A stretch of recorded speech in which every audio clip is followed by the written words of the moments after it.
Uhuru, everyone. Uhuru. Thank. That sounded a little dry. Let's try that again. Uhuru, everyone. Uhuru. Thanks for joining us for day 2, the final day of ANWO's convention. Yesterday, we had an amazing day. President yesterday gave an excellent political report. We saw the ANWO headquarters, y'all, and the vision is beautiful. We're here for another great day of revolutionary programming. Now, we would like to recognize our pledges from yesterday. We appreciate everyone who helped and gave a donation. So thank you. All right. So are the people who pledged yesterday was we have Peja, Allison, Hone, Jesse Neville, Shakura, Sintwali, Kara Washington, Kadier, Penny Hess, Nwezi Odom, Fofi, Casey Mackey, Kingozi, Katie, Jen Dimmer, Andrea Zhang, Chairman O'Malley, and DC owner Janae Shatella, Coco Lewis, Connor, Leah Fifield, Aisha Fields, Jennifer, Kitty Riley, Comrade Lisa Davis, Ruby, Leontis Johnson, I think I pronounced that Leontis Johnson, MQ, Lupe,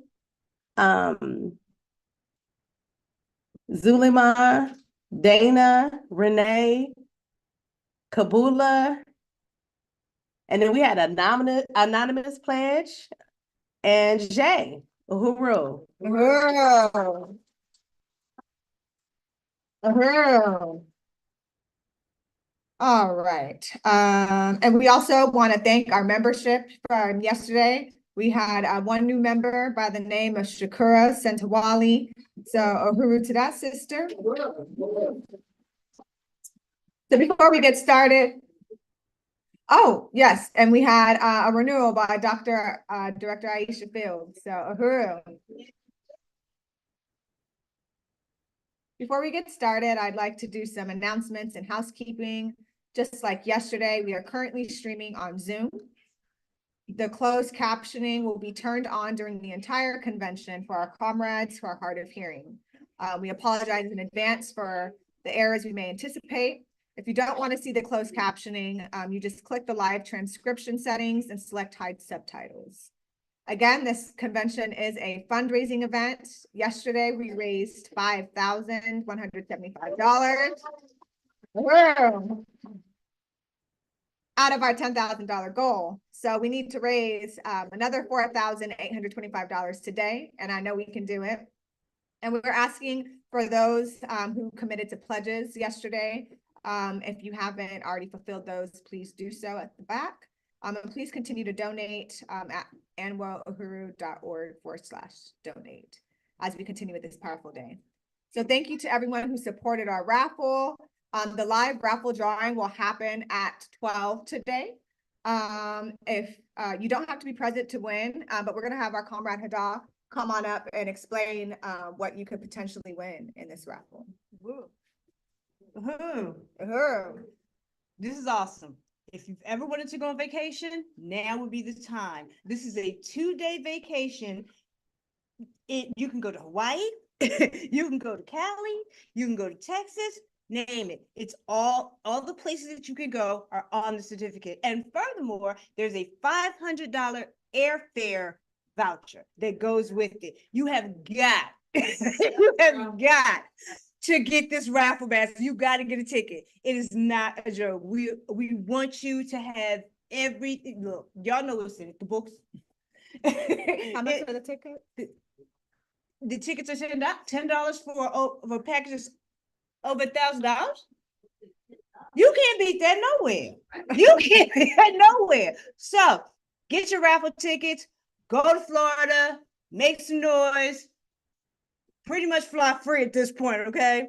please just get your raffle ticket and we will call out at 12 Yes. the winner. And hey, congratulations ahead of time. Uh-huh.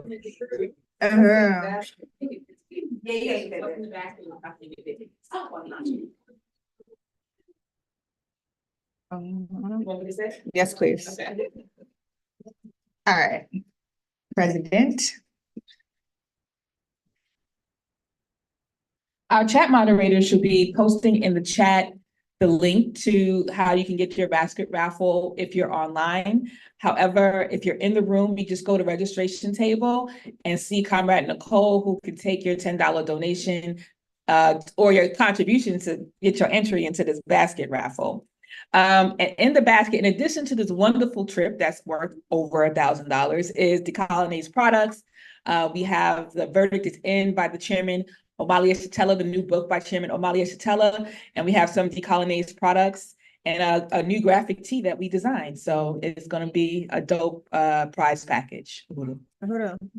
Thank you for that. So get your tickets. You guys have until 12 o'clock today. All right, so let's begin. So we're beginning today's program with the African Nation Fight Song, written and composed by Alikia Ngoma, who is a member of the African People's Socialist Party and an ANWO member. Under the leadership of Chairman Omali Yeshatella, Alikia has written and composed music and anthems for the Uhuru movement, such as the Anthem of the African Nation, the Uhuru Medley, and the African Nation Fight Song. This song speaks to the unity of the African nation and revolution. It speaks to the need for the African working class to overthrow parasitic capitalism. It raises up Marcus Garvey and the red, black, and green of the African nation. It raises up the Haitian Revolution and Jean-Jacques Dessalines, who coined the phrase coupe tête boule caille, which means cut heads and burn houses. It also raises up other leaders of the past. The African Nation Fight Song features different African rhythms and genres. So let's jump into it. The lyrics will be displayed on the screen so that you can sing along. Uhuru.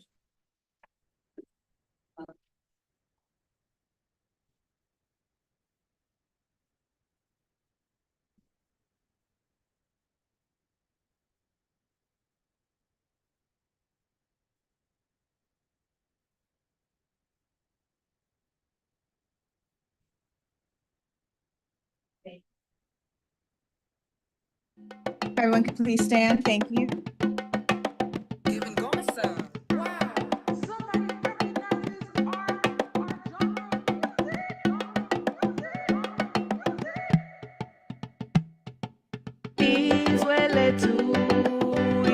Africa, we are winning.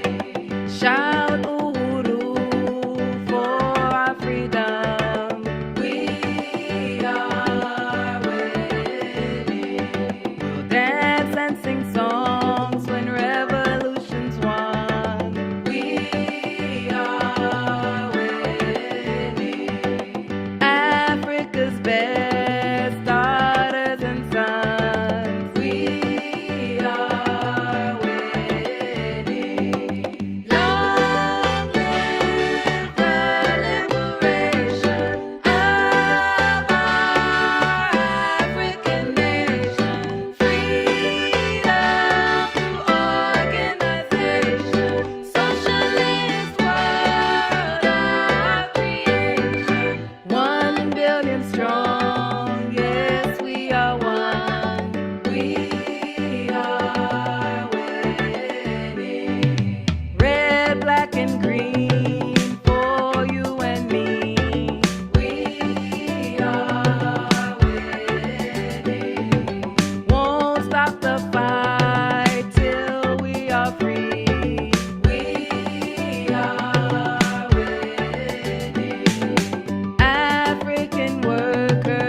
White power.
united and free is what we will be. We are winning. Africa will bask in our victory. We are winning. Long live the liberation of our African nation. Freedom to organization. Socialist world, our creation. 1 billion strong, yes, we are one. We are winning.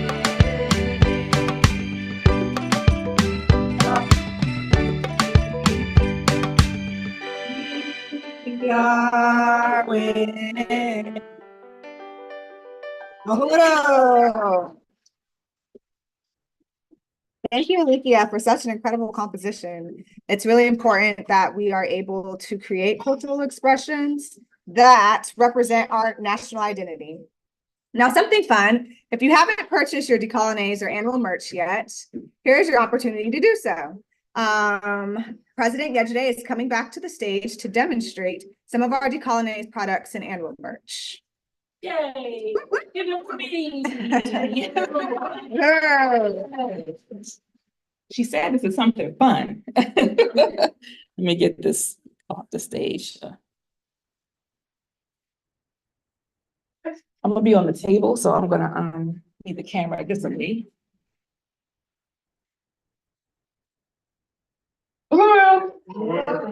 So I'm gonna prompt our chat moderators to get ready for the link to post in the chat, and then also to Mache, there's 2 items I don't currently have here. So there's an indication, it's an indicator on the sheet that you can just click on the link and show it on and just share your screen for those 2 items.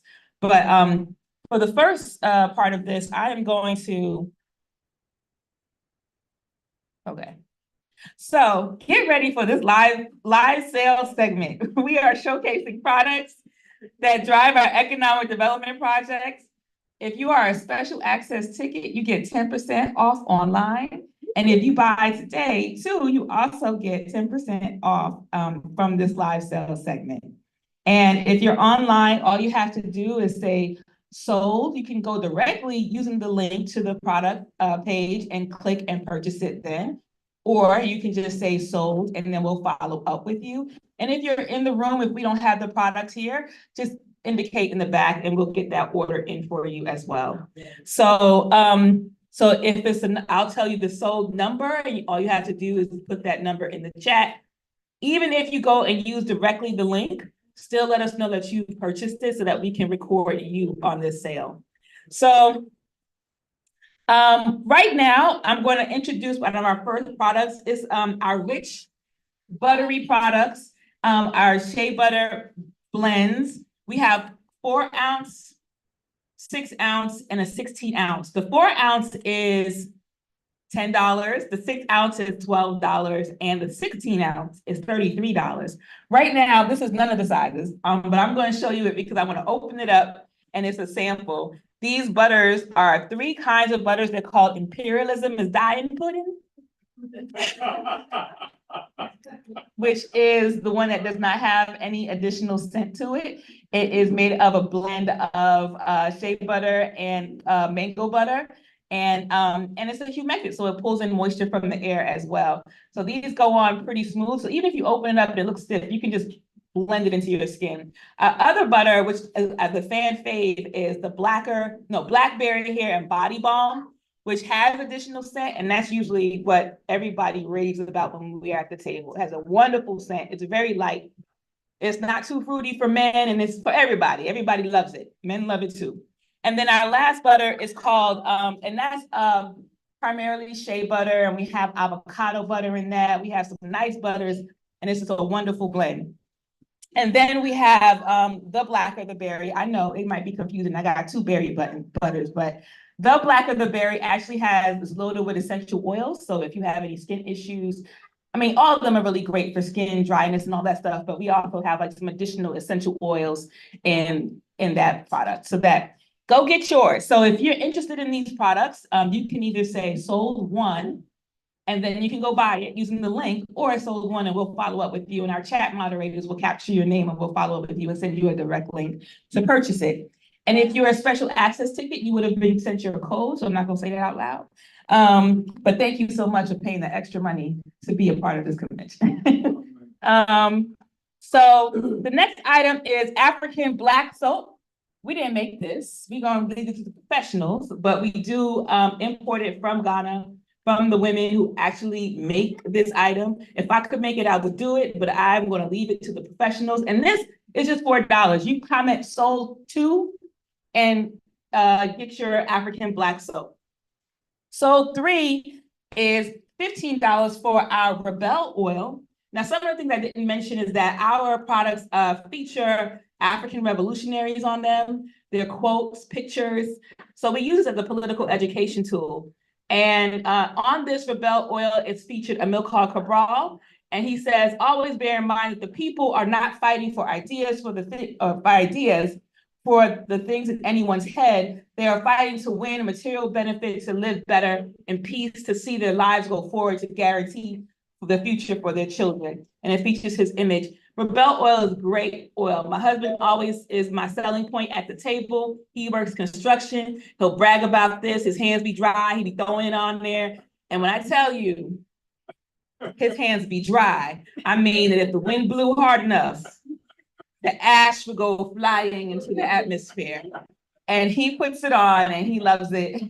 And we had some brothers also use it for their beard. They were raving about it because they were using it for the skin underneath their beard to solve any irritation. But I really created it for my scalp. You know, it's a really great antifungal, anti-inflammatory. So if you have any scalp issues, definitely put some of this on. And I also use it as a light oil after I wash my face in the summertime. So it's an all-purpose oil. It smells amazing and it features Emil Cabral. And you just say sold three and go directly to the link and say you want to get that, and that's $15. Next, we have Liberation Hydration Mist. Hydrating Mist. We always mispronounce the say the name incorrectly. It's hydrating mist. It's $8. And it's basically a water infusion to actually infuse water with echinacea, rosemary, eucalyptus, herbs that I grow. I know y'all didn't know that, right? I be growing herbs.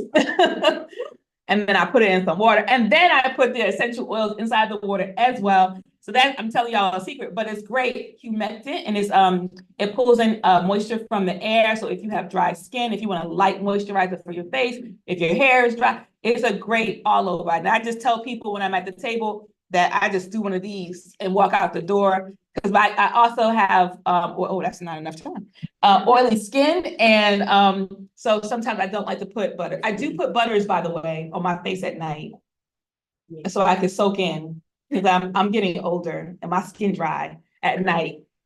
In the daytime, though, nobody don't get that shine, so it's only in the evening. The next thing we have, and you comment sold for Liberation Hydrating Mist, and it smells great. It's very light, and we don't add any additional fragrance to this. It's all natural, no fragrance. And that's sold 8, and it features revolutionary Thomas Sankara. The revolution and women's liberation go together. We do not talk of women's emancipation as an act of charity or out of the surge of human compassion. It's a basic necessity for the revolution to triumph. Women hold up the other half of the sky. Right. So we feature him on this product.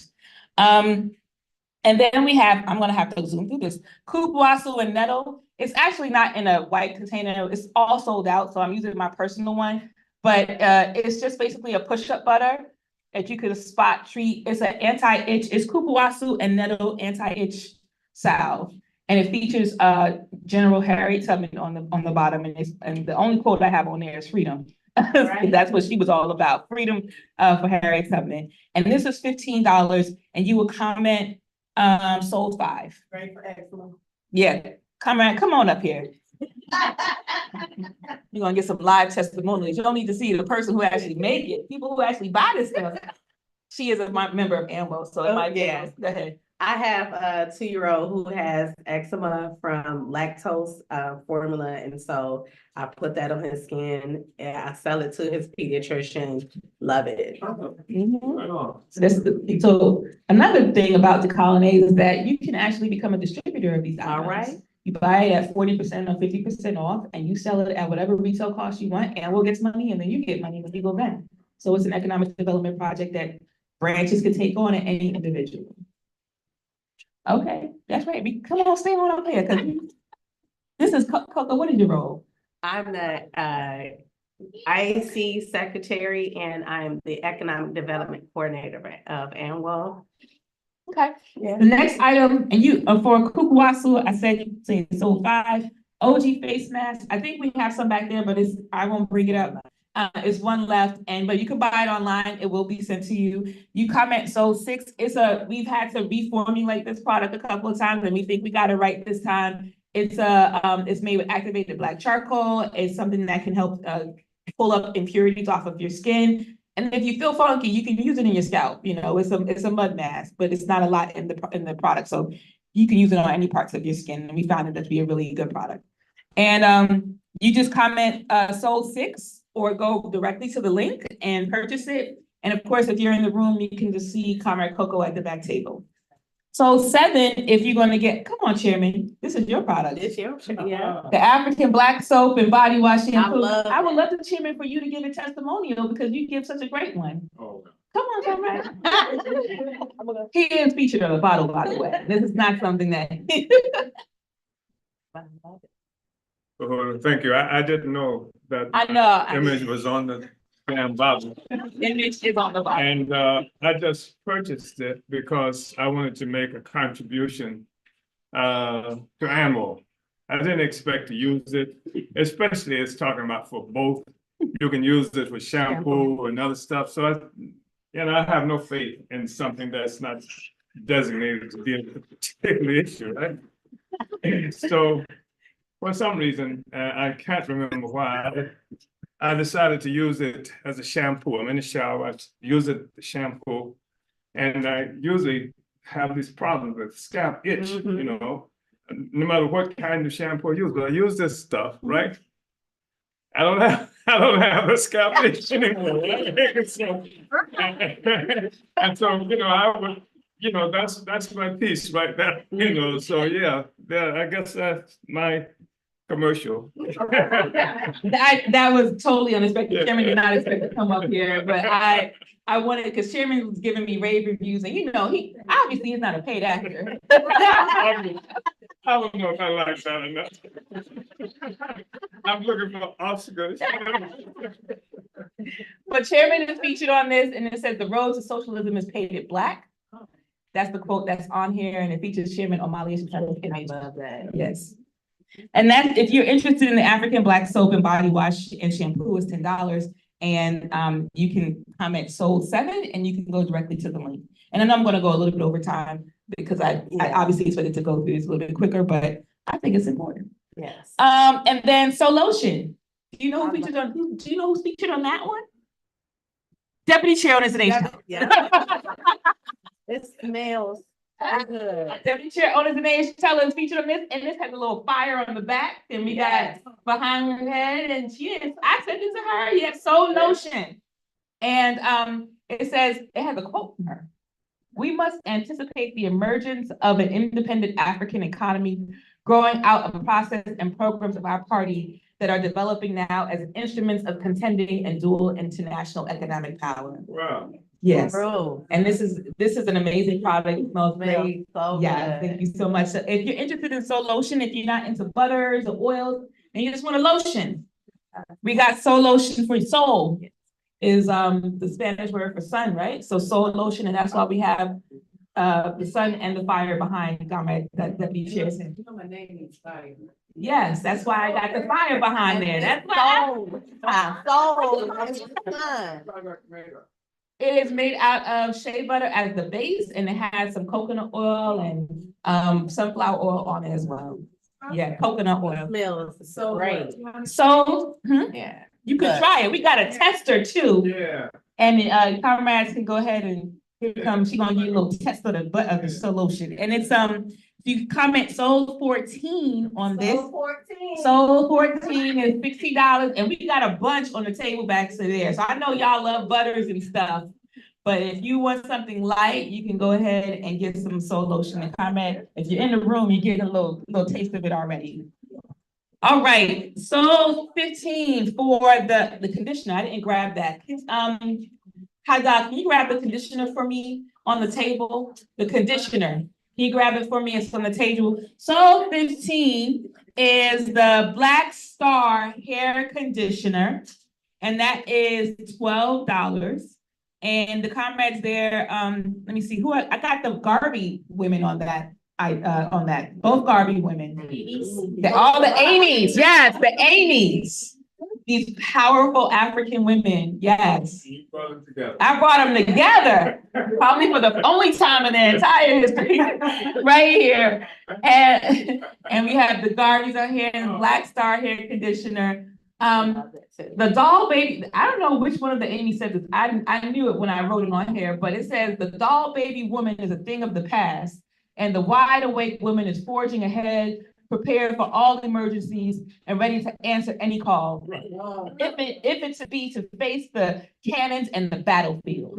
So one of the Amy said that Amy asked for Garvey or Amy Jacques Garvey, and this is an incredible product for conditioner if you want to condition your hair afterwards as well. These two, I put these in size hair. My son's, I put both of these in my son's hair, and he has long, nice hair.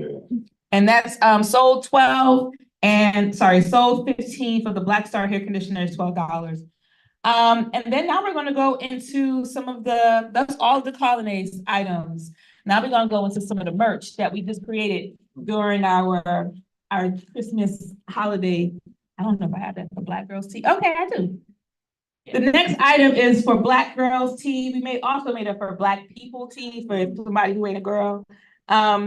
And it's called it's $25 online, and you can also get it here for $25. And it says Black Power for Black girls or Black people who consider revolution because colonialism is just too much. And then underneath, it says African internationalism. See African internationalism. So it refers back to that. And sold 8 for this, and you can get it for $25. We do not have any here, so that would be an online purchase. You can get it anytime, huh? So that's my favorite. This is my favorite. That's my favorite. As you know, if you follow, what's that play? For Black, But for color girls, right. too. So I've made a play on that. Consider suicide when something like that. When the rainbow wasn't enough. Yeah, but we say we're gonna consider revolution. Correct. And the for Black Girls Tea is sold 8 and it's $25. And for Black People Tea is sold 9, it's also $25. The Black Women, Black Power Tea, we don't have that. And I'm asking comrades if you are able to show it on screen. If not, that's okay. But we made a new shirt called Black Women, Black Power. And that's also $25. You can get that online. We don't have it here because we were able to get all of our merch all at once. Comrade's going to show it, I think. If she is able to. And you just say sold. If you're online, you have a benefit. You can just say sold. Sold 10 for the Black Women, Black Power Tea. There it is. In many different colors. We use a drop shipper. Thank you so much, Comrade. It's cute, right? And then for sold 11, we have mugs.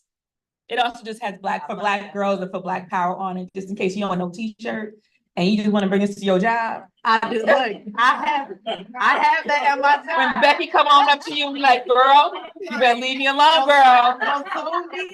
Child. Just like, there's 2 sizes. This is the smaller size, I believe. yeah, I got the larger size. This is a mug. This is 14. so slightly more for the larger size. And this is the smaller one, and we have it on both sides. It gets a little stained, but I just go ahead and dust it with some bleach, and you can it gets all of the tea stains and stuff Very out. tenacious too. It's very tenacious too. I have again 2-year-old. He's dropped that cup several times, And it hasn't broken. and it hasn't broken. Okay. Not even a little bit. So if you would like this mug and the sizes, this size is $15. you comment sold 11. If you click on the link, it'll give you both options for the size. And I think the other one is maybe like $17. And then we don't have this mug, but we do have an anti-imperialist mug. So if you're interested in the general anti-imperialist mug, you can go ahead. Yeah, you can show that on screen, Conrad, if you're able to. And if you're not, that's okay. All right. And then, oh, here it comes. There we go. Is the anti-imperialist. Oh, the little thing is blocking it. There we go. Anti-imperialist. It goes all the way around the cup, and we got some people who are actually, here we go. So yeah, you can also bring that to work. Just FYI. And that's also sold 11 for the mugs, and it's $15, and we have the two sizes. And then we also made an RBG fanny pack. This is a really good. We don't sew these ourselves, but this is actually really good quality. It's really thick, and we basically designed the colors on there, and we just put it on there. And it's African National Women's Organization on it. We keep it for money, and of course, if you want to be cute, you can put it on there. And you just comment sold 12 for the RBG fanny pack. It is $35. And yeah, just click on it. We don't have any for sale here, but again, you can always purchase it online. Sold 13 for the anti-imperialist tee. Do you have one? And that one on. Oh, here it is. Okay. No, there's an anti-imperialist tee. Yeah. That just says anti-imperialist on it. And that's $25. And you just say sold 13 for that one. And then there's a comrade shirt and a comrade beanie. Oh, I didn't put any of the comrade because we just developed the comrade shirt. But here's a comrade beanie. I don't want to mess up my hair, sir. Nice. Okay. For us, I live in the East and the Midwest, it gets cold. I got one of those. I had somebody comment, "Oh, you a comrade?" I sure am. Comrade beanie is a cuff beanie is $20. You can comment sold 15. And I'm sorry, I didn't have all of the shirts listed here on my list, but we also have an anti-imperialist, anti-colonial. I love this shirt. Revolutionary Black woman t-shirt, and it has African National Women's Organization on there. And this is also $25 online. And I don't have the link to it in the chat thing, so, but you can go on our website and find the t-shirts, and they're there. And then there was some more t-shirts, right? I got this one on. Okay, yeah, get free. I love Harriet's daughter. Harriet Tubman. I keep saying Harriet Daughters because she does Harriet Daughters work, but it's a Harriet Tubman shirt, get free. We changed it because last year we had a different Harriet shirt. And then we don't have this numbered, but we just tell people to go to the website at this point. And then we have an ANWO hoodie that we use with our drop shipper. And we're going to start producing more of these ourselves because we just bought a hot press. So we're very excited of controlling our resources. And so thank you so much, comrades. I think that's that. And it's way more on the website. Sorry, y'all. I almost forgot the resistance. Because we just produced this the other day. We are wearing the Joe Waller and the girls t-shirt. We them girls. Featuring formerly, Omali Eshitela, formerly known as Joe Waller. We explained that on the bottom at there. Because that was his colonial name. But we are, this is a part of like our Hands Off Uhuru t-shirt to promote the chairman's name. And we want to put it out there, but we them girls too. And because the story is that when Chairman was organizing initially, and he had all of his central committee was women. And Comrade, you want to tell the story? Yes. Yes. I'm sure you tell it best. You were there. Joe Waller was there. Joe Waller was there, yes. Thank you so much. Yeah, as okay. As Comrade Yejide just mentioned, I used to be known as Joe Waller, and because there were so many prominent women in the party and in the Central Committee, that was one of the outstanding things about us. I wasn't conscious of it. People were paying attention to us a lot because there were all these women, in the leadership. And I learned that the organization, the All African People's Revolutionary Party, used to derisively refer to us as Joe Waller and the girls, right? And so that was, like a put down. There's Joella and the girls. And that was, again, because of the prominence of women in the leadership of the party. And I'm proud of that. And I mean, I'm proud to be here at the African National Women's Organization Convention. And I'm, this is the pride. He didn't know we were making this pride for you. He didn't know. So yeah, it actually brought water to my eyes because we went through a lot of struggles at a particular time, with the AAPRP, when it was a significant organization, and even around the question of women's leadership. There was a particular struggle that happened with that. It was, and there's never been a time in the party where women have not been not just there, but most prominent, and we didn't pay attention to them. We didn't say, look at all the women, it's just the way it was, so, and we went through struggles with that, and so it just brought back those memories when I saw that, and them girls. Right on. And that concludes our live sales portion, and we hope people were able to purchase online. And of course, we have products in the back for inside the room, and we hope that you're able to support us. We want to be sold out, so if you have a little money to dig deep, that helps us with our fundraising process. So definitely get some products for that as well.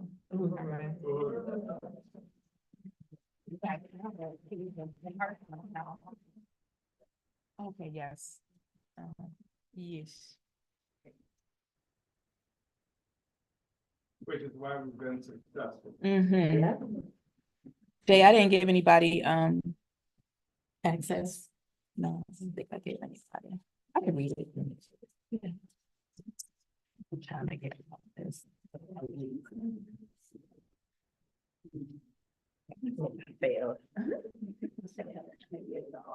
Okay, before we get into Chairman's keynote, we just wanted to we want to tell our membership of a couple of changes that we made to our Constitution. And we wanted to give our membership an opportunity to be able to vote on this. And we'll send something out. We just wanted to present it during the convention. And we'll send something else so that we can actually get a tally of our membership. But we wanted to make some changes to the Constitution that would allow for organizational memberships. Right now we have individual memberships, and so organizational memberships would allow African women organizations that are led by African women, and consist of 75% of African women to join ANWO as an organization. It would be different from an individual membership in that we would just come together to talk about how our organizations align and try to work together as members of the organization. They wouldn't be allowed to vote inside ANWO, but they could come to the meetings and raise up issues. And of course, they have to have the unity with the program and the principles of unity of the African National Women's Organization. So this is the only change that we're making to the Constitution, which we believe will allow us to have more connections with African women organizers and to also build the capacity and influence of the African internationalism as a theory that we can spread amongst African working class women who are engaged in struggle and building organization. So we are going to send out a voting card to our membership. And if there's any dissension in the room right now, I would love to hear any dissension with this change. And if not, then that's what we're going to go ahead and do afterwards. Okay, that's it. That's all I wanted to present. Uhuru comrades. Okay.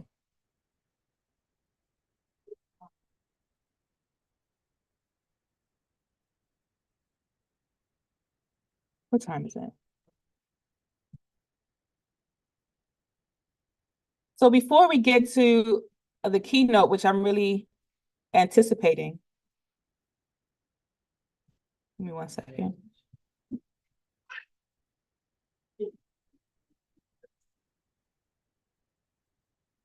Actually, I'm gonna do something different with the program, Zaidi. I'm gonna call the chairman up now, and then we're gonna do our presentations later, right? And it should be the same amount of time. So Uhuru comrades, sisters, and comrades, we will now move to our keynote entitled The Road to Socialism is Painted Black. Chairman Omali Yeshitela presents the importance of the African working class, overturning the colonial mode of production as a catalyst to bring about true socialism. Omali Yeshitela is known as the leader of the African nation, having waged more than 50 years struggle to liberate and unify Africa and African people in his lifetime. He is the chairman and founder of the African People's Socialist Party, the vanguard organization of the African working class, with the science, unity, and discipline to win the liberation of African people. Chairman Omali has spent his life in the trenches, organizing, speaking, and building the African Revolution as the only solution to the poverty, oppression, and colonial violence faced by Black people on the continent of Africa, inside the US, and globally. Chairman Omali Yeshitela has developed the political theory of African internationalism, which explains the world through the eyes of the African working class and in solidarity with and oppressed and colonized people around the world. The chairman is the author of numerous books. Today, the chairman continues to lead the African Socialist International with branches of the African People's Socialist Party in Africa, Europe, and the Caribbean, and the US. Welcome to the program, Comrade Chairman Omali Yeshitela.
It's blinking, yes. Yeah. Is that now? Is it better? Okay. I'm getting directions. But the history of women in our party.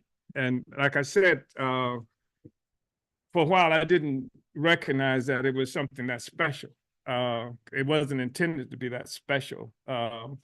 We just had people who were leaders and who were there. And but in recognition of that, having it dragged into our consciousness, I also have to really express appreciation for the leadership that Comrade Deputy Chair Onizene Yeshitela has provided over the years. And it was sometimes not appreciated by me, sometimes by other people who were in the party or had been in the party. There was an assumption by others that was ridiculous, as you know it to be, that somehow Onizene Yeshitela had an important role in the party because she was my wife.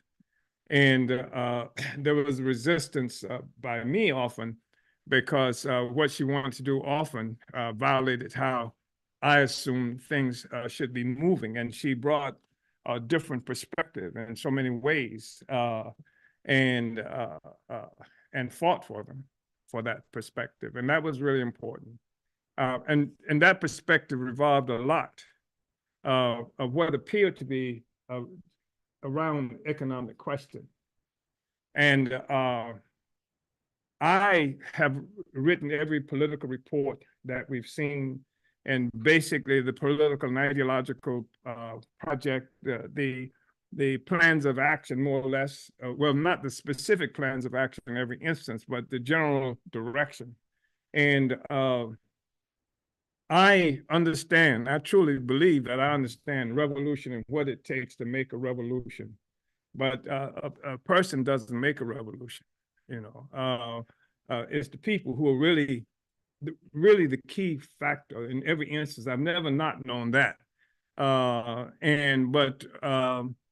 Just the process of taking a plan, taking a program, and then actually making it work, you know. And we have a tendency, each of us, when we're in organization, the particular arena that we function in often gives us the impression of being the arena, even though we're in a bigger project. But once we get our own piece, that seems to be the driving piece. We concentrate on that. We make judgments revolving around the fact that this is the responsibility that we have. This is what we have to do. And so sometimes there have been conflicts around that, because everything we do happens, we are dialecticians. Everything we do happens within, first of all, there's a history to this process. It didn't just start when you showed up. History didn't begin with you. That's some white people that haven't begun to understand yet. History didn't just start when you got here. In fact, you're latecomers. So that's an aspect of it, right? And also, there's a future. And some things we know about the future is based on this history that we're talking about. And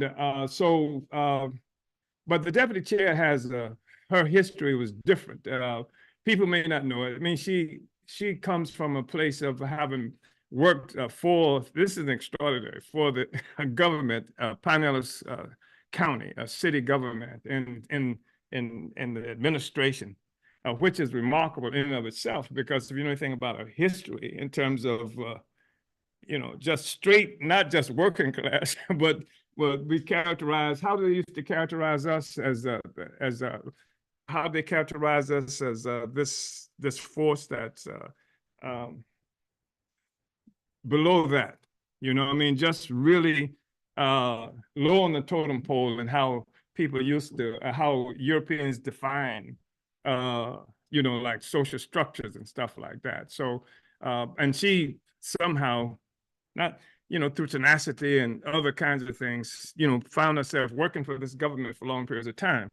So when I write a political report, and I made a statement. I remember when it happened. And, you know, the point that I made is that what we have to be about is the acquisition of power. Because if you're not talking about power, I don't even want to be engaged, you know, like in some kind of movement that says, you know, where the movement is everything, but the revolution is nothing. You understand? So we engage in a struggle for power. To what end? And so I said that we have to be preparing to govern. Our objective is to govern, to be a self-governing people. That's not a joke. That's not just something, a slogan that we bandy about. That's the objective. And so that was right in her arena, governing. And so, you know, the things that she's done has been based on that, and that's affected a lot of how we move forward organizationally. So I just wanted to say that. And plus, she's always been involved in economic issues, and from very early on. And it's reflected here. And she's really an artist, in the sense that, you know, you take somebody who's a sculptor, and there's some artists and other artists in the room, so you know what I'm talking about, where, you know, it can see a lump of, you see a lump of clay, right? And they see this remarkable thing that comes out of that clay. They see that. All I see is a lump of clay, and that's what she's had the ability to do. If you had seen this place when we first got it, you know, no floor, no wall in the back, all of this and stuff, and she saw this. And that's what we were able to create. So that's been really important. I just wanted to say that. I was impressed because we have a product that Comrade Yejide showed us. And it had the two Garvey women on there, the two Amos, as we've seen. And I think that's remarkable because they were really important forces. You know, we know about Marcus Garvey, but very few people know about the two Amy's, who played really important roles in the universal UNIA. So that won't be the case here. And I'm happy to be able to say that. And I'm happy to be able to acknowledge the role of women in this party historically. And then I want to be happily able to say that this relationship that's reflected in the presence of Union de Barrio between our peoples is deep and profound. It's more, I think it's more than either of us understood when we first embraced. And I am subjective about it, but it's not just subjectivism that informs me about this thing. It is history. It is recognition of why we will talk about the road to socialism being painted black, because the road to capitalism was painted black. Because it's really important for us to understand how this whole damn thing was constructed. Because some people who get involved in movements at different times, especially during the 1960s, where everybody seemed to think that, including me, that the critical thing was armed struggle, and this was the determining factor, you know, picking up the gun, etc. But the thing is, if we know how this thing is constructed, what built this thing, then you can initiate a process of deconstructing it. And if one engages in deconstructing it in appropriate way, you find out that the gun plays a very, you know, it really plays a minor, even if it's dramatic, even if it's sudden, et cetera, but it plays a minor role in making a revolution. The process is to deconstruct this whole system of oppression that weighs down so heavily on all of the human beings on the planet Earth, right? Certainly all of the oppressed, certainly all the workers' people, certainly all of the people who are host to this parasite that has affixed itself to us and to history. And so that's the thing that helps me to be able to talk about the road to socialism being painted black, because the road to capitalism was painted black. Because some 600 years ago, this tiny entity that was almost insignificant except in the eyes of the Pope, right? Set out and began this aggression on Africa. And they've disguised it and talked about what all of this was about, the age of exploration. And we've been led to believe that these people, Europeans, had this sort of intellectual itch and want to find out what was on the other side, and let's go out and explore. No. And we've come to understand that what dragged Portugal and what dragged Europe out of this abyss of poverty, of social system that's based on sucking the blood of other people who lived in this territory that we now call Europe, what dragged them out of it, what dragged them out at this particular time in history, where the economy in this terrain was so bad, literally speaking, that people who are in now what we know as England, London, were starving. We're talking about an era of feudalism. We're talking about what has been referred to as by Karl Marx. And I hope I can say something about this because I've wasted so much time talking up to now, as a mode of production that existed in this era, where everything within this mode of production revolved around an economy where the majority of the people worked on the land, had no rights at all. The only ones had rights was the nobility, the lords and kings. That's why I'm so tired of people having queens. That's my queen, my king. We don't celebrate kings and queens. We behead them. You know, but the thing is that so this was an era.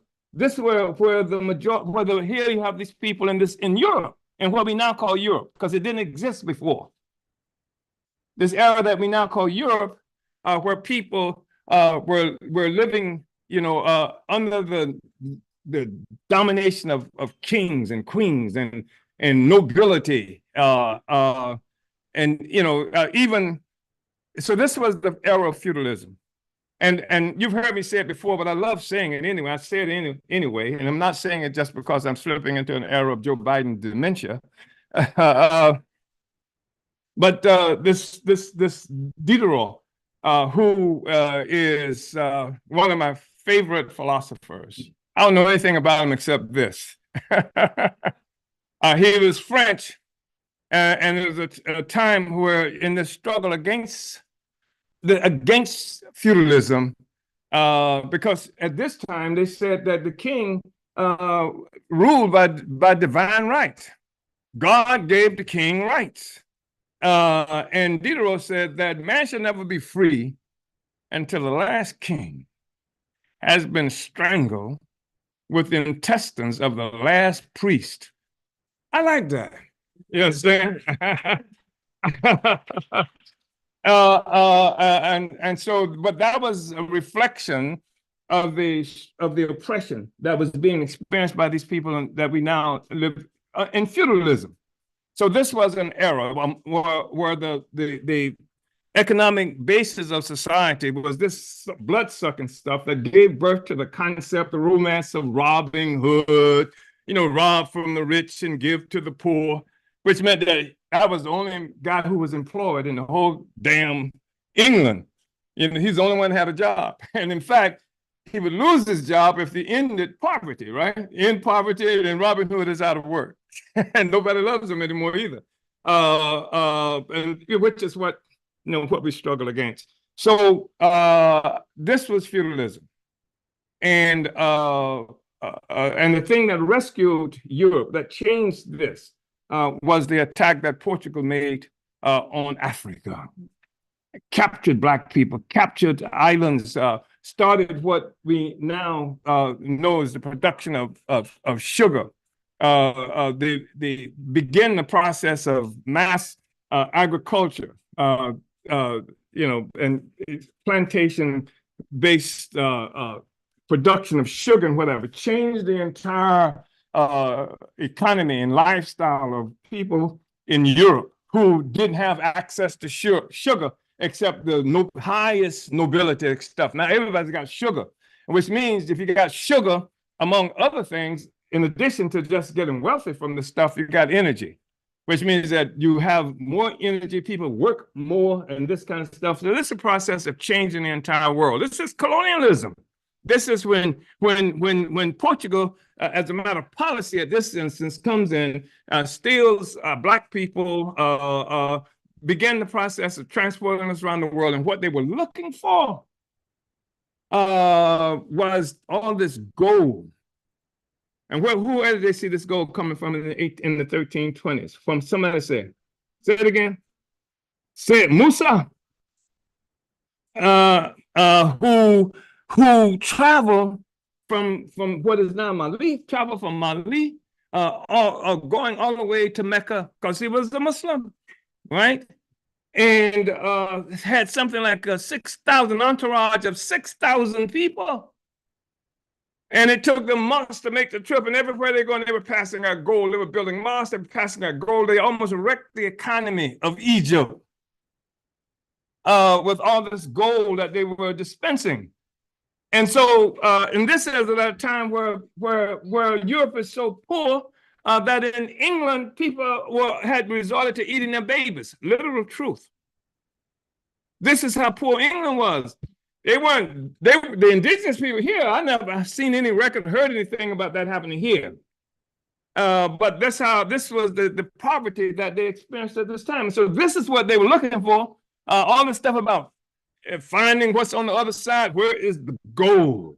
They were looking for gold. And that's why this series stories about the cities of gold that you hear coming out of Europe, when they tell the stories, they were looking for these cities of gold. It was wealth they were looking for, resources they were looking for. It was not just some curiosity that they had. And so the colonial question, and so initially they start off with Portugal with a policy of doing this stuff. This is a policy. And they began to enslave, colonial enslavement became a serious factor, but everybody else caught on too. This is the way you get rich quick. This is the way you build economies. This is the way that changed all of the world. It changed this situation where Europeans, for people living in what they characterize as Europe, is that 20 up or 20 got? Oh, okay. I'm gonna go ahead and I'm gonna be expeditious now. I've already used a lot of time. But the point that I wanted to make is that the economic and political configuration of the whole planet Earth came in, that we exist now, that we're fighting through now. We've been fighting through it now. Europeans have been fighting against this. This was rescuing Europe from poverty, despair, disease, ignorance, and what have you. It was rescuing Europe, but it was placing the rest of us in this state of poverty and despair, et cetera. It locked us into this political and economic relationship that we experience, and the political and economic contours of the existing world, that's where it comes from. And that's why you see the sin of every resistance, the sin of all the struggles in the world, the sin of everything. That's why you see permanent warfare coming from the United States. Who are they fighting? Where are they fighting? Where's the location of the struggle against colonized people everywhere? It's a colonial mode of production. I want to mention this because I'm talking about a mode of production. A mode of production is not something. It's the situation where human beings engage in society and creating and recreating life. Because if you don't got life, you don't got nothing. And the motive force of all human society is the creation and recreation of life. It ain't God. I don't care what your religion is or whether you got one or not. It is the creation and recreation of life. Because if you ain't got no life, you ain't got no religion. You ain't got no genetics, you ain't got nothing. Life is the precondition for everything that we do. And how do we engage in the creation and recreation of life? Well, one thing we got to do is, I'm going to tell on her is a little Marvin Gaye.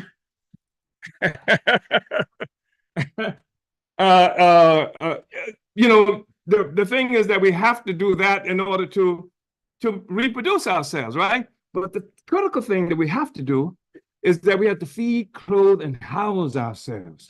And this is an ongoing process that continues to develop as we continue to develop, and it functions within a certain mode. How a production occurs, who owns what is produced, the process of ownership and production. These are real important factors in the production, reproduction of life. And then this is a process that goes through a certain kind of development.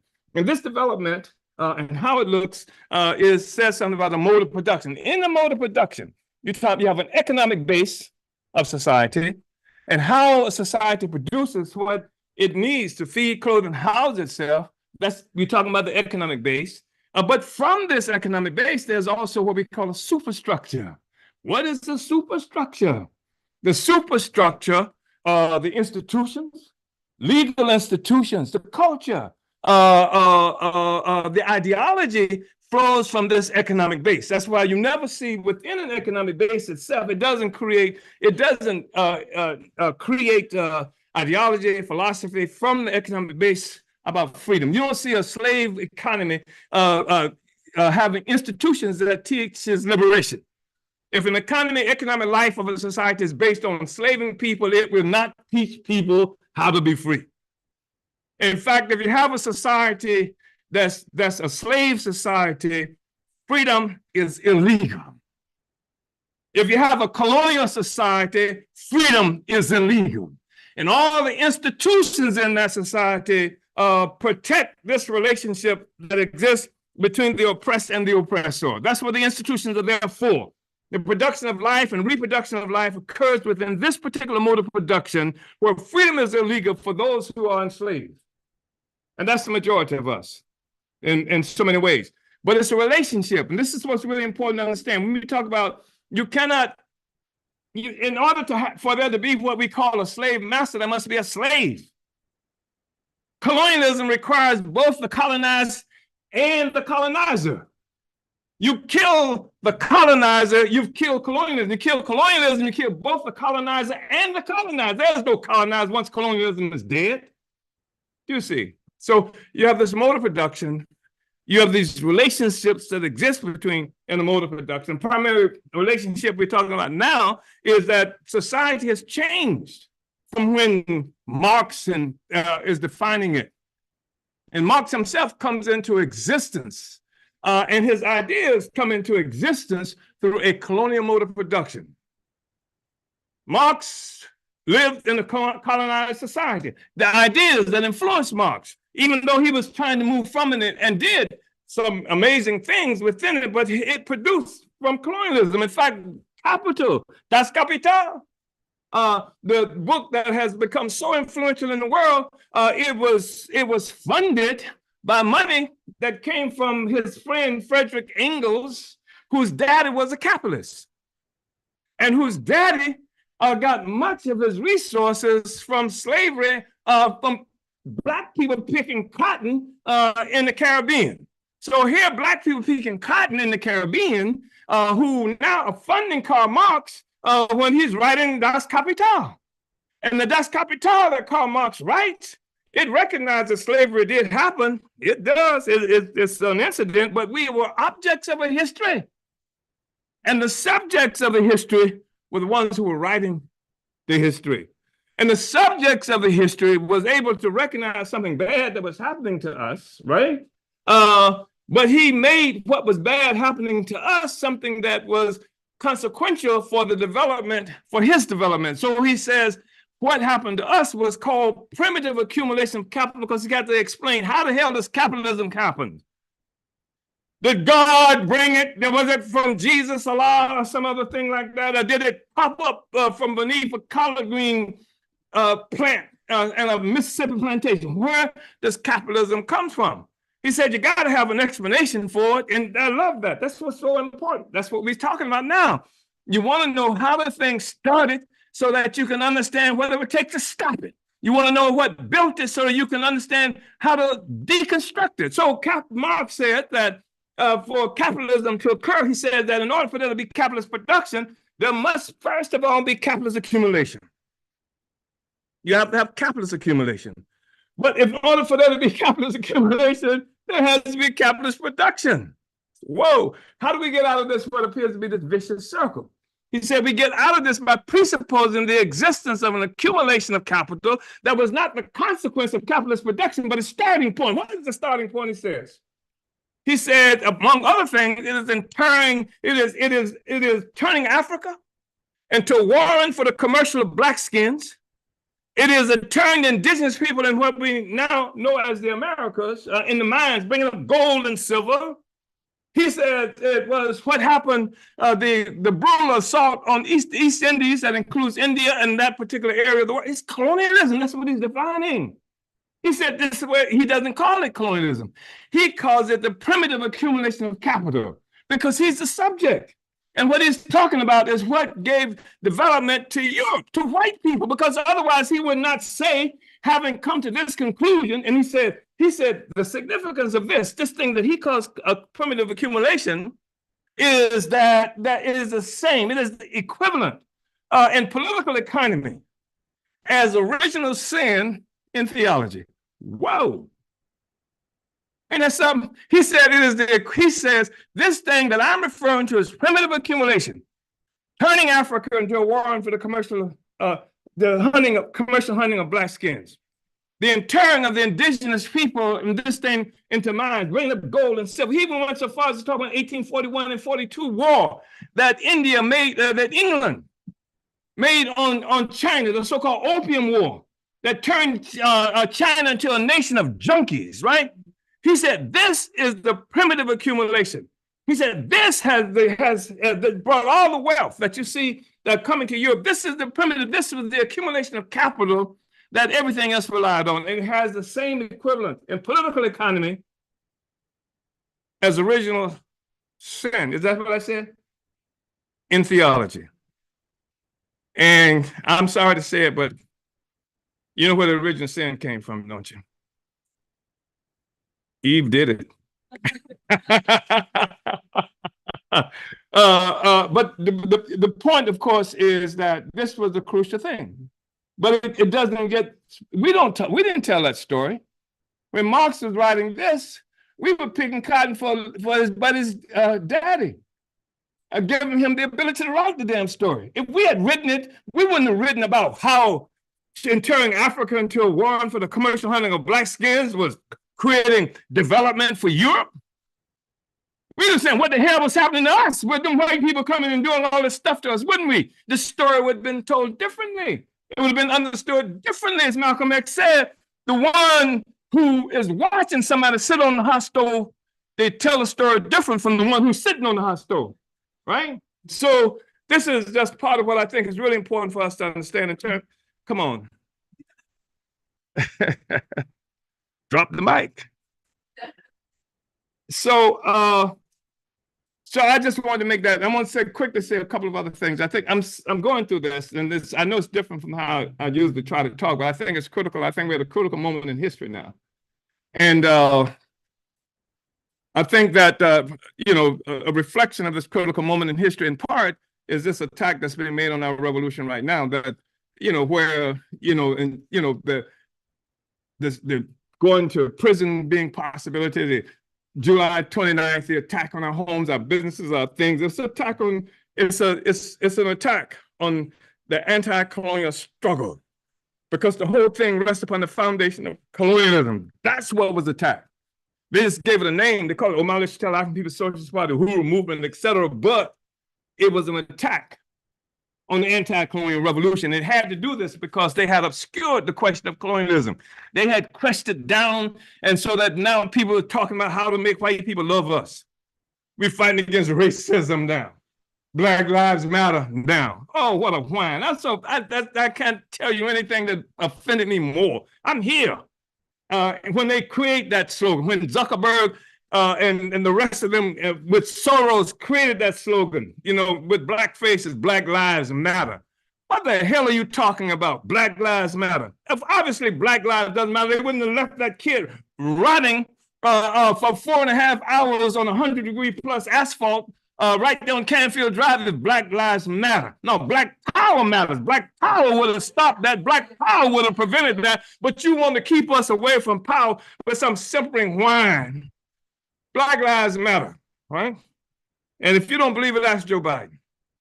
So this is this whole colonial question has been questioned around. We've been fighting for 50 years, pushing the colonial question, driving this thing about this whole racism that puts white people in the center of the universe. And so you're not struggling based on what you think that is good for you, struggling to make white people like you, to become more like white people so they will like you. It's a Michael Jacksonized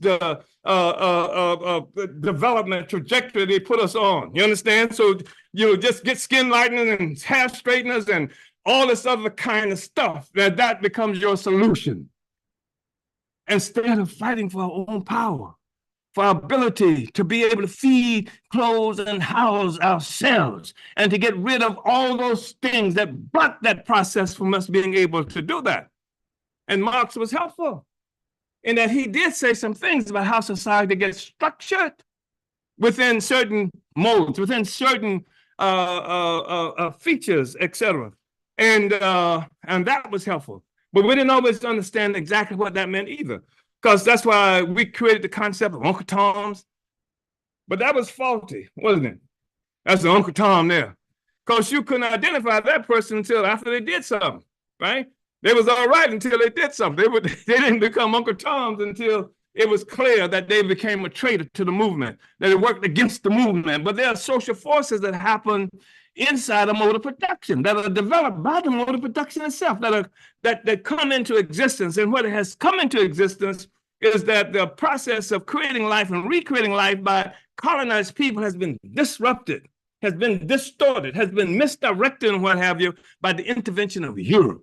When Europe created this whole colonial project, it affected all of us. and redefine all of us, even redefine us to ourselves. We no longer define ourselves. We are defined by the colonizer. The left colonizers, the right colonizers, the centrist colonizers, all of them are the ones who are defining our reality.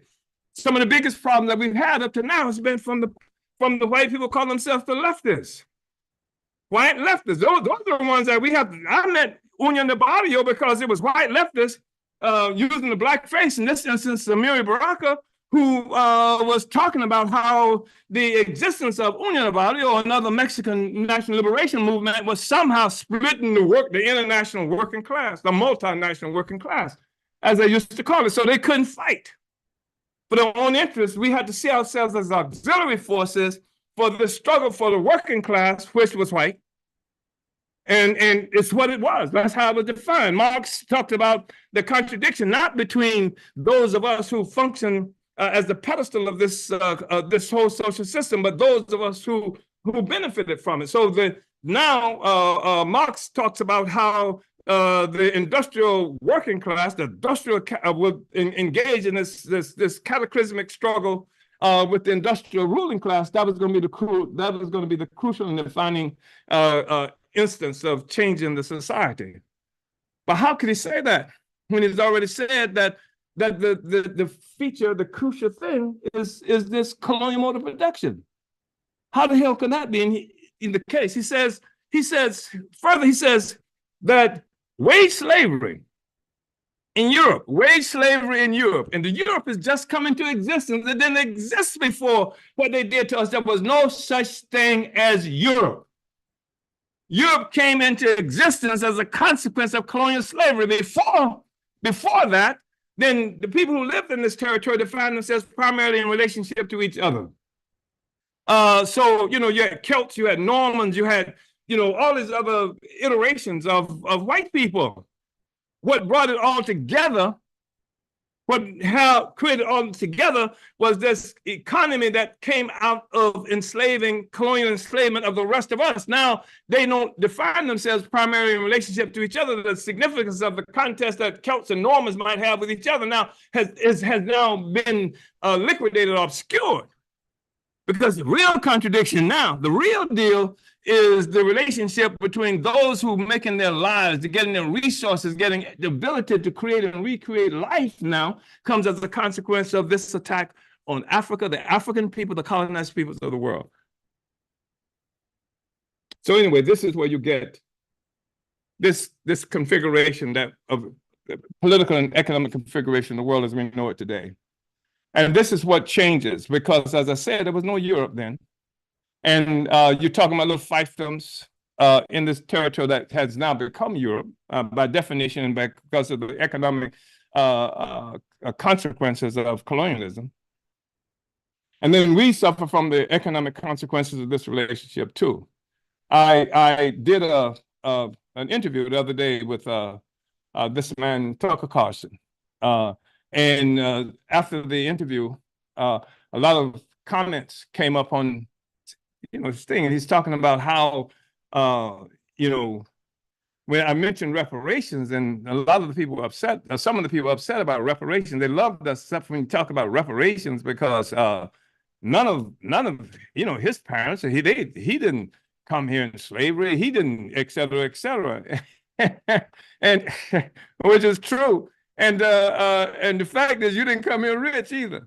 You understand? And reality is that both you and I inherited the consequences of this relationship that started with slavery.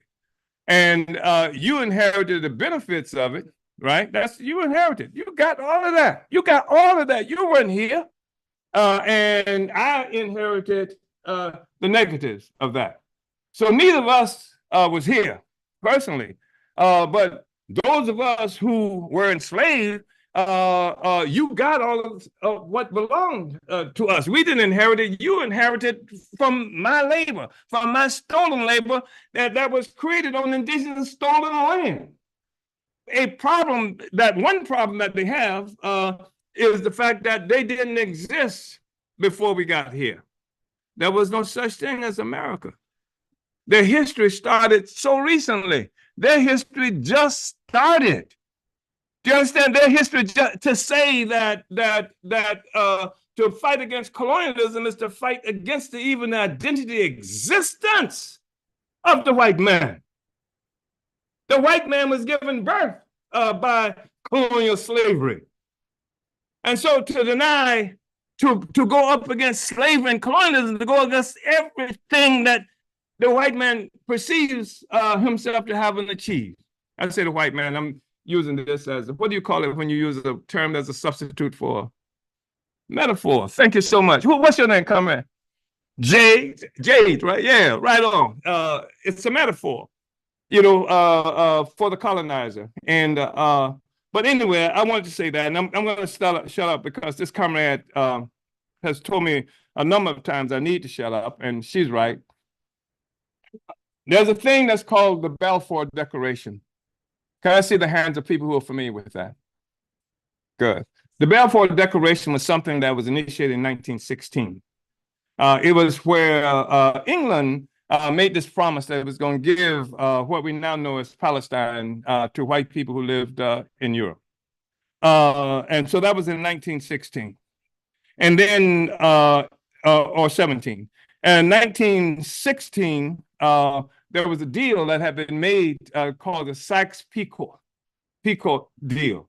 This is made between England and France, where they had divided up this area that we now know as the Middle East among themselves, a secret deal.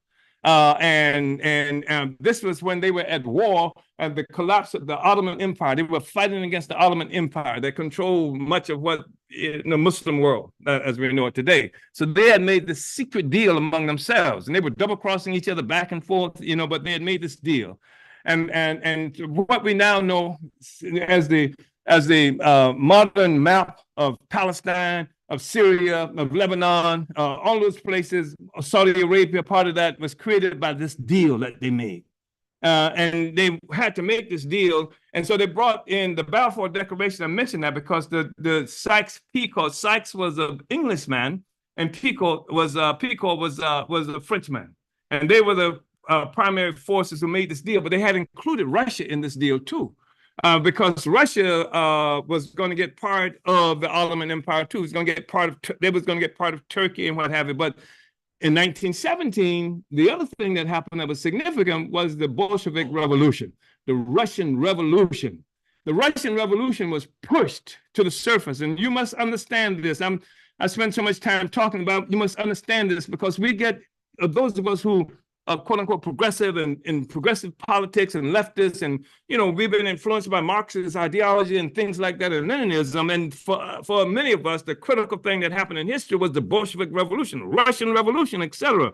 The workers of the world, etc. But what happened was that this war, this Russian Revolution happened during the First World Imperialist War, and this was a war to redivide the world.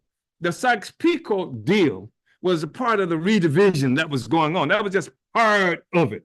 And so in order to, and much of the leadership of the Bolshevik Revolution, certainly significant parts of the leadership of the Bolshevik Revolution were people like Trotsky, who was Jewish, and some other forces who were Jewish.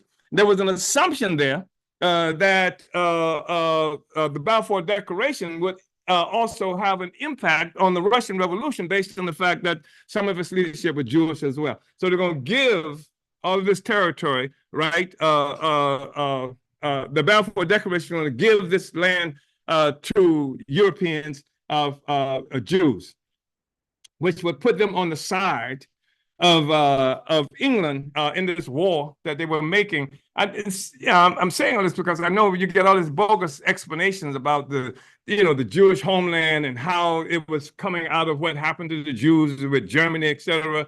It had nothing to do with Germany. What the hell are you talking about? Not in that had to do with Germany in the sense that they were still in the process of redividing the world and what part Germany was going to get, and who was fighting against Germany for control of these territories, etc. So that's what it was all about.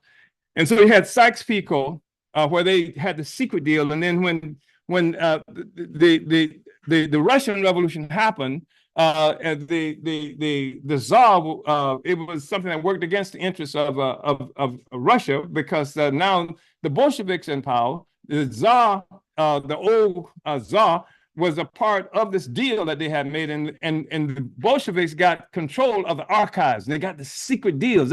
And when the Bolsheviks learned, Trotsky was the one the first who busted them. He was head of that part of the administration of the new Russian Revolution that told everything about Sykes. They exploded it. They told this is the deal that they made, etc.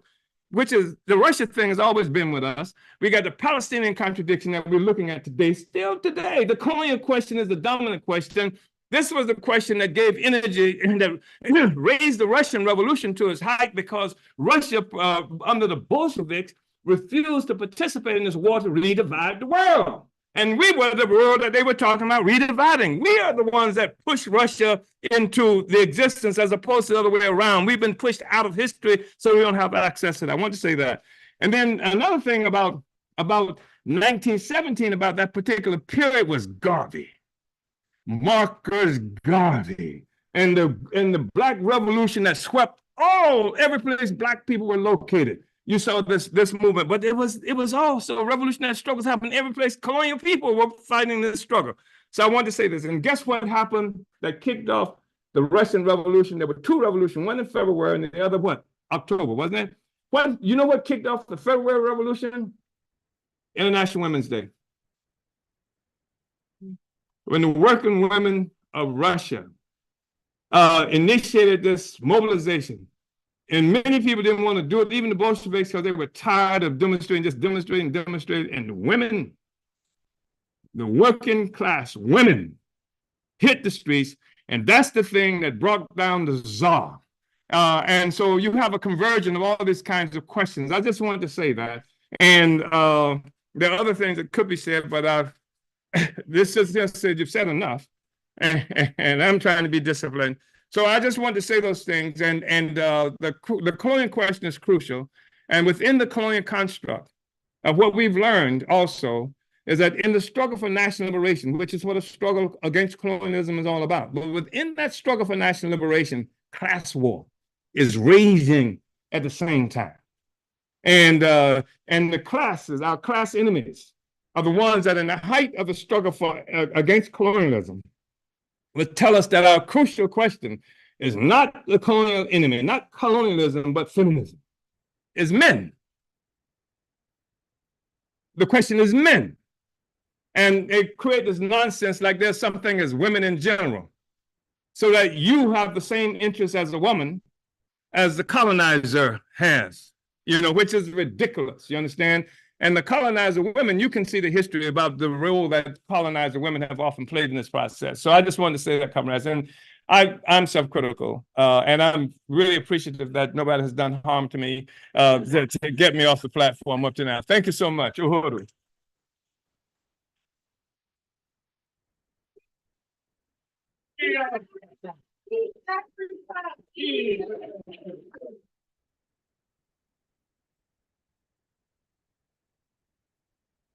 We didn't have to have another women's revolution.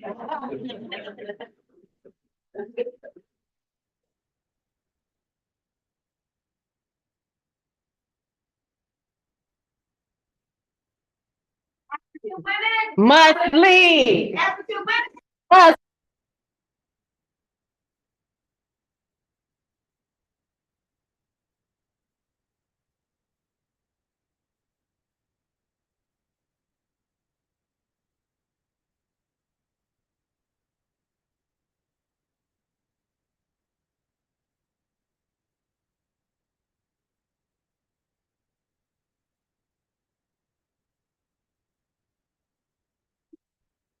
It's on. Can you hear me? Can you hear me now? Okay, Uhuru. And as he said, there's no such thing as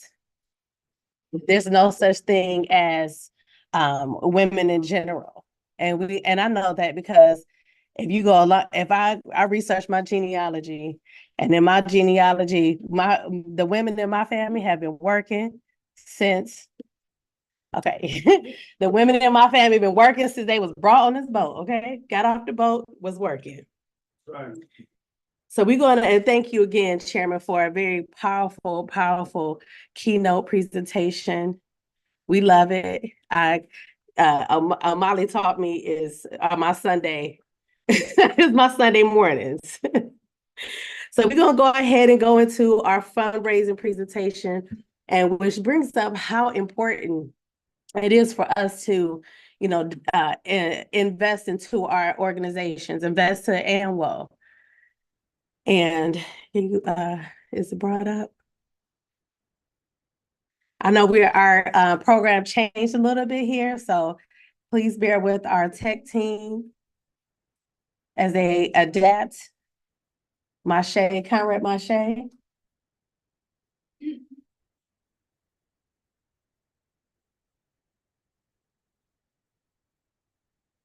So I just want to remind everyone, we raised $5,175 yesterday. That's donations. That's donations. That's what, you can go to the next screen, Conrad. That's how much we raised yesterday. We need what, $4,825. So if you don't have it, you know somebody who have it. You know somebody that you can go ahead and call and say, look, I know some African women doing a thing. I know some African women that's out here building and organizing in these streets. And they align with empowering women. They align with building community. Somebody got Kyrie Irving's number. I think we can win Kyrie Irving.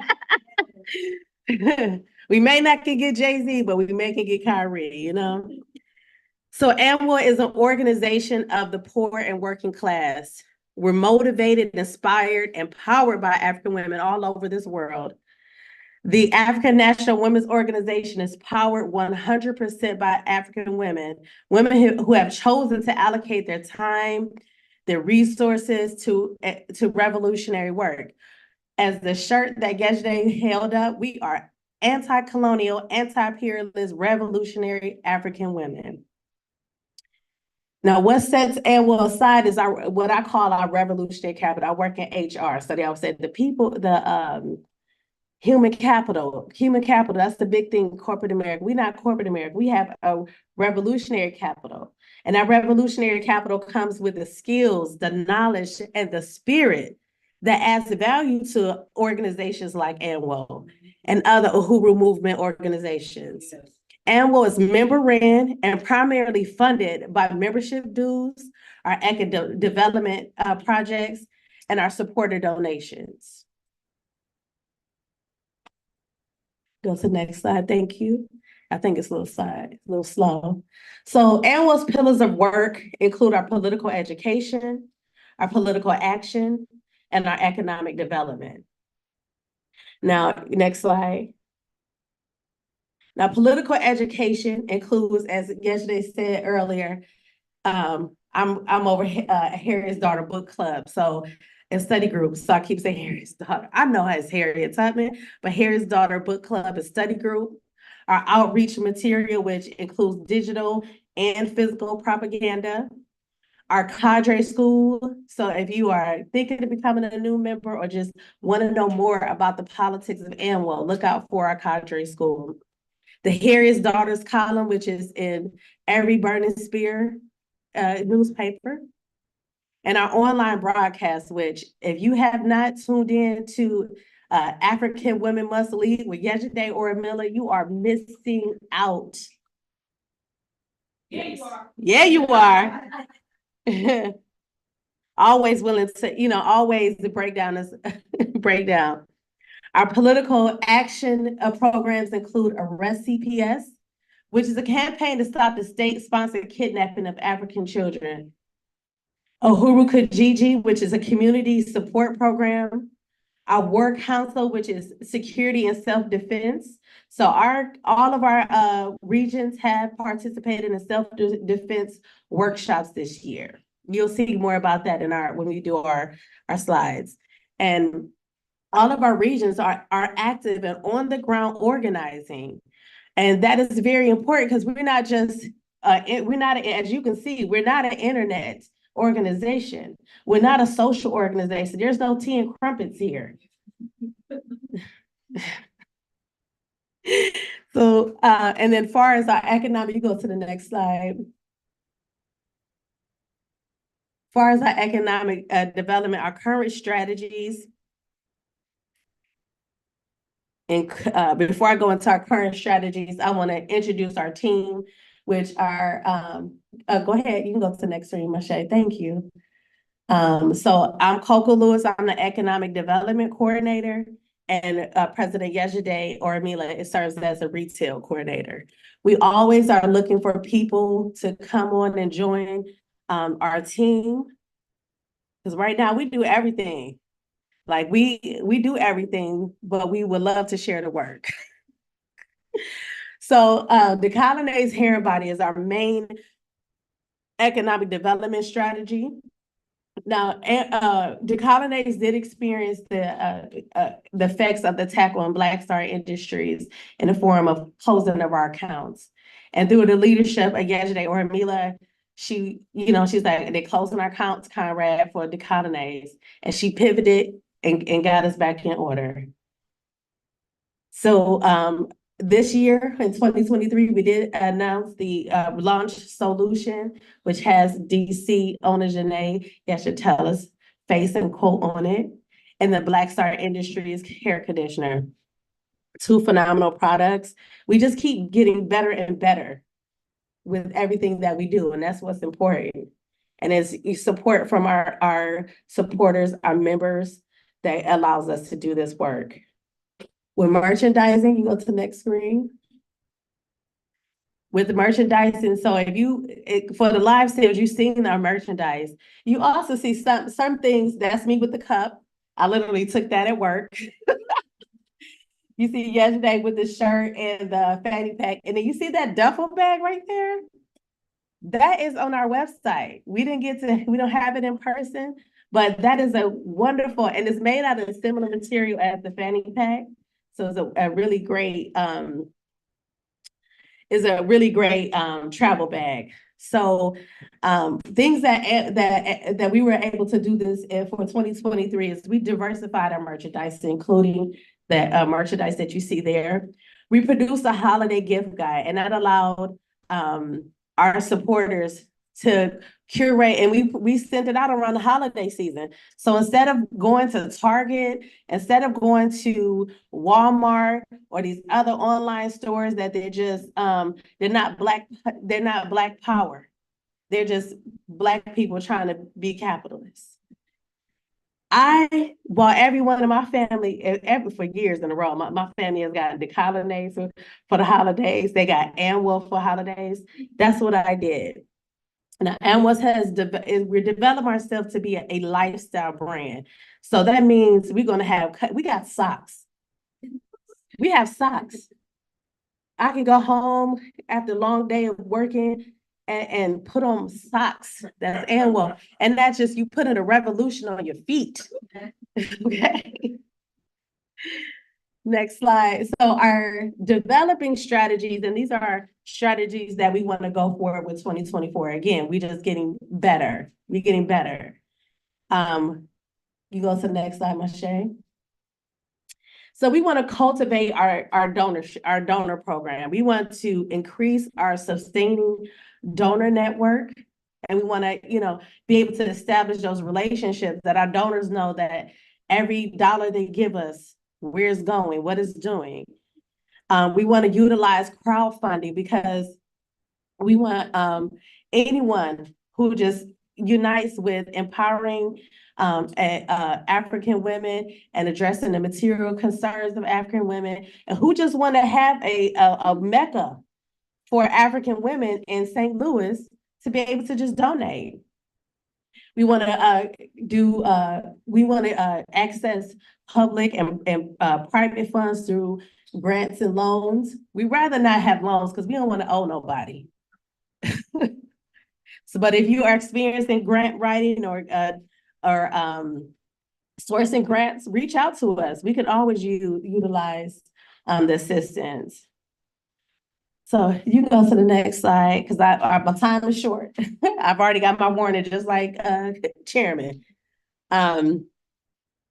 So our 2024 economic development focus are going to be the ANWO House. You can go to the next slide, Conrad Mache. Our ANWO House, again, this is the international mecca for revolutionary African women. Do y'all understand what that means? Yes. And what it can do for the community, what it can do for African women in the US, in the Caribbean. You need somewhere to go. You need something that needs to be done. We had a panel yesterday of international African women that we should all be convening there, and how we can attack these problems that we all face similar problems, colorism, being forced into domestic work, education. So, and also the One Africa, One Nation marketplace, as DC had in a presentation yesterday, and was taking over the One Africa, One Nation. And we're going to use this as a strategy to fund the ANWO House. And also, we want to build a partnership and relationship with St. Louis. We want the community to depend on us, just like they do with the Black Power Blueprint. So this is, if you go to the next screen, that's our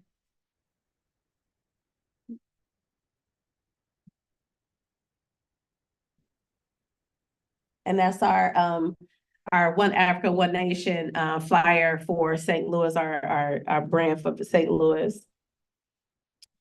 Now, the One Africa, One Nation team is made up of the IEC. This is how many hats and roles we play amongst each other. So this is the team. Next screen. And these are the dates we're going to be out here. And we need vendors. So if you are, looking to vend here in St. Louis, I know some of our vendors said they are going to attend online. Next screen. And then as far as the Uhuru House, the ANWO House, don't play the video because we short on time. So we want the ANWO House to be a safe space for African women. It's going to house the programs of ANWO. It's going to be a tool for economic development, because we want to be, if we was able to, if you want to need a baby shower space, come to ANWO House. That's what it's for. So right now we're in we want to create a overall rehab of the entire property.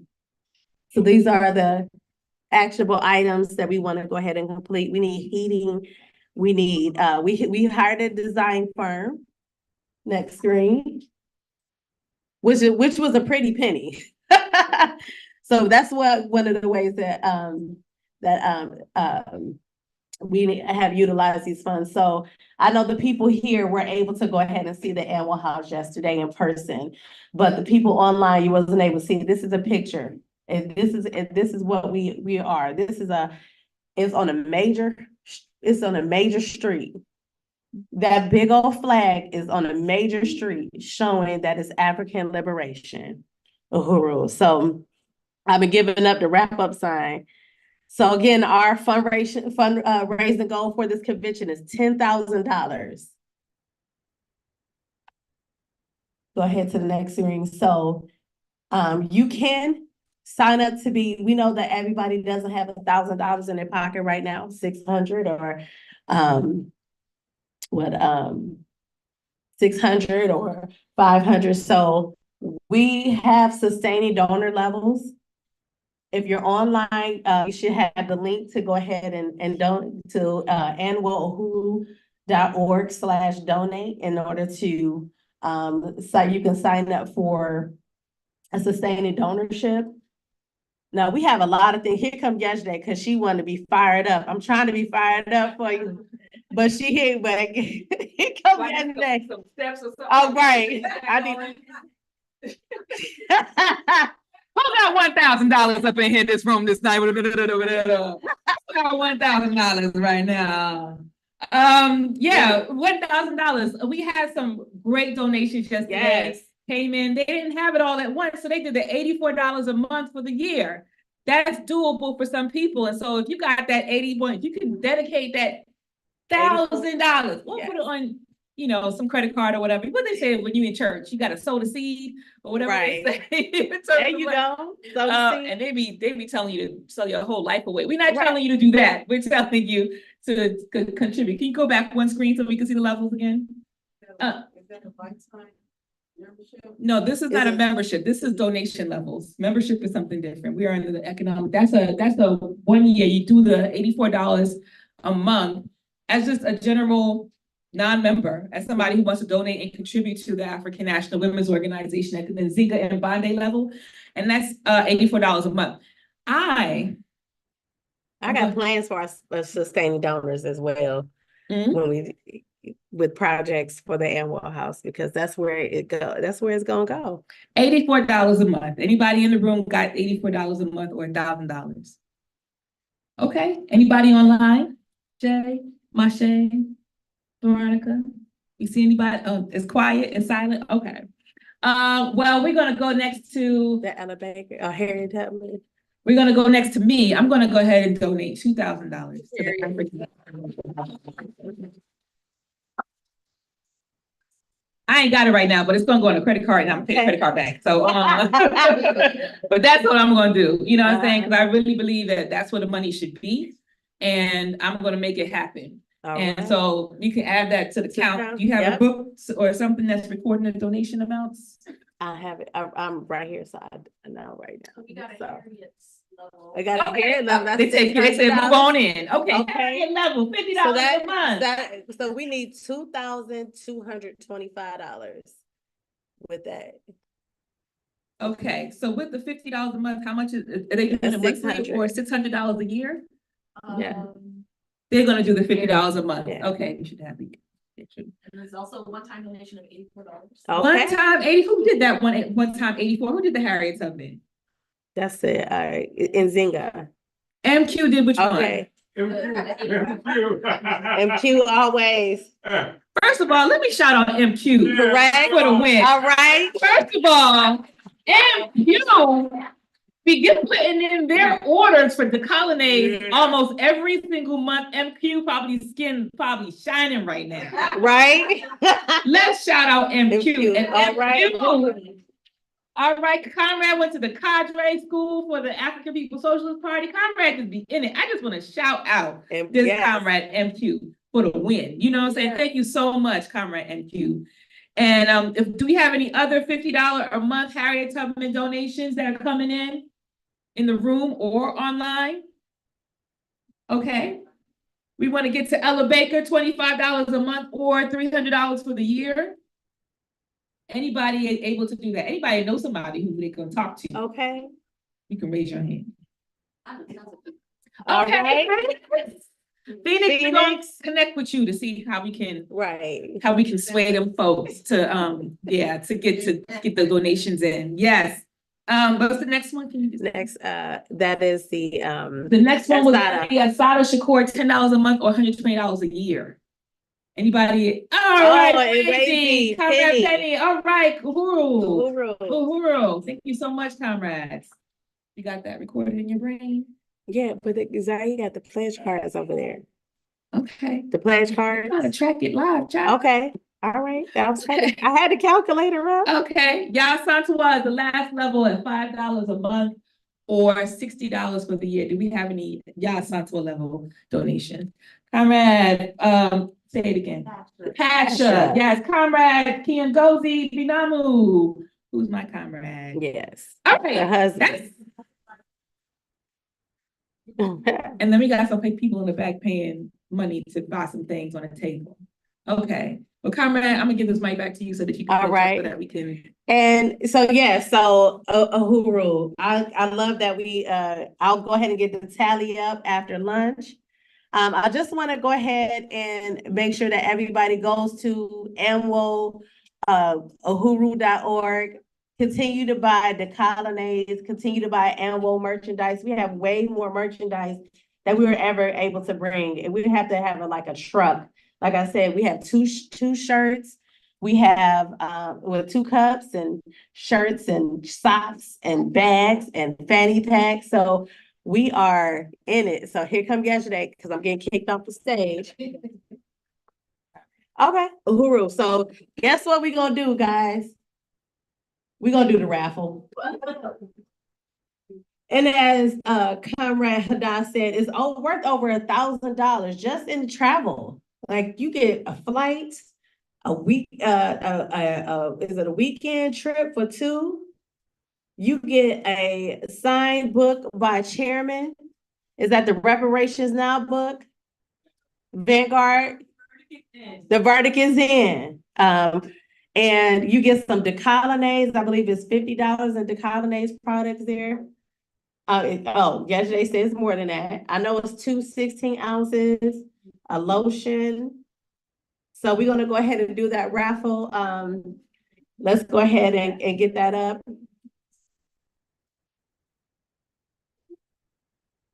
And it's a live raffle, so y'all don't think we cheating. Because if I win, no, I actually didn't do this raffle this year.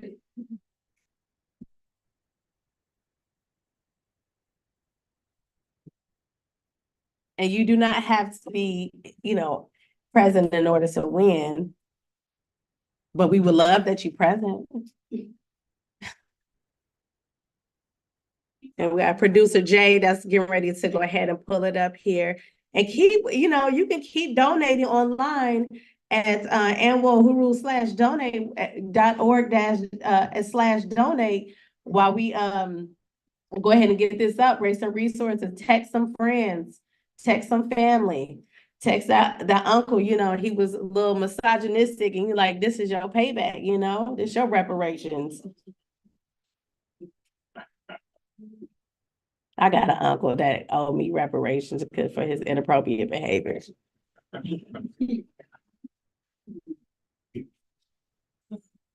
Just a joke. Nothing. He does, them uncle jokes. So look at all those names we got. City Jackson, Nicole Chung, Penny Hess, Owners Janae, Lynn Dimmer, Kanye. That's how many tickets. Yeah, twice. And Wazy, Zayi, Phoenix. Should I make it first name so you make it randomize it. All right. Look, so one more person trying to get on this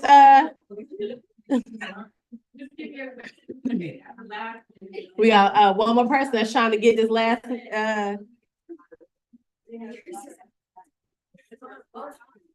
all right, we're going. I think you got to close it for it to and then so it can randomize.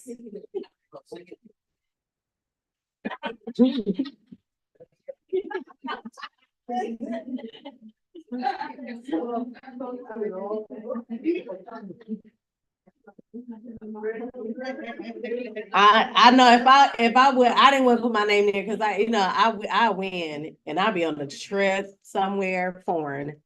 Me and my son got he got a passport at 8 months, so.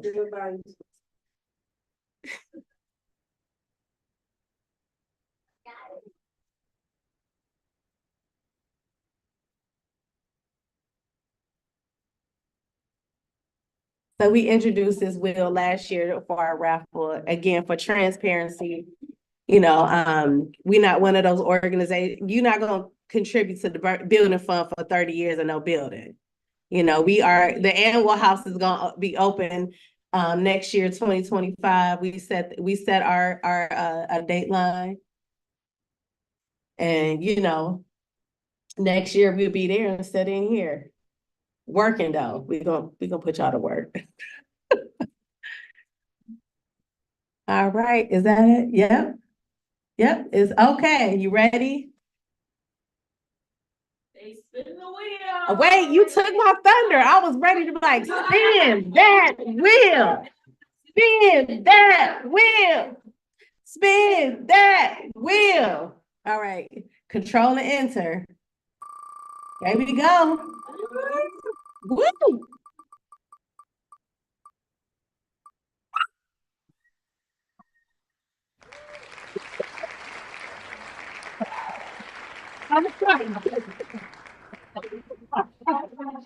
Congratulations. Look, you're here. You want to come up?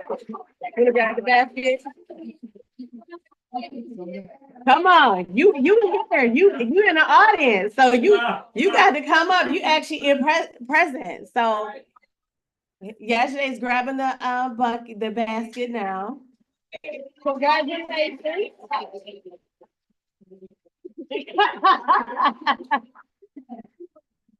City is also doing security right now, so we had a move like so that was smooth. That was smooth. King Goldie slid right into her spot. That's how we do it. 'Cause here she comes. But she did.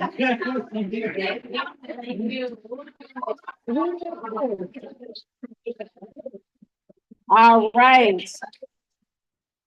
Excellent. All right. So again, we're always going to be raising money, and we're always going to be raising money. Okay, just how it goes, because we got work to do, right?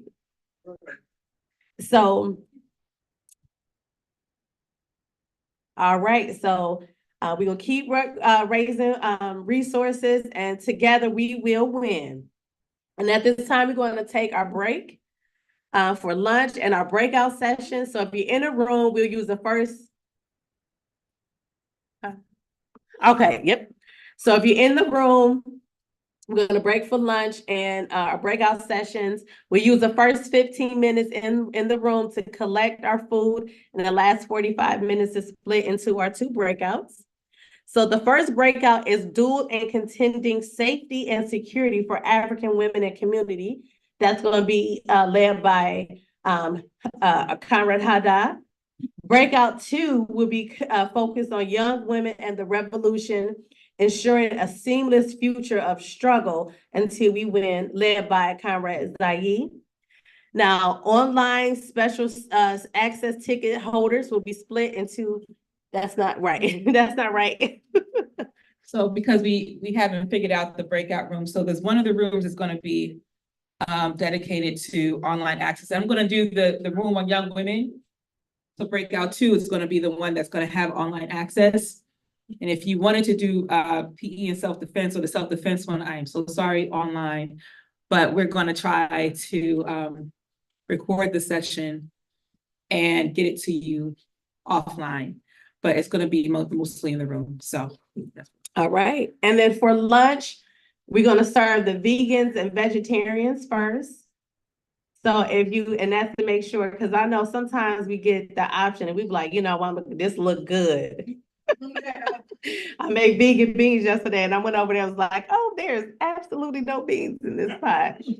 So the vegans and vegetarians, go ahead and go up first, and then we'll go ahead and have the meat eaters come up after. Uhuru. Thank you, everybody online. It's not discrimination, it's order. Let's leave. Let's leave. Uhuru.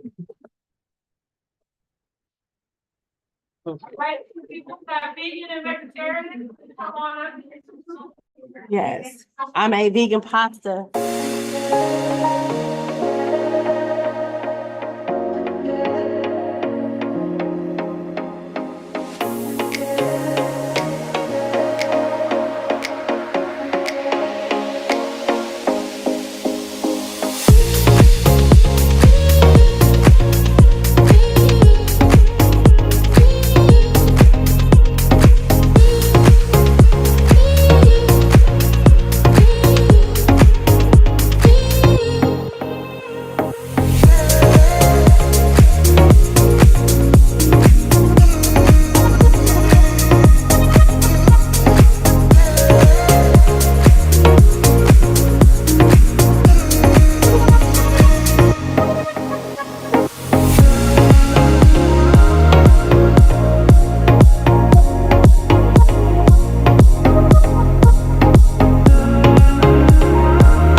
Okay, so we're gonna start the breakouts now. If you're online, we only have one breakout online. That will be the breakout number 2 for young women. That will be led by Comrade Zaid. And the focus of that will be the laptop that will be identified as breakout room 2, right? Is that how it's identified online? Okay. Right, she gave it the whole name. And then, of course, we can't do 2 breakouts at once. So then in the room, Comrade Haddad, where will we be for the breakout? We'll be centering in the front. We can even come up on stage if that's helpful. Okay, we're gonna get started now. Breakout start now. We should end at 1. What was the time on that? Can I see your script? Oh, you don't have the script. You have the script. I'm trying to see when.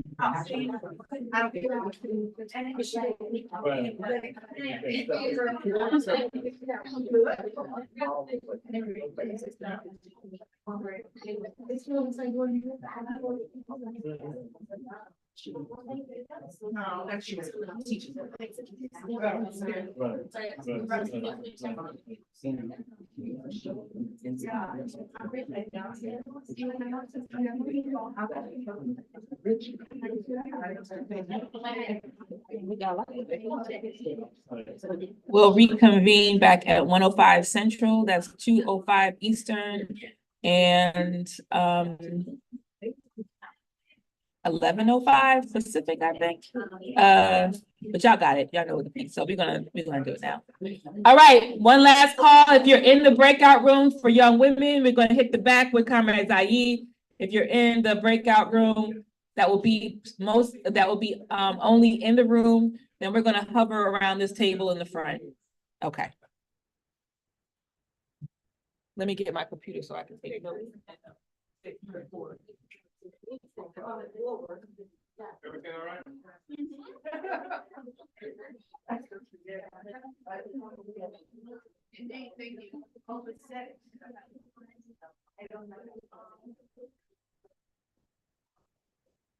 So if you are part of the breakout group in self-defense, you can come forward.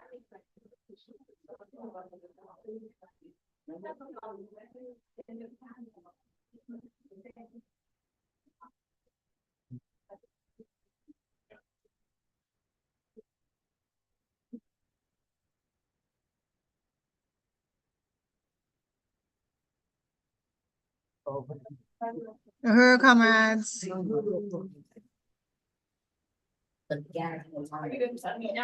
Yeah, thanks. Becca, Veronica, and Janeva, let me know if you guys can hear me.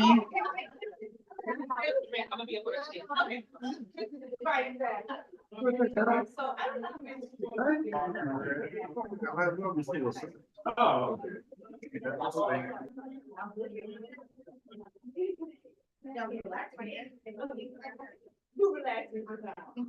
So just what I wanted to know, everybody, is asking what you doing to think.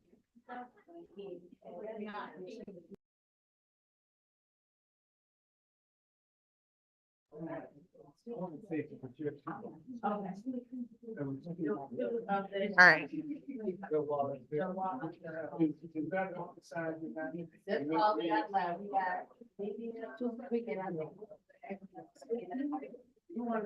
Okay, comrades, let's get started. Okay.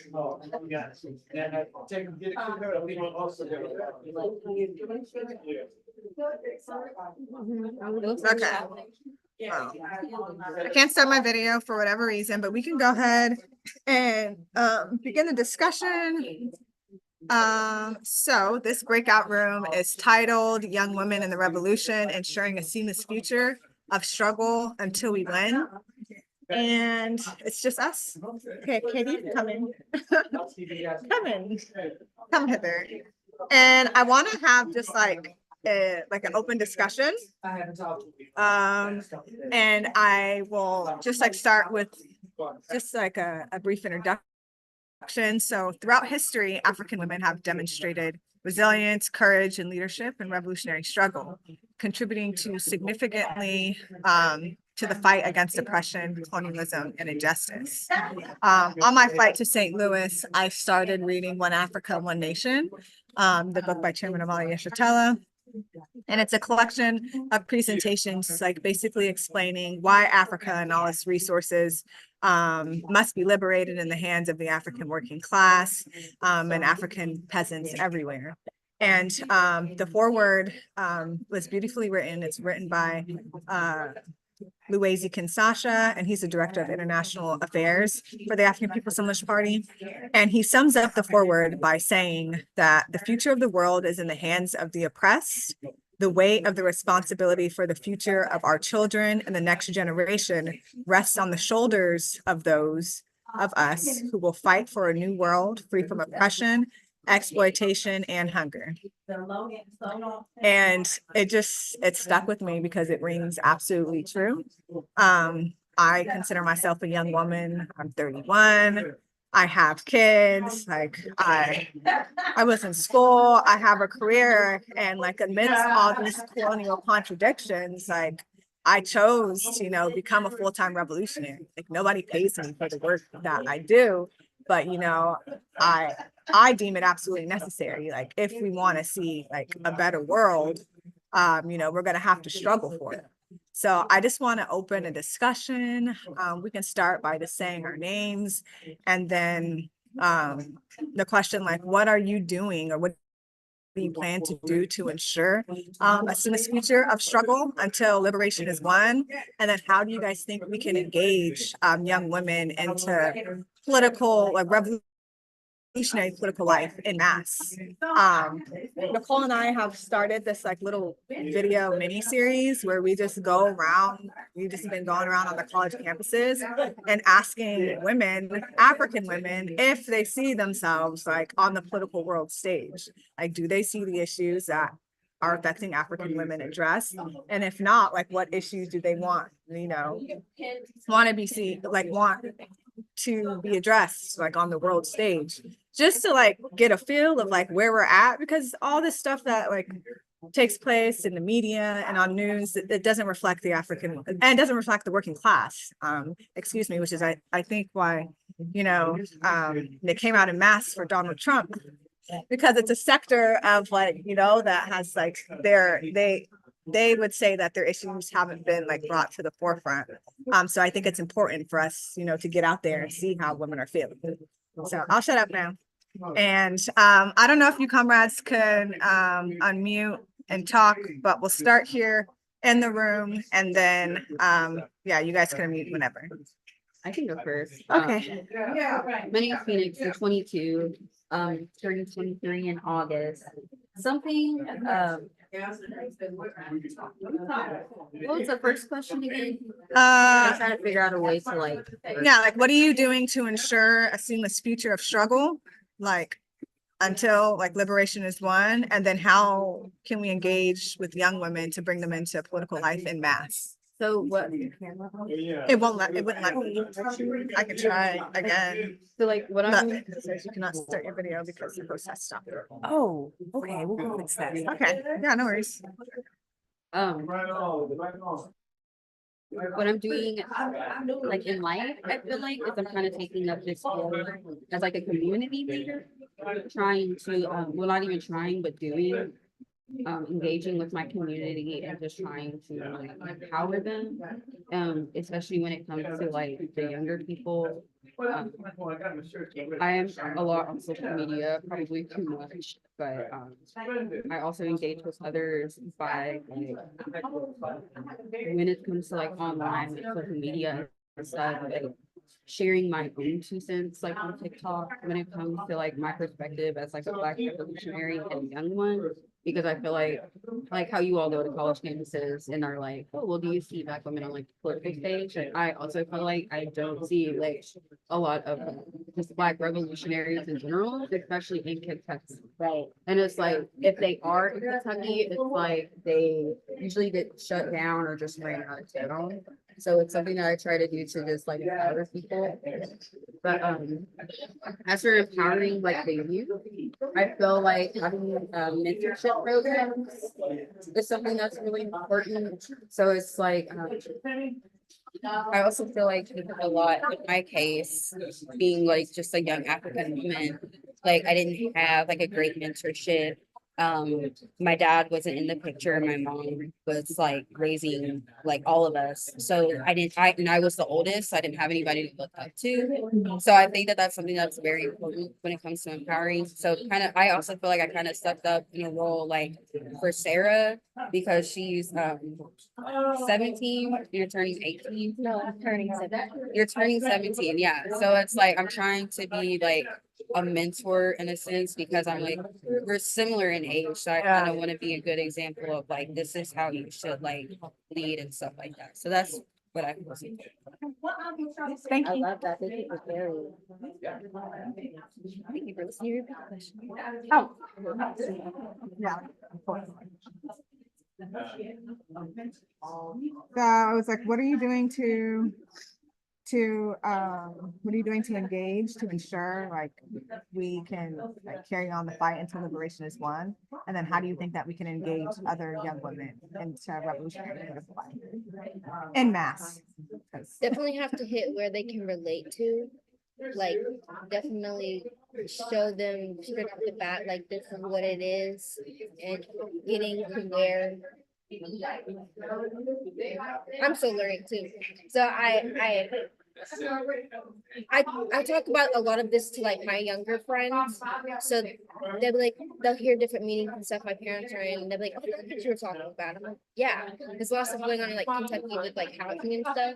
And I talk about that with my friends as well, and it's something that they can relate to it. So I think just being very relatable and hitting it where they can see it in their own lives. And, yeah.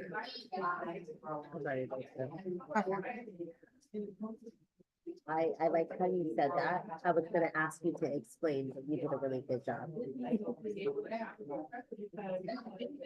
I'm Katie. I'm with the International Women's Alliance, which ANWO is a member of. Thanks for joining, y'all. Yeah, so you're all members of EWA too, but one thing that we've been learning from one of our member orgs where I'm from in Portland is they actually just started a high school youth program. And the reason they started with high schoolers was so that they can get the like revolutionary perspective before college when people are really indoctrinated, right? And to like become a professional, like you can change the world and your job. And it's been really effective actually, where now they have like kids who are graduating the program who are choosing like, oh, I'm actually just gonna do community college so I can keep organizing in my community rather than moving away and like becoming petty bees, right? And so that's been like a really cool program to see take shape, I think, and especially like you were saying, like in mentorship, like how do you intervene early? So I think that's something that I've seen work like pretty well. It's like, yeah, the sooner you can get in and change the perspective. Sarah. Yeah.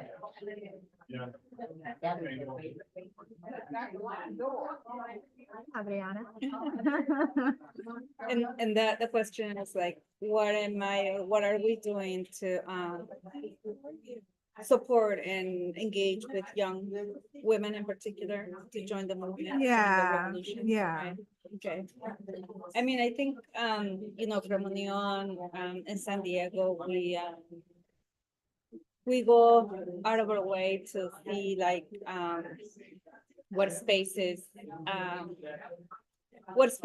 are in place that really open the space for a more critical conversation of participating in like serious commitment, right? And I think, sister, you've been in some of those panel discussions where like at Lindsay and the women's you know, International Working Women's Day. And so you know, in some ways those community spaces can be like a bit too broad or too like general, where you don't really get to like be in serious conversations like the content of this conference, right? Like it's really guiding the process of like understanding, you know, it's not an issue of how you feel like the question of racism versus colonial and, power versus just like feel good politics, or movement. But at the same time, though, I think one of the challenges with after COVID is that, people became very disconnected and isolated. And I think, from then on, we're still assessing the ways that we can reconnect with community. And I think, COVID, social media, and just capitalism, that never ending machine that keeps us, distracted and dormant to a real analysis in many ways. Like those things, really like, has bring us to a situation, or brought us to a situation where we have to reassess like the urgent need to be in community. And when we say in community, is like actually engaging with people, like, interesting that some people, and it's not a criticism, maybe more jealousy of those who are very like social media oriented. But some people in our opinion and assessment is that they think that by putting a like, it's like, Right. I'm doing, and no, you're not. There's no You're like, practical work tied to that. you're just like a victim of these algorithms that dictate your behavior and know more about you than you'll ever know about yourself. Now, I have some gray hair, so maybe that's like generational bias. But the assessment has been is, how do we reconnect with community, and how do we exist in the reality of the contradictions and the conflicts, and we provide an alternative view and an alternative way to, for liberation, right? And not just liberation for ourselves, like when you think about the emancipating process of like understanding the systems and this deconstructing colonialism and capitalism, like the chairman was saying earlier. But it's great once you understand it. The trick and the challenge is like, does your community is your community with you? Because when we speak of movement and revolution, like no one person can do shit. I mean, they might be cute, really smart, really like wow, but to create change is like we need the masses. Yeah. And the masses have to be able to be dialectical and be able to move in circumstances that are very, very challenging and difficult. So I know that was a really long answer to a very precise question. No, that was good. But yeah. Thank you. Yeah. I think you have a person, Mecca, raising the hand to speak, right? Uhuru. Okay, so I would say the way that I work to ensure that the revolution continues and that we have young women continue to participate. So it's seamless. It would be the work with ANWO. Organizing women around the needs or around the issues that affect them. I know one of the main things that we do is the rites of passage. And with the rites of passage, I think that's important because the intergeneration, and I think I spoke on this again in the last session, but the intergenerational leadership, because a lot of times what happens when young women come into revolution, if there's no women that were there before them that are directly organized within their struggle, then, they don't have the foundation and the information necessary to keep going, So I think that's necessary, but also with the rites of passage, making, I have a lot of people that do rites of passage, but I think one of the main requirements of the rites of passage should be, making sure that people become revolutionary, organizing these young people into revolution, because like, okay, you're getting recognized by your community. Now we'll recognize you as an adult, but, you have a historical obligation to your people. So what are you doing from that? So I think that's definitely important. And then also the way to engage is organizing, people, just in your everyday life. And so I think a lot of times, of course we have actions, we have activities, but organizing your neighbors, organizing your nieces, organizing your sisters, getting them involved so they can see that, this revolution is something they can be a part of, so not making it so, hard, organizing right there with people that's right there with you every day. you know, your family. Thanks for sharing, Mecca. Jainaba or Veronica?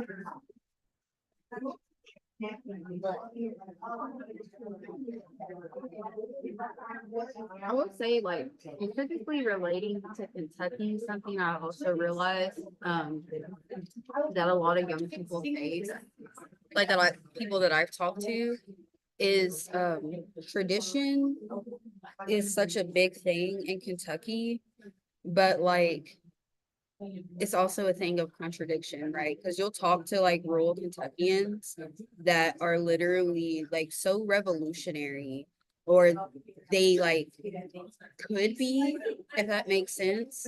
But it's like because they're so like, well, my family has done this for this many years.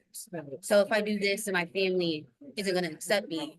But I think that's part of being a revolutionary. Like me personally, like I feel like being a revolutionary, like it's made me like be aware of how much like harm I've been through and things that like normally I would have tolerated that I shouldn't have to fucking tolerate. And it's like it's led me to like even in some cases like I can't even be around family, you know, because it's like they have their own like colonialism that they have to work through. Right. But it's like if your own family won't listen to you, then it's like, what can you do? So that's something that's like a problem that I realized in Kentucky that I like definitely want to work with people on, especially younger people and young African women, because a lot of young African women have a lot of like just fighting through colonialism and just like just everything like that. Like they just really need that support, you know. Okay. Yeah, if I can. Oh, you want to go? Yeah, I just want to piggyback on what you're saying. So we have a young person that has a young child and a 1-year-old actually. And what I'm noticing is going on to the tradition, right? Her family is unhealthy for her. And so that to be able to solve that contradiction is to be able to help them create family that can be consistent, that can do this, that can do that. How do we do that without also burning ourselves out? Because at the end of the day, she's tired. She has a 1-year-old. I have a 5-year-old. I can help you so much, but at the end of the day, so then we have the KGG collective and being able to grow our KGG collective could be something that kind of like answers that contradiction. Go ahead. Yeah, I just wanted to talk a little bit about like you were talking about relationships and how like the structures began to change. And when like Chairman talks about deconstructing this world as we know it today, and like getting ready to prepare to govern, like your relationship to the system is going to change. Your relationship to your family members are going to change. Your relationship to colonial holidays, like you're going to change. And it's like really preparing yourself to like see the world as like we envision it. You know, we talk about like a just social society, you know, where we can reap the benefits of our labor. We're able to, you know, feed, clothe, and house ourselves.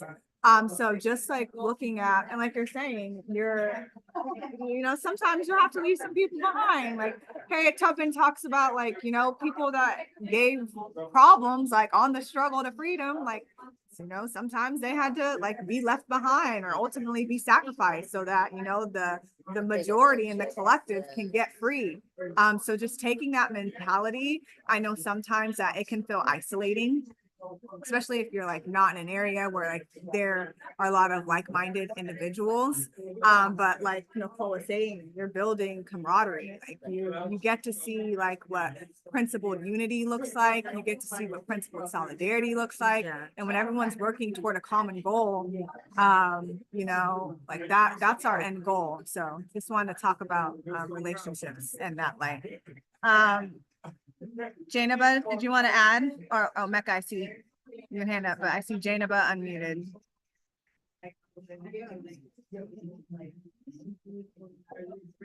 I don't hear anything. So Mecca, if your hand is still up, you can Okay, I was talk. just going to say, just even on traditionalism, I think that, yeah, a lot of times it is hard in organizing within families because once that, you know, you get a tradition, it's hard to break it. But at the same time, if you can change the trajectory of the family, then a lot of times, because yeah, we're gonna have to leave some people behind. Some people just ain't gonna go with it. But at the same time, especially with families, a lot of times it's the younger people in those families, and even some of the older people, because I have an Uncle Richard, and he's always, calling himself philosopher, asking questions. But, it's like really, again, and it goes back to organizing your family. Sometimes your family can be the strongest people with you. So when we look at examples of the original Black Panther Party, a lot of people came in as family groups. You had like who was it, the Shakur brothers in New York. You had the Dixon brothers in Seattle. So if you can get families to join the revolution, you're going to see really like that strong unity and camaraderie, because there's a love already. It's like strong families, strong community, strong nation. But, it's about having that balance. Within revolution is always a balance, knowing, what you can salvage and what you can't. But at the same time, not giving up on them, and understanding that for a lot of people, their worldview is just different. Because and I'm not going to be long-winded, but I came into the revolution at 19, a part of another organization called Black Riders. And me and one of my other comrades, Ebony, we always laugh, because we'd be like, we just thought you couldn't tell us nothing. We was like, we the revolutionaries, and these people don't know nothing. And so we kind of even developed a little bit of a latism. Like, oh, y'all dogmatic, but at the same time, going back, I realized that it was some lessons, you feel me, that could have been learned from them, but it's about the way in which, I brought, my new information, because I was all excited, you excited, you getting this new information, but understanding that, we don't want to get so far ahead of the people, but at the same time, again, back to the balance, we can't let them hold us back, but just knowing, and being able to decipher. Thank you, Becca. Thank you. There's somebody trying to talk. Was someone trying to speak? Janaba says, I'm trying to chat, but I'm not sure if I can be heard. I'm unable to start video. Try to talk, Janaba. I can ask. I'm gonna write it in the chat too. Yeah, you can add your contribution to the chat, but I'm gonna see if someone can like unmute you and see if you can share a video. Hold on. You guys want to add anything? I think it's important, and I think this comes down to, it always comes down to financial, but meeting their essential needs. This generation, like, they have to eat, they have to sleep, they have to learn to like themselves, they have to, I don't know, they need to have good times as long as well as like the more serious times. And so sometimes it's providing a space where we can feed them. And sometimes it's providing a space where we do a little heartwork, or we could just have open conversation about life and then be able to add in the political information. A lot of people aren't getting their mental health needs met. Yeah. So not that we can provide a mental health need, but maybe we could provide a safe space. I know that we've done healing circles in the past, and those have been really effective. Maybe so targeting young moms to come out and kind of talk about their struggle, and then we can counteract it with like, okay, well, you got a struggle, we got a solution. Right. You know what I mean? Something that I do actually is I have my house open. Like I invite people over because something that African people have done since forever, it's been had a community and have like a community center where it's like anybody can come in, just hang out. And it's like, that's how I try and have my house. I have like a safe space for people to come in and just like decompress. I feed people, like, even though I ain't really got it like that, I still try and give it back, because at the end of the day, it's like, if I have it to give and they ain't got nothing, I'd rather give my last, But you're so right, because having that space, like, that is what's, especially for like young people, like our generation.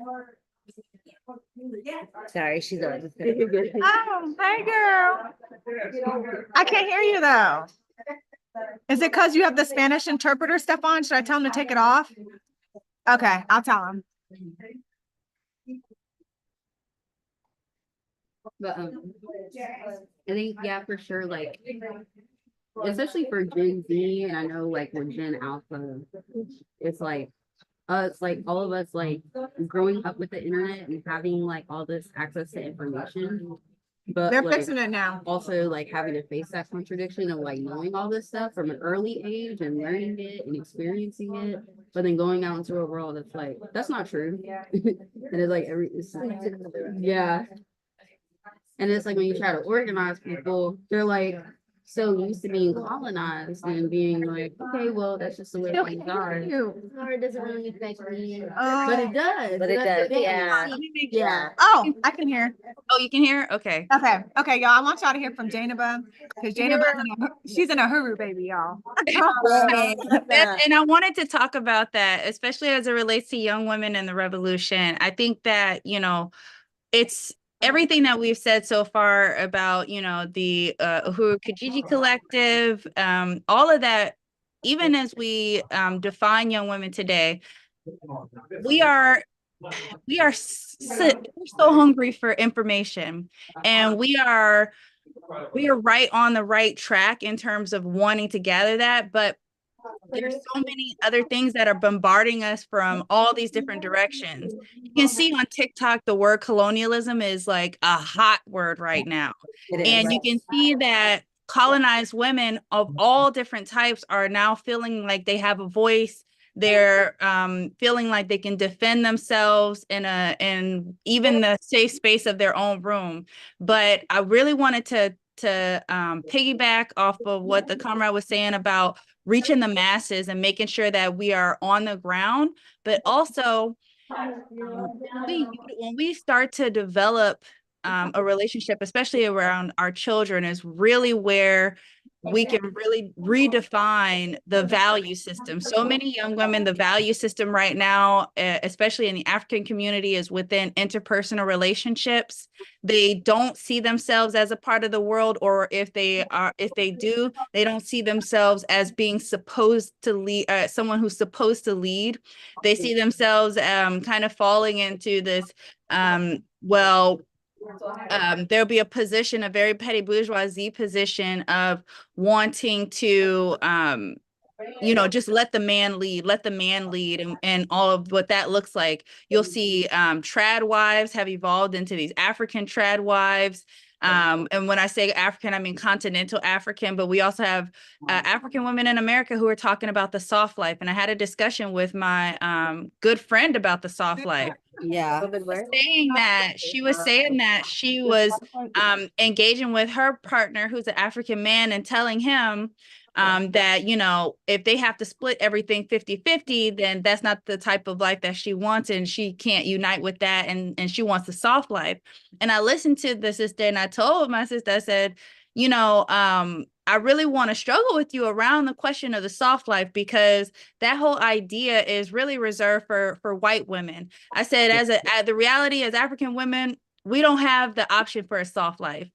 We have to work, we have to organize, and we have to make not situations just better for our immediate family, but for our community, for there to really be a change, a transformation. And even after the revolution, there's going to be a lot of work that needs to be done. So, you know, I told her to, in terms of how she identifies with our partner, I said, one thing that, you know, I would encourage you to do is to let him know you want to work with him. You want to work with him so that you two can create a better future. And, you know, also leading her into organizing, because colonialism really has us so hyper focused on our immediate problems. That's the whole point. You got to pay your rent. You got to do this. You got to get money quick.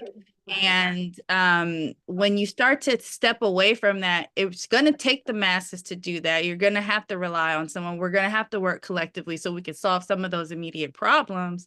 But further than that, the soft life that we want isn't the soft life as it's defined today. The soft life that we want is a life where we have self-determination, but it doesn't absolve work in general. So I just wanted to piggyback off everyone. I was going crazy behind the camera. I'm like, say something, but I just can't get on. So I appreciate you, Comrade Zaire, for pulling me in. Yeah, no problem. I need to call you later, but thank you. I definitely appreciate your contributions, and I don't know where we're at with time. Yeah, go. I'm sorry. It's okay. I'm trying to take advantage of the space because like we do not have any type of things like this in Kentucky. So like something else that like just also think like about organizing too though is something else that I realized is like so like let's say in Lexington, for example, there's 13%, like 13% of the population is Black, but like we're the people that are getting killed the most, having the most maternal like death rates and everything like that.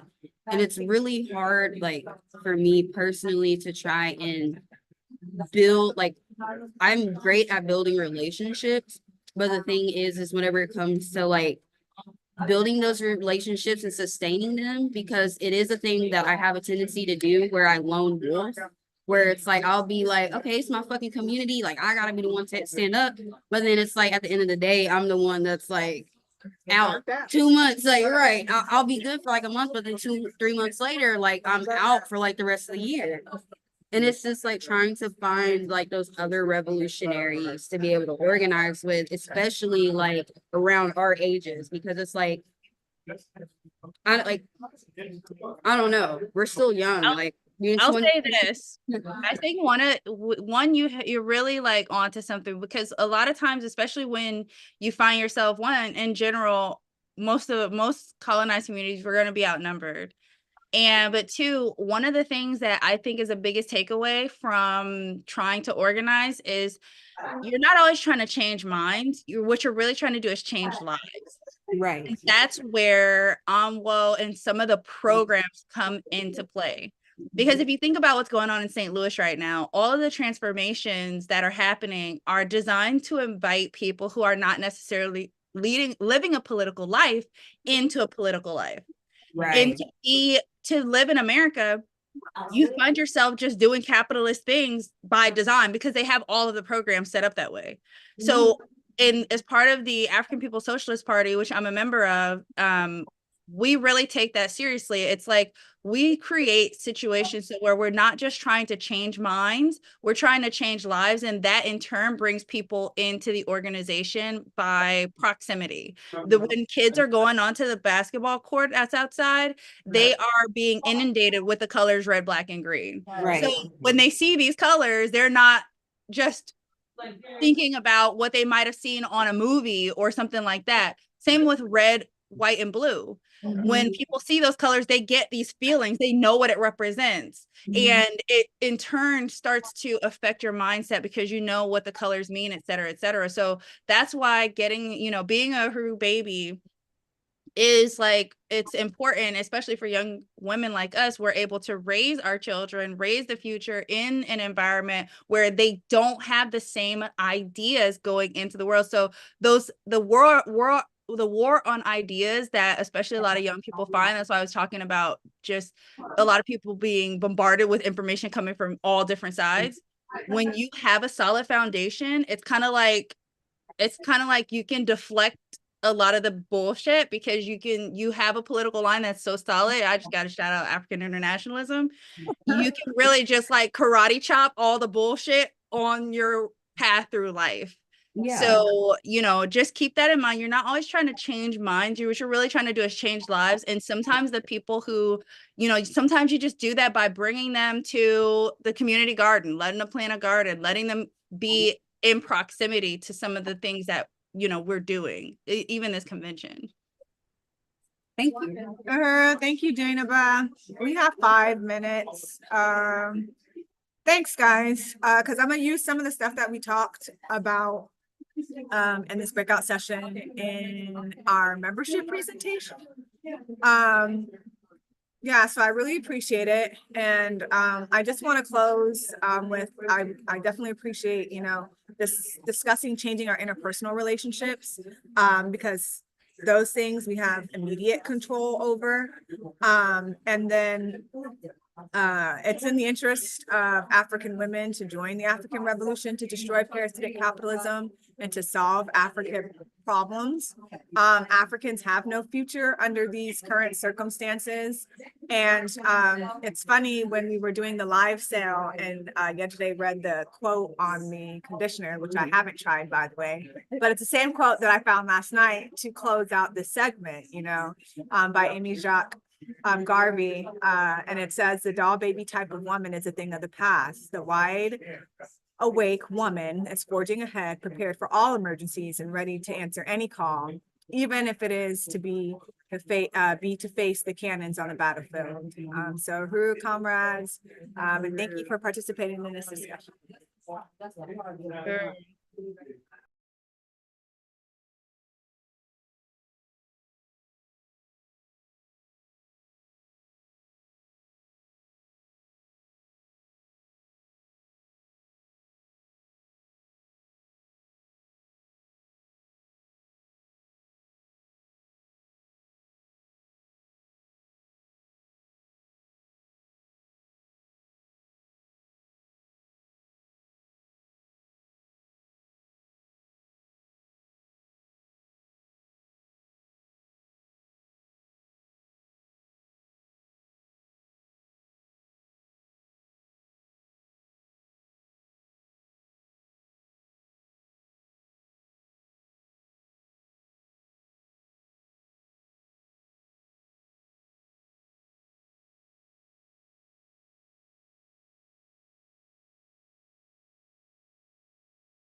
And for my chat moderator / screen share is the next thing that we're gonna put up on the screen is the arrest CPS. Arrest CPS presentation.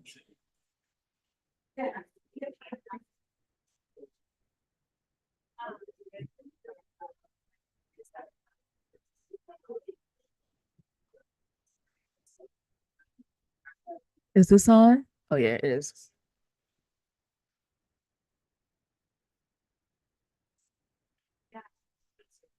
Uhuru comrades, so this next part of the convention is gonna go, we made some changes to the program.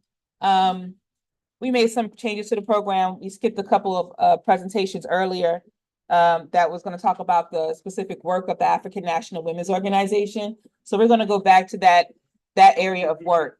And we're going to start off reconvening with the Arrest CPS presentation for the African National Women's Organization.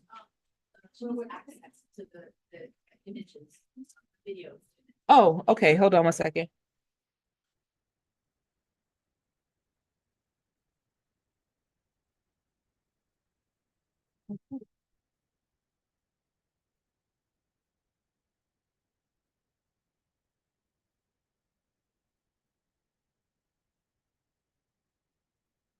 You know, it's okay. Let me see if I can give it access real quick.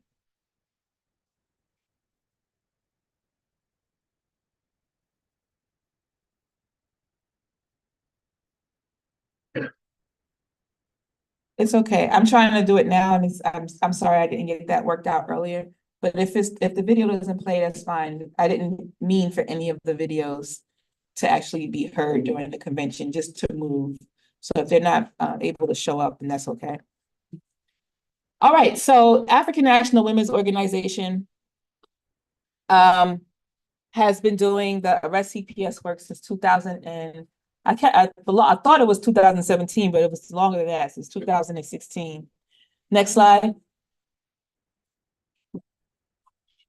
We created this campaign work to deal with the response to African mothers who had contacted us about their children being taken. At the time, we didn't know anything about like what it looked like, you know, how vicious and pervasive the state can be in your life.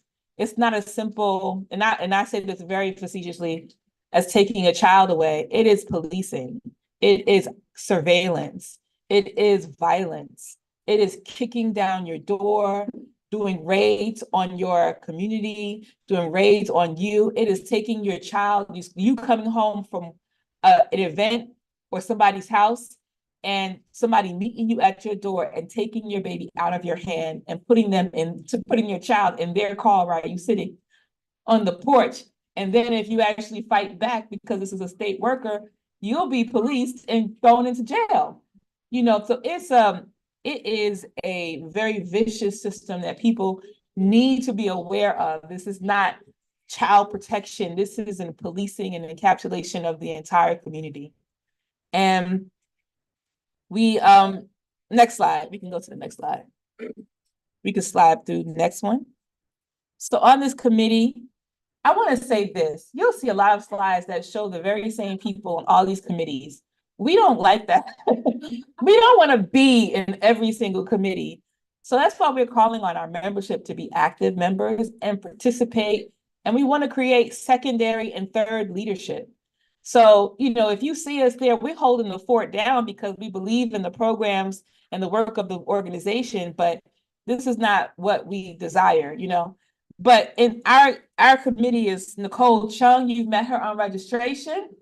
Applause. She gave you her story about why she joined ANWO yesterday. Zaid Badisa, who wears many hats. Applause. Membership and recruitment. And Haddad Julalongi, who does the UKCC work. You'll get a full presentation about that. And of course, I'm over the campaign and have been over the campaign since it started. And I'm very proud to say that when we started taking on Arrest CPS, it was more like an individual vigilante sort of thing that I was doing.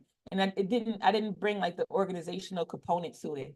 And I'm glad that we are able to now have a committee that can work on these aspects of it. It makes the work so much bigger, and we're able to take it out to so many other different places. Next slide. Some of the political education work that we do has been to create propaganda to help the community understand that, you know, it's family policing. A Black child was kidnapped today. It's very shocking. You're like, oh my God, Black child. But when people learn it was CPS, I'm like, oh, maybe they deserve to be kidnapped. But we want to create conversations around the state-sponsored kidnapping. And of course, CPS is genocide. Black children are taken from their parents more than any other group, which is a true statement. If you go anywhere else in the world, this is also a true statement. So it's not contained to the United States. And we find that this is something that is present in Europe and other places where African people reside. Next slide. Arrest CPS is the campaign of the African National Women's Organization. And we want to expose the parasitic nature of the system through CPS. We highly believe that we highly understand, I believe, that the CPS system, the family policing system, is the same colonial system that allowed for African women and children and parents and families to be separated. And the basis of capitalism itself is that action. So we want to make sure that people understand that the colonialism is still happening, and and this is just one of the many institutions that reflect the most vicious attack against our community. Next slide. So I'm gonna go through our history real quick. Next slide. These were the two women that came to us in 2016. They were based out of Philly, and we've been organized. We had organized with them, and part of the thing is that we don't want to create a service. We're not a service organization. We want to organize women to be empowered to take on their own stuff. And so these women had already been organizing in some certain capacity. They didn't know each other before their children got taken, but they came to us. And I think the result of this one was one of the mother on the left in the blue top, she was able to get her children back. She had like 7 kids. But she did that by persistently staying on the necks of the people who had taken her children. And the mother in the white also stood on the necks, but despite what her efforts was doing, one of her children actually aged out, and she currently has a relationship with that child, but that child is, they have a very coarse relationship, right? Next slide. This is just them also organizing in the streets of Philly. And I'm very proud of this picture and just all the work that we were able to do to organize them. Next slide. Here is Maisha Bright out of Baltimore. And right next to her, again, I want to just reflect how we were able to organize these mothers to do work, not just focus in on these specific campaigns. They need to be organized and organize others, because in isolation, you're made a target. Next slide. We also worked on the sisters case. So we didn't have members in Phoenix, but we were so appreciative of comrades coming out of California. And we said, call to action. We need to defend this sister. We had comrades come out of California, drove overnight to Phoenix to stand with this sister in front of a building. And that's the kind of community that we're responding to. Yeah. So ANWO may not be in place all the time. We got the party comrades who do the work too, who when we call on them, they say, I can do it, and they respond, that expands the work. So it's not just, Arrest CPS is not just ANWO's campaign, it's the party's campaign. Like anybody could take it out, So we push it out there, and if we can help sisters and brothers, defend their right to have their children back, we will do that. Next slide. Next slide.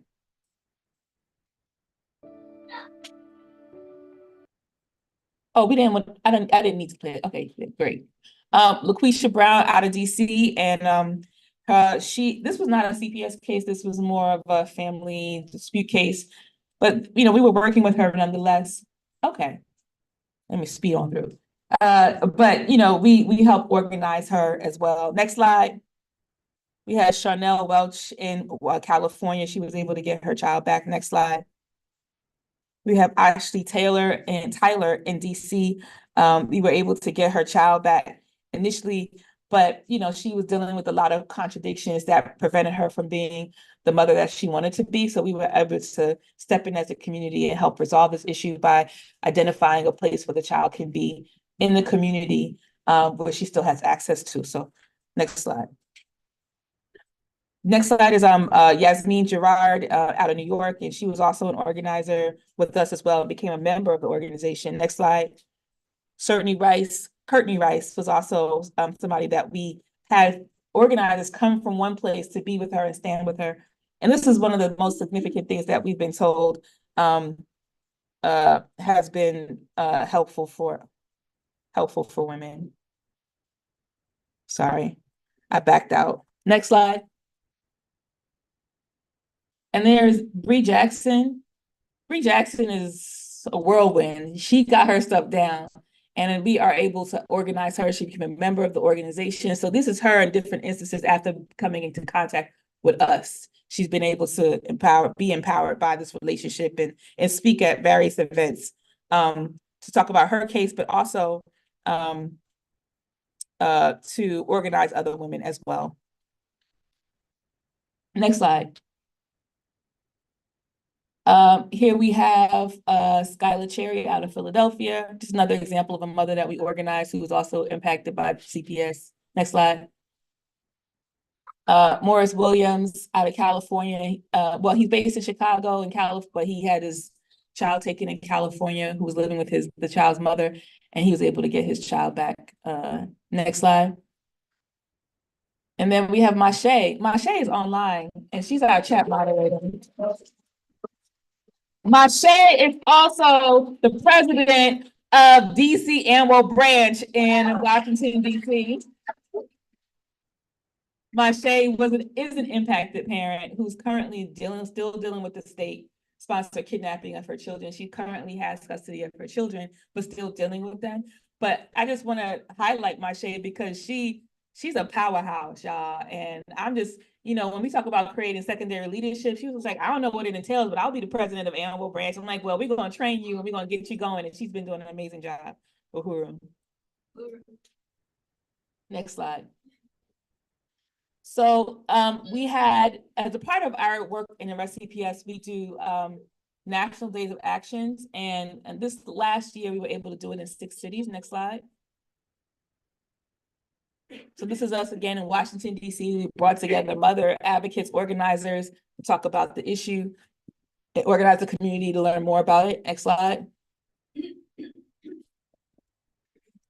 And then here we have in San Diego, California, where Comrades in the Room organized. San Diego will be coming out, y'all. Like, okay, go ahead, big yourselves up. Woo! Okay. They was in the back pumping their hands. Y'all couldn't see it on camera, but they was like doing all of this. But they held a really amazing community discussion and tried to organize people who were in this space as well, because we want to build out, we want to create mass movement around this issue. Next slide.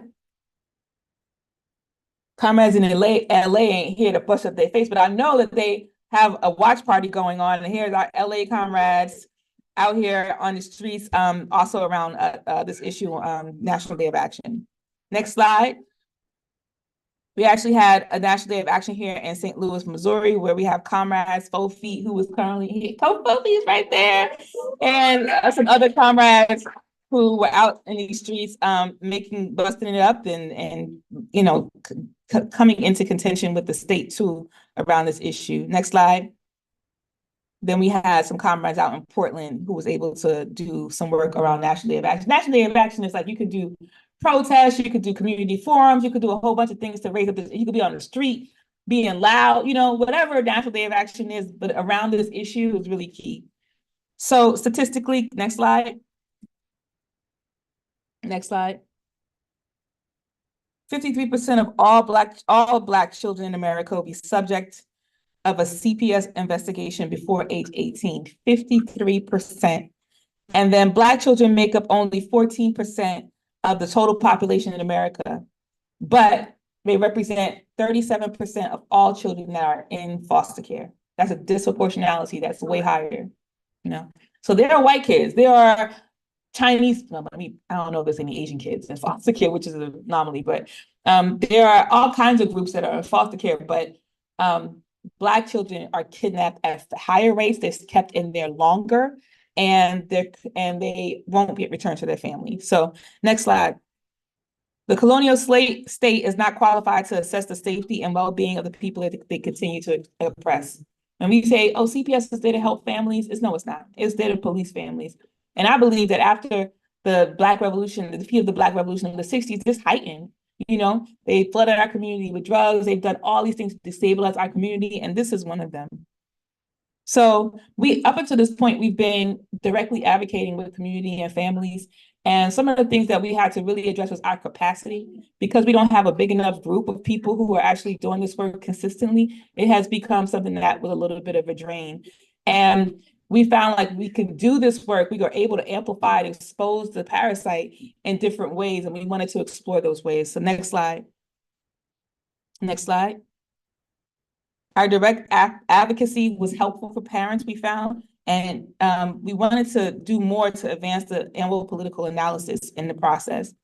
Again, our capacity was an issue, and then resources, money, time, and community. We needed more of that. And we believe we can build that through this pivot that we've done. Next slide. So pivoting looks like building out a local arrest CPS organizing committees, which is what we've done. Kentucky, where y'all at? Okay. Our first local arrest CPS organizing committee where we actually like got community members in it. So Comrade Lauren Jackson out here for the win, you know what I'm saying? And using this not only to build the arrest CPS organizing committee, but bringing in USM members to this process, bringing in the party members to this process. So like we believe in organizing and putting it down. Of course, wherever there's an ANWO branch, that's essentially a organizing committee of the arrest CPS. And then educate, join other organizations and movement calls to action, which is what we'll talk about in a minute in terms of the Black Mothers March. Use our social media to say more about the colonial impact of this. We need to do more political education and expand this issue to global counterparts. When we first started, we were in Sweden, we were in England, and we were able to expose that this is not some United States-based thing, but that it's a same trend around the world where these kidnapping and destabilization of Black families is systematic as a part of the colonial mode of production. And we also want to empower, highlight parents like Mache who have been fighting and are winning against the state, and then do more advocacy and we believe that we can grow this out. Next slide. So what we've been doing to do political education is we did postering throughout communities in like 7 cities by putting up messaging around family policing. And so here we have some of our comrades, a mixed bag of LA, Tampa, and San Diego, putting up posters in our community here. Go on, next slide to Kentucky. Come on now. Oh, keep going to Kentucky. Here we go, Kentucky. And we got Comrade Lauren in the city putting up posters in the community. And we have a QR code on this poster, but people can like, if they're shocked by it or they read it and they want to be involved, we say, come on through, sign up on this form. When they sign this form, we call them and we organize them. Next slide. So we have some more of us. Keep going. Next slide. Just some more examples of us doing polls. This is us in Washington, D.C., and us organizing the parent there as well. Next slide. We also did some banner drops, and that's us in Washington, D.C. We thought it was a cute banner too. We thought it was big, and then we dropped it from over our overpass, and it was not as big as we thought we could. So we got to get a bigger one. But that was really significant, and us. You see us painting it. We actually did it by hand, and then we hung it out and got a good response. Next slide. And this is Kentucky again. You can't see it, but it's over there. Circled in a circle. Next slide. I know I'm over time. Next slide. So Black Mothers March. We do need to play this one. Can we share sound on it? It's at the core of Black lives. It's at the core of Black power because in the room. Oh, I'm sorry, the TV's muted. Never mind. TV's muted. Yeah. It's at the core of Black lives. It's at the core of Black power because we can't build Black power if our children are trapped in this system. And so this is why we are making this issue a Black power issue. We are building up our capacity to build a movement of mothers, of fathers, of community members, of advocates, of lawyers who are fighting for Black power, which means we're going to get our children released from these systems.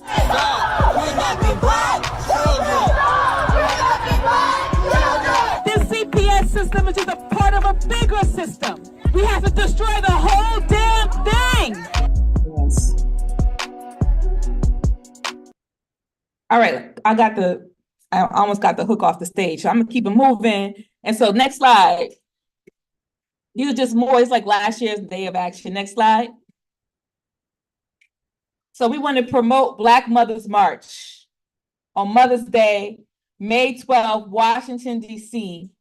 We are organizing for as many Black people, as many supporters, community to come out to Washington, D.C. This march has been growing since we started it 3 years ago, and you need to be there. If we're talking about Black Lives Mattering, then you can't really say that, right? If you're not out in these streets with these parents who are actually fighting tooth and nail to get their children back from the state. And it's amazing for them. So we're going to start the weekend with a film screening on that Friday. On that Saturday, we're going to do a block party in the community. And on Sunday, we're going to actually have the march. So go to blackmothersmarch.com to learn more about that and to register. Next slide. Next slide. Next slide. Sorry, go back one slide. So we are part of a group of people who are organizing. I didn't get everybody's logo, but for the most part, the main organizers are Operation Stop CPS, Movement for Family Power, and the African National Women's Organization. But there are other organizations and individuals, Upend Movement, and so on and so forth. Next slide. Next slide. Oh, Uhuru Kijiji shot. I'm not even gonna go to that. Comrade is gonna talk about that in a minute. Next slide. So we're asking people to donate because this work requires a lot of resources. You can go to ANWO.org and donate. Some of the resources that you donate specifically to Arrest CPS will be used toward Arrest CPS. Next slide. And we still need people to participate in Arrest CPS, whether you do it on a national level or on a local level. We need policy and legal researchers, parent advocates, graphic designers, storytellers, social media promotions, childcare volunteers, outreach volunteers. We need everything. So if you don't fall into any of these categories, just let us know and we can still put you somewhere. Next slide. Uhuru. Thank you, comrade. All right, that's it. Arrest CPS. And I'm gonna stay up here. These are gonna be quicker, comrades, so I should be off the stage in just a second. We're gonna go to info and ed slides. That's the next one.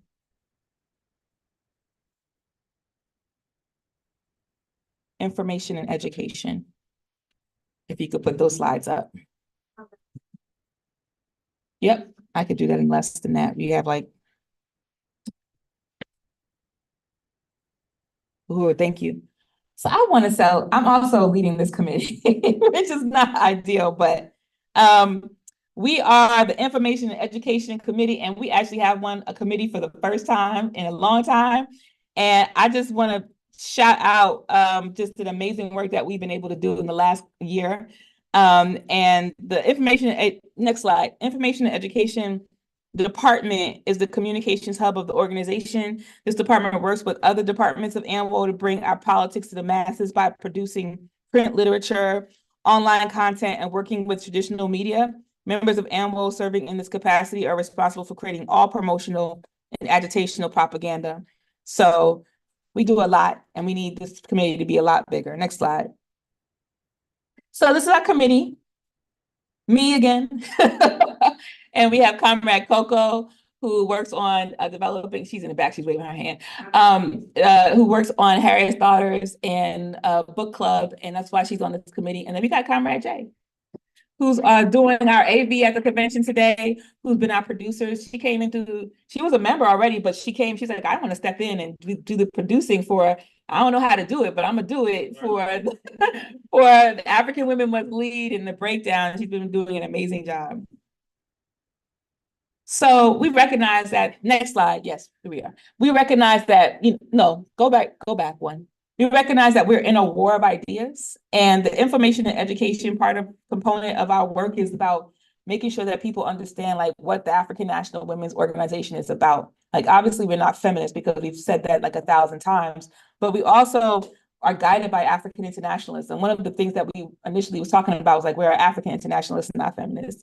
And we are led under the leadership of the African People's Socialist Party, which makes us unique, because there are many organizations that claim that they're for Black women, but they don't have any revolutionary theory. They don't have any of the leadership that we currently have in the Uhuru movement.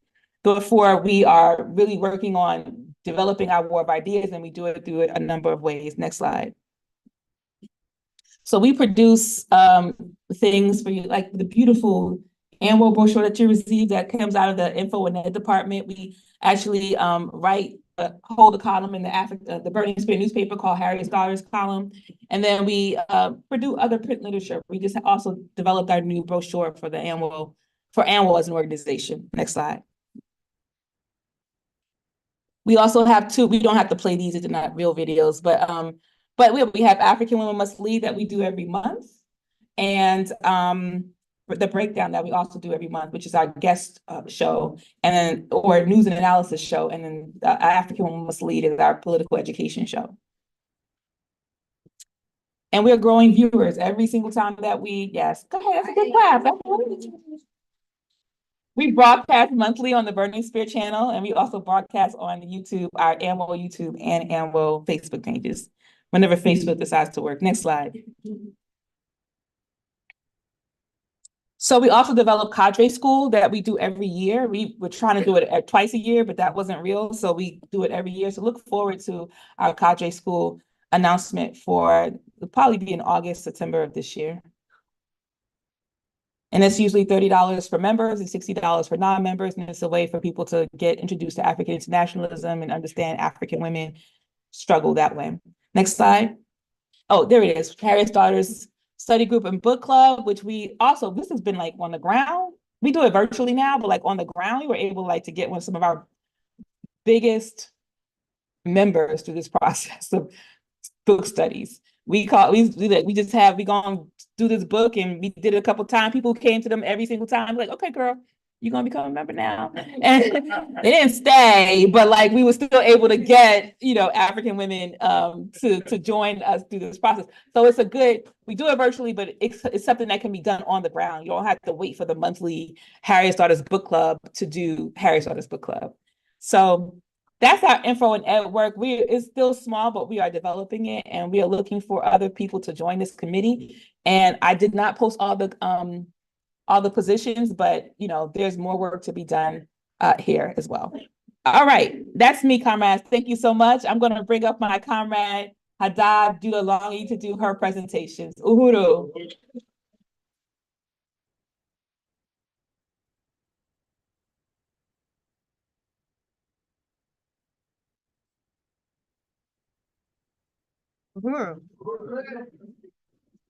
Let me get situated real quick. All right.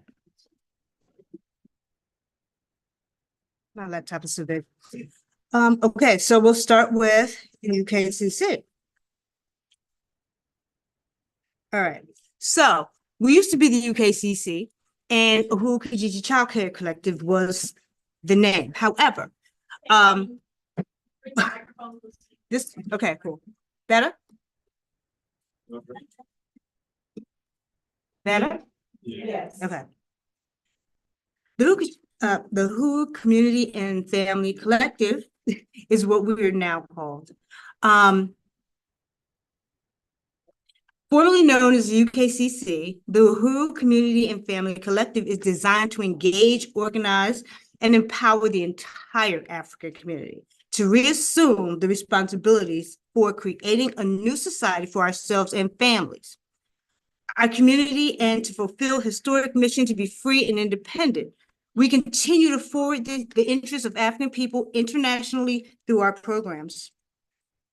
The Uhuru Community and Family Collective will reach out to working class families who desire to bring about change in their circumstances and their communities. Because what we found is when women lead, men tend to follow.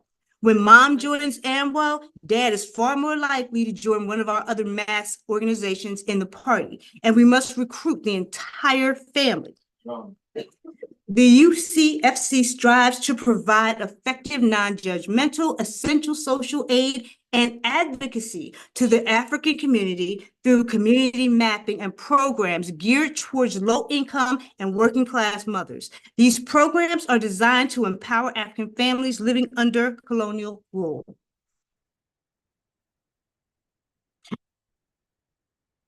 Okay.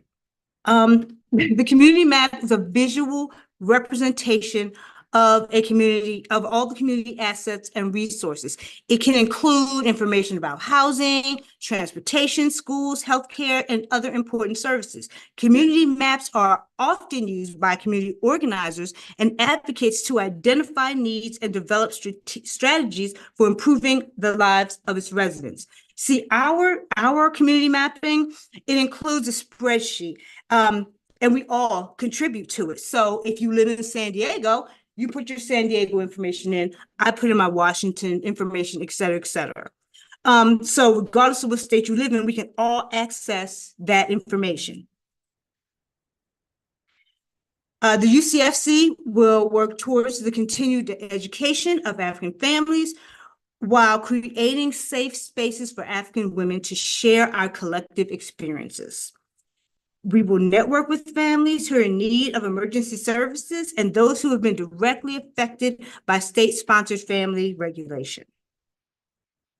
So, make no mistake, we're still the answer to CPS and will continue to support mothers who are maneuvering through the court system through our reunification program. What you see here is one of our programs to help with reunification. We had a sister who was going to court and they wanted all this information. They needed her to go to, child classes or whatever. So what we did was we created a program to fit that need. This is how we address that situation. Now, here's the deal. The judge accepted. However, the lawyers for CPS rejected it. And they decided that we needed a more white-centered family approach. But this letter started off with basically saying, congratulations on the reunification of your children. The UKCC empathizes with your circumstances and is committed to assisting you during this time of reunification. We understand how difficult it can be to reunify knowing that your children have been in the custody of others who are not family and do not hold your personal beliefs, whether they are spiritual or social. The social system often charges, I'm sorry, I gotta blow this up, so I'm just killing myself here. Hold on. Okay. The foster system often changes the direction of our family's knowledge and understanding of family values. This is deeply troubling, and we will make every effort to assist without judgment or criticism. Therefore, it is important not to feel pressure to make changes overnight. Below are our recommendations. We'll set dates and times to visit. And because they are small children, we're available 24 hours a day. And we want to be there as aunts and uncles, not as some system. So we want to get to know you. We want to get to know your children. We want them to know we are no threat to the family. Now, the UKCC programs and activities will continue. We'll continue to provide cultural enrichment for our babies and unity through the eyes of African National Women's Organization. Children programs and activities will continue. So let's talk about what happened last year. One of the issues we had was parents. I found that only a handful of parents were willing to have us help them, with community assistance with their children. Parents are very paranoid these days because of what's going on in our community. Parents are I don't care if you have lived next door for 20 years, they're not letting you watch their kids. It's sad, but it's true. And when we were able to find parents who were willing to be a part of the program, there was such distance between the families that we were unable to connect them. Membership. We're in need of dedicated women who are willing to put aside the liberalism they've been taught by the colonizer and join us in our fight for freedom. It was not an easy process. Leadership. First of all, I got to put some of this on me. My personal failure to hold meetings and consistently hold members accountable for duties that needed to be completed. I had other issues. I had health issues come up. But had we had a full committee, none of that would have made a difference. Someone else could have stepped right in. Lack of party involvement.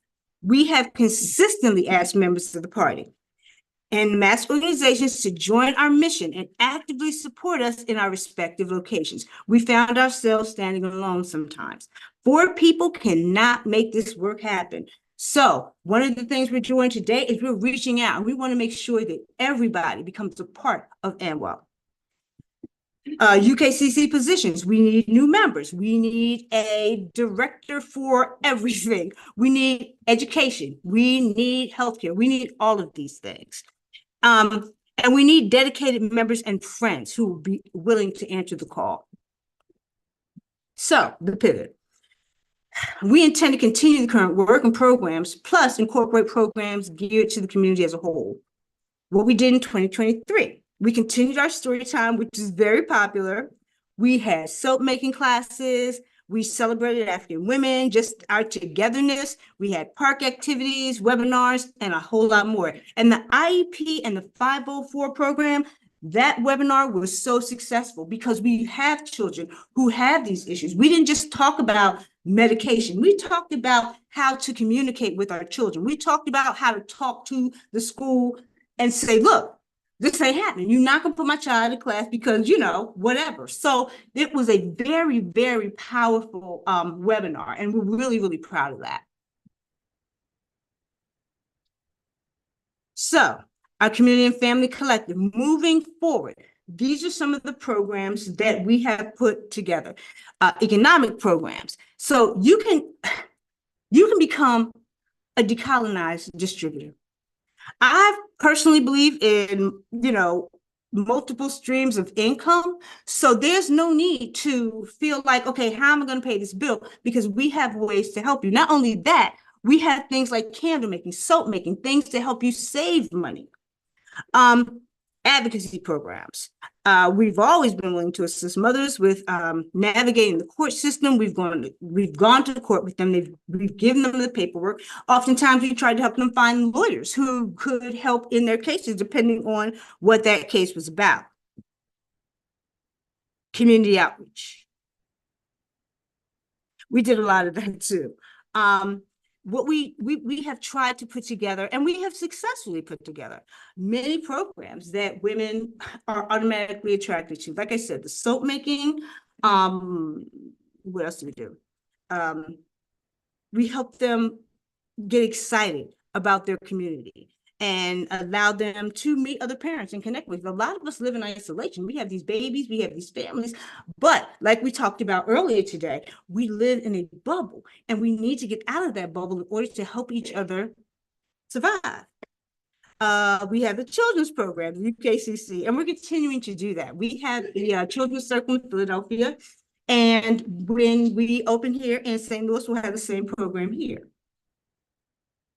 Referral programs using community mapping. Again, if you need to find the nearest social services office to you, we'll be able to help you do that. If you need to find a Black doctor, Black gynecologist, we'll be able to refer you to one in your community.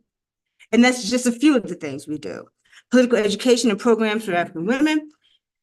We just want to bring the understanding of ANWO and the WHO movement to our communities. We need to get out in the street so people understand exactly what it is we're trying to do. Structure of the UKCC.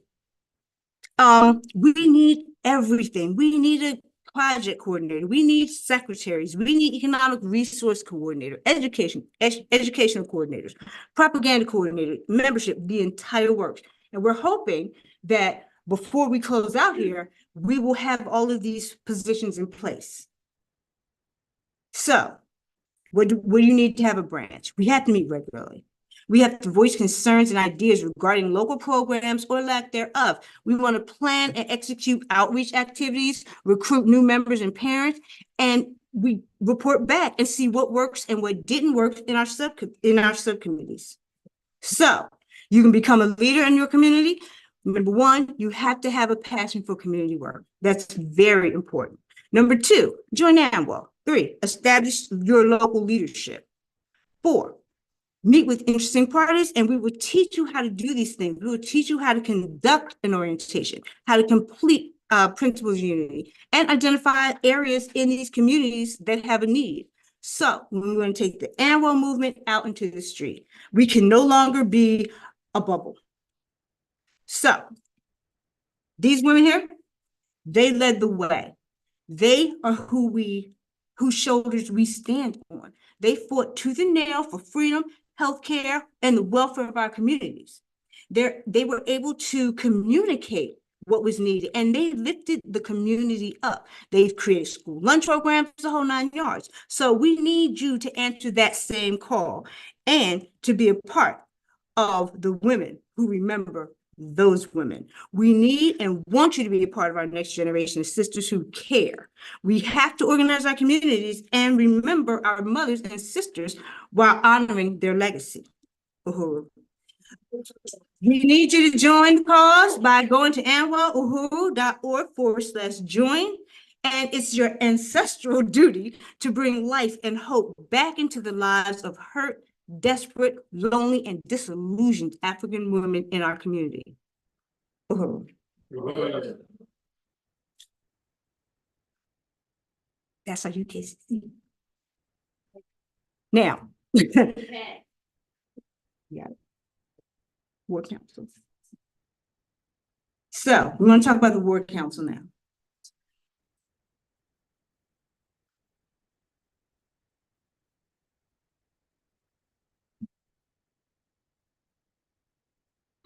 Thank you.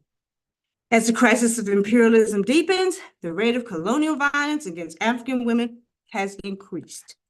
The Ward Council of the African National Women's Organization was formed in 2023 and exists to address the escalating disproportionate levels of violence in our communities and develop programs for community safety and defense to provide African women and femmes with the tools and resources necessary to protect ourselves in our communities.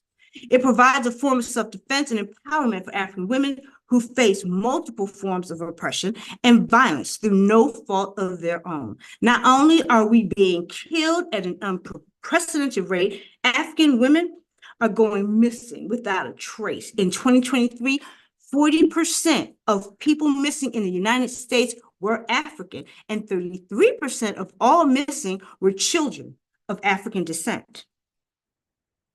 So, we all know that we're the natural protectors of our communities. And as natural protectors and providers of our families and communities, African women take on the brunt of this violence and often in isolation.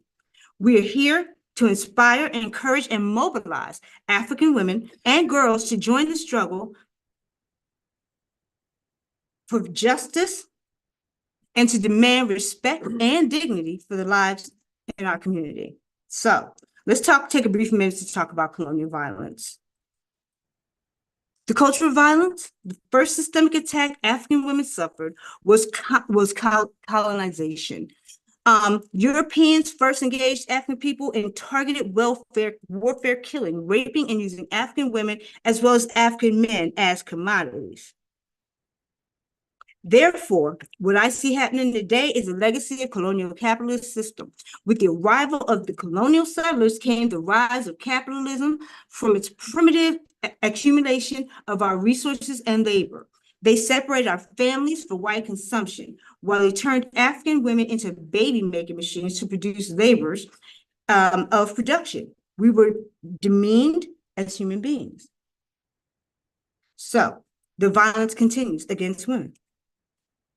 Horizontal gender violence is one of the glaring symptoms of colonialism.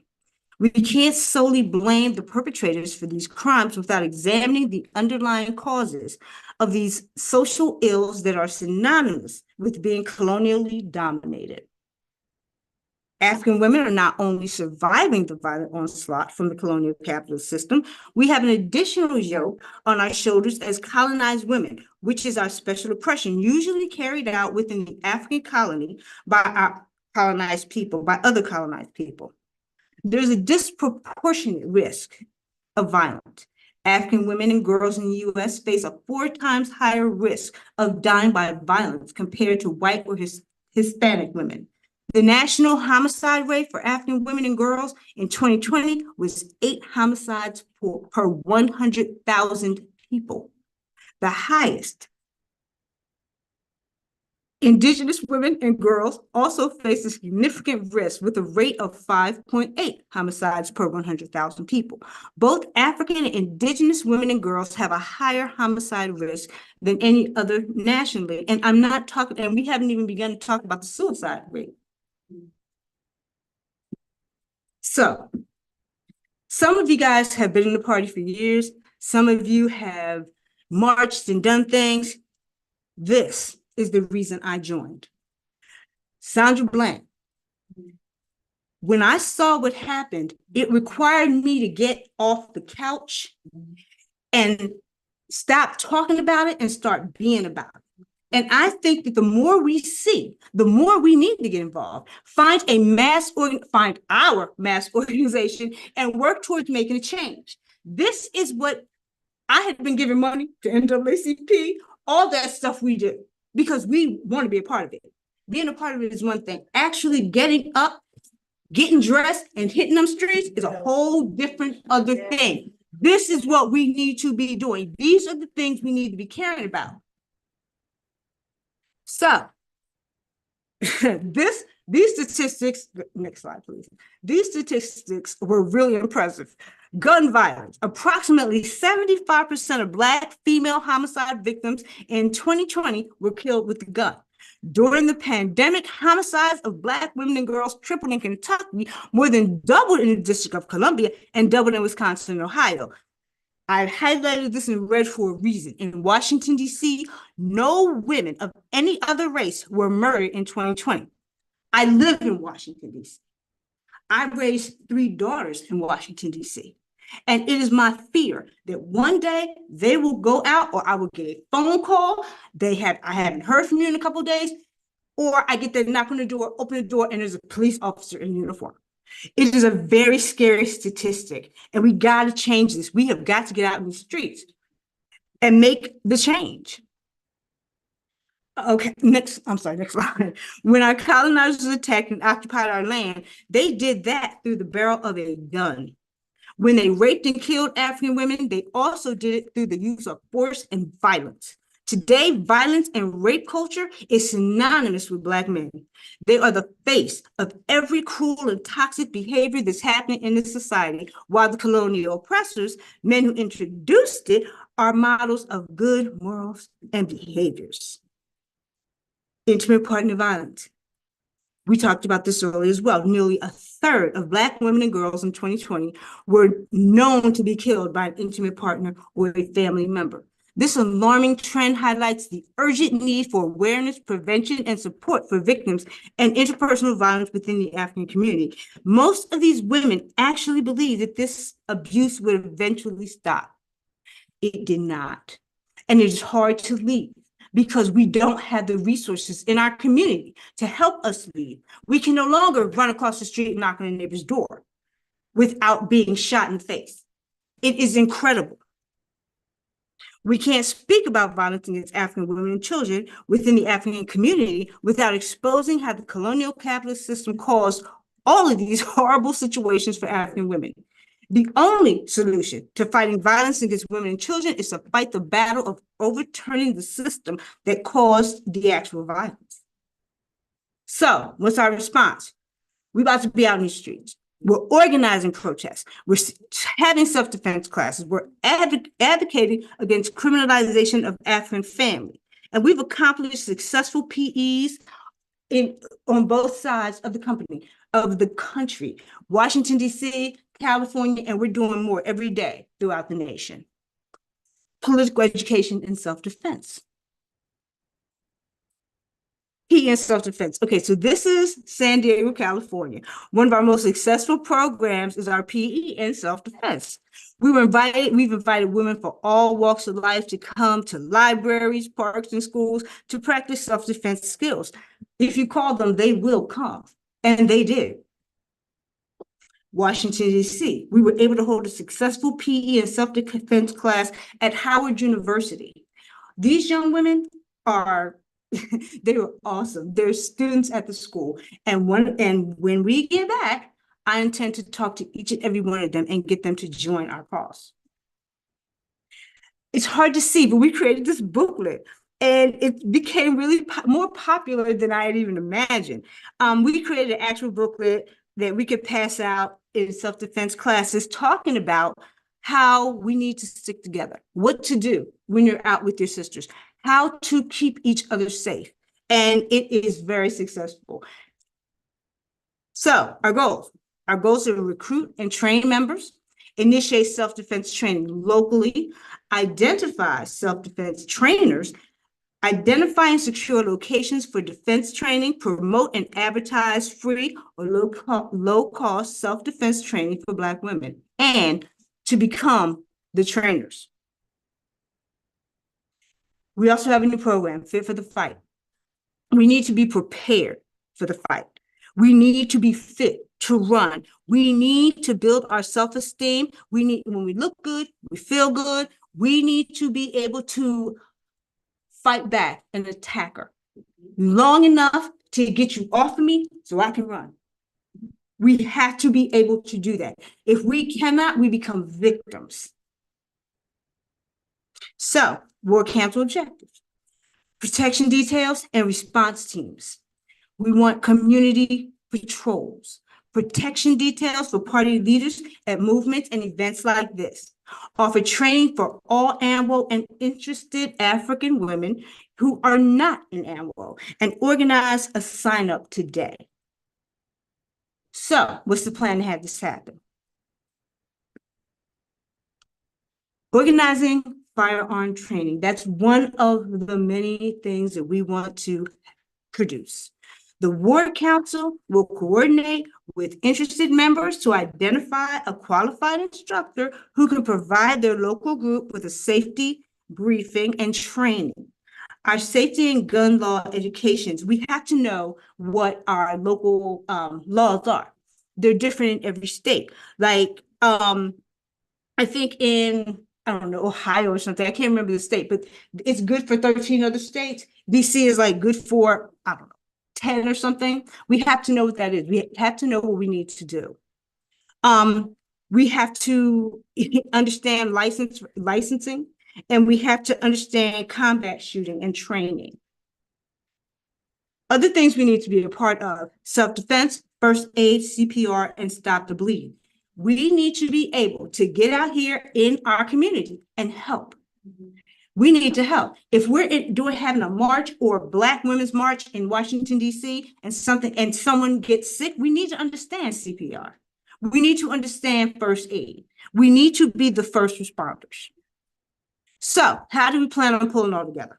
We want to identify key safety and security risks, conduct a thorough assessment of your organization operation, and identify potential hazards and security threats. This is party-wide.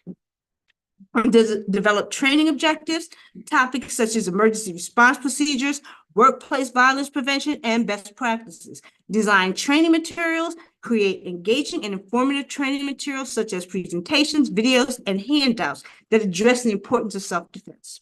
Schedule training sessions, and will determine the frequency and format of our safety security training, taking into account the procedures recommended by the NDO's office. We will deliver training sessions, conduct interactive hands-on training sessions to ensure that members understand and retain the information presented. The council will encourage participation and ask for feedback to improve future trainings. Evaluate training effectiveness. We will measure the impact of your safety and security training through surveys, quizzes, and observations. The lead for each city will research free and reduced rate CPR trainings and stop the bleed training, and will be conducted by party volunteers for each state once approved by the NDO. By adding health and safety protocols that are already in place and created by the party, we'll build a well-trained and well-prepared militia. Again, who we are. I'll say it again. We are the natural protectors and providers of our families and community. African women take on the brunt of the violence, and we often do it in isolation. So it's our goal to inspire and mobilize African women and girls to join the anti-colonial struggle by forming an organized response to colonial violence. So we need you to join ANWO and contribute to African liberation by building ANWO's capacity to the fullest. Work with us to address the specific needs and issues of African women. So, what we need to do, you need to become a member of the Work Council. You need to become a part of the movement. You need to be a part of the solution, because you need to become what you were born to be, a warrior goddess. Ooh.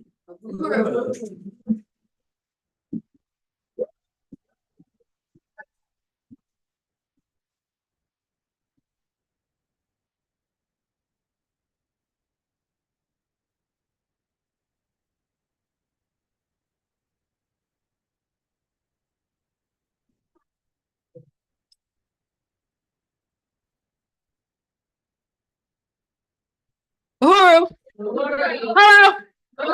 African women. African women. Where they to? Africa. Okay. It's a lot of words that we've been saying. I just want to wake us up a little bit. And I want to put up the international campaigns of African National Women's Organization. I want to highlight what we want to do for these two campaigns. So if we could put up that slide, that would be amazing. And we're going to start where it says day 2. The 2 campaigns that we want to highlight, I'm not sure if you can see me, right? The 2 campaigns that we want to highlight is the Hands Off Uhuru campaign and the African Women and Girls Against Colonialism campaign. Next slide. So ANWO, as I said yesterday, ANWO is a part of this campaign, but we need to do more to focus in on, we need to do more to amplify this campaign as a part of this movement. So what we want to do in terms of we want to highlight the question of colonial democracy and colonial law and how the colonizer is shifting and moving their idea around this colonial law of free speech and determining who gets to take part in it. We want to also highlight the fact that this is an economic attack again to link the struggle against colonialism, highlight the fact that the chairman, Jesse and Penny, could go to jail for 15 years. This is already being done by the Hands Off Uhuru Committee, but ANWO as an organization have to do more to amplify this. And so we're setting up these specific areas, these buckets to kind of focus in on. We want to cite this question of free speech and why African women in particular need to be aware of this and what ANWO's relationship is to the party and the chairman of leadership of Chairman Omar Yeshitela.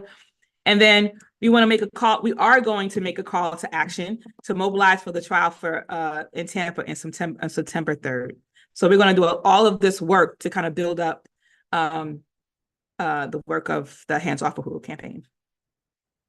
So what are the charges that the comrades are being charged with? One, they're being charged with, next slide. Okay, we got it. That's it. Foreign agents of Russia, which is ridiculous. And then they're also being charged with conspiracy against the United States government to defraud the United States government. Next slide. The object of the alleged conspiracy says that the Russian government and U.S., that the indictment alleges that the conspiracy by the Russian government and U.S. to co-conspire to sow discord in the United States, to cause dissension. And it claims that Ionov attempted to interfere. Ionov is also named in the indictment, who was the Russian contact, to say that we consorted with him to defectly impact U.S. elections because of the work that we were doing to election work that we were doing in St. Petersburg, Florida in 2014. And that we did knowingly and willfully combine, conspire, and agree with the Russian government to act against the United States. This is what the United States is alleging. Next slide.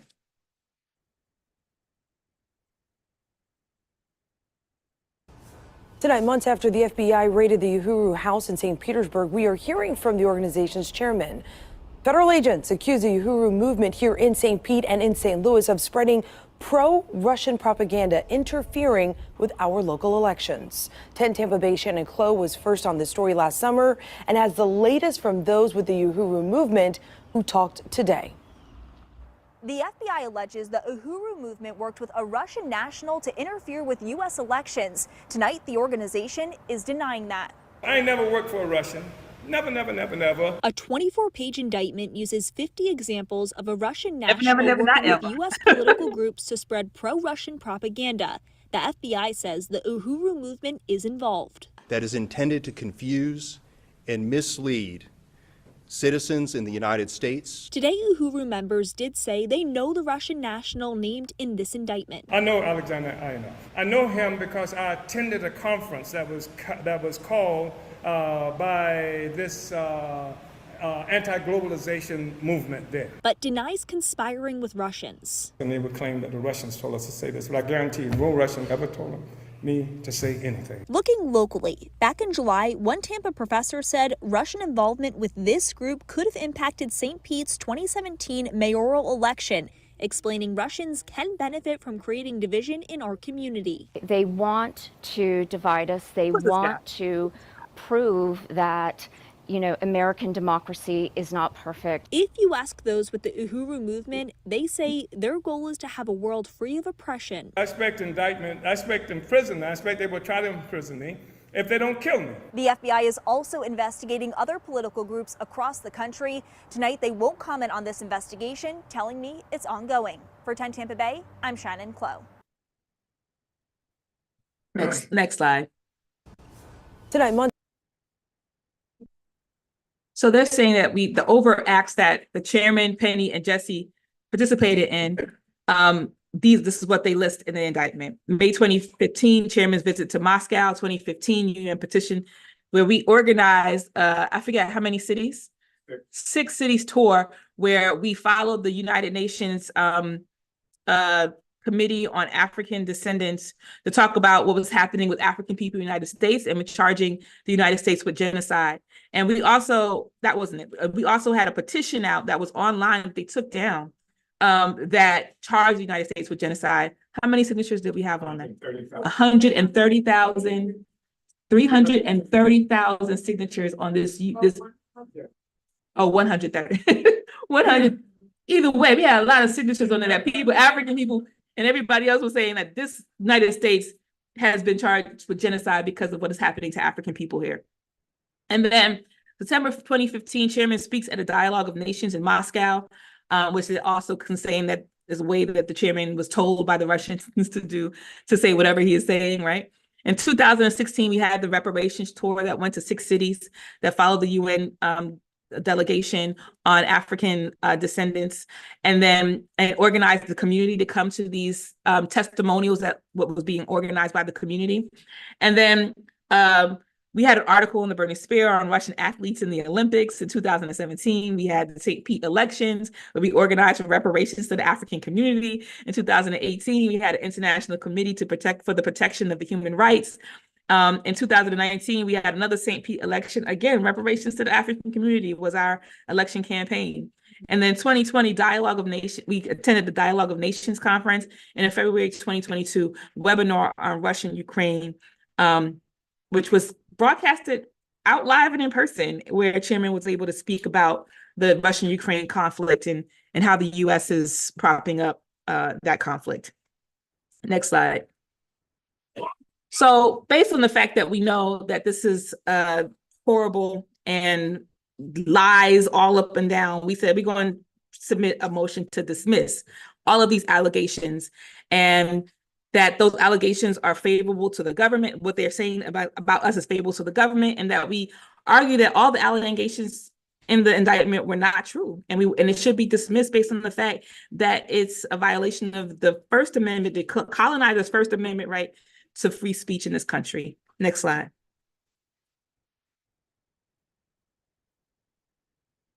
Right now in Tampa, 3 people from the Bay Area accused of spying for Russia are asking a federal judge in Tampa to dismiss the charges against them. The Department of Justice says Omali Yeshiteli, Penny Hess, and Jesse Neville acted as agents of the Russian government while operating out of the Uhuru House in St. Pete. The FBI raided that in July of last year. The Uhuru 3 are accused of promoting Russian propaganda and illegally influencing local elections. They deny ever working with Russia. Next slide. Right now in Tampa, 3 people from the Bay Area accused.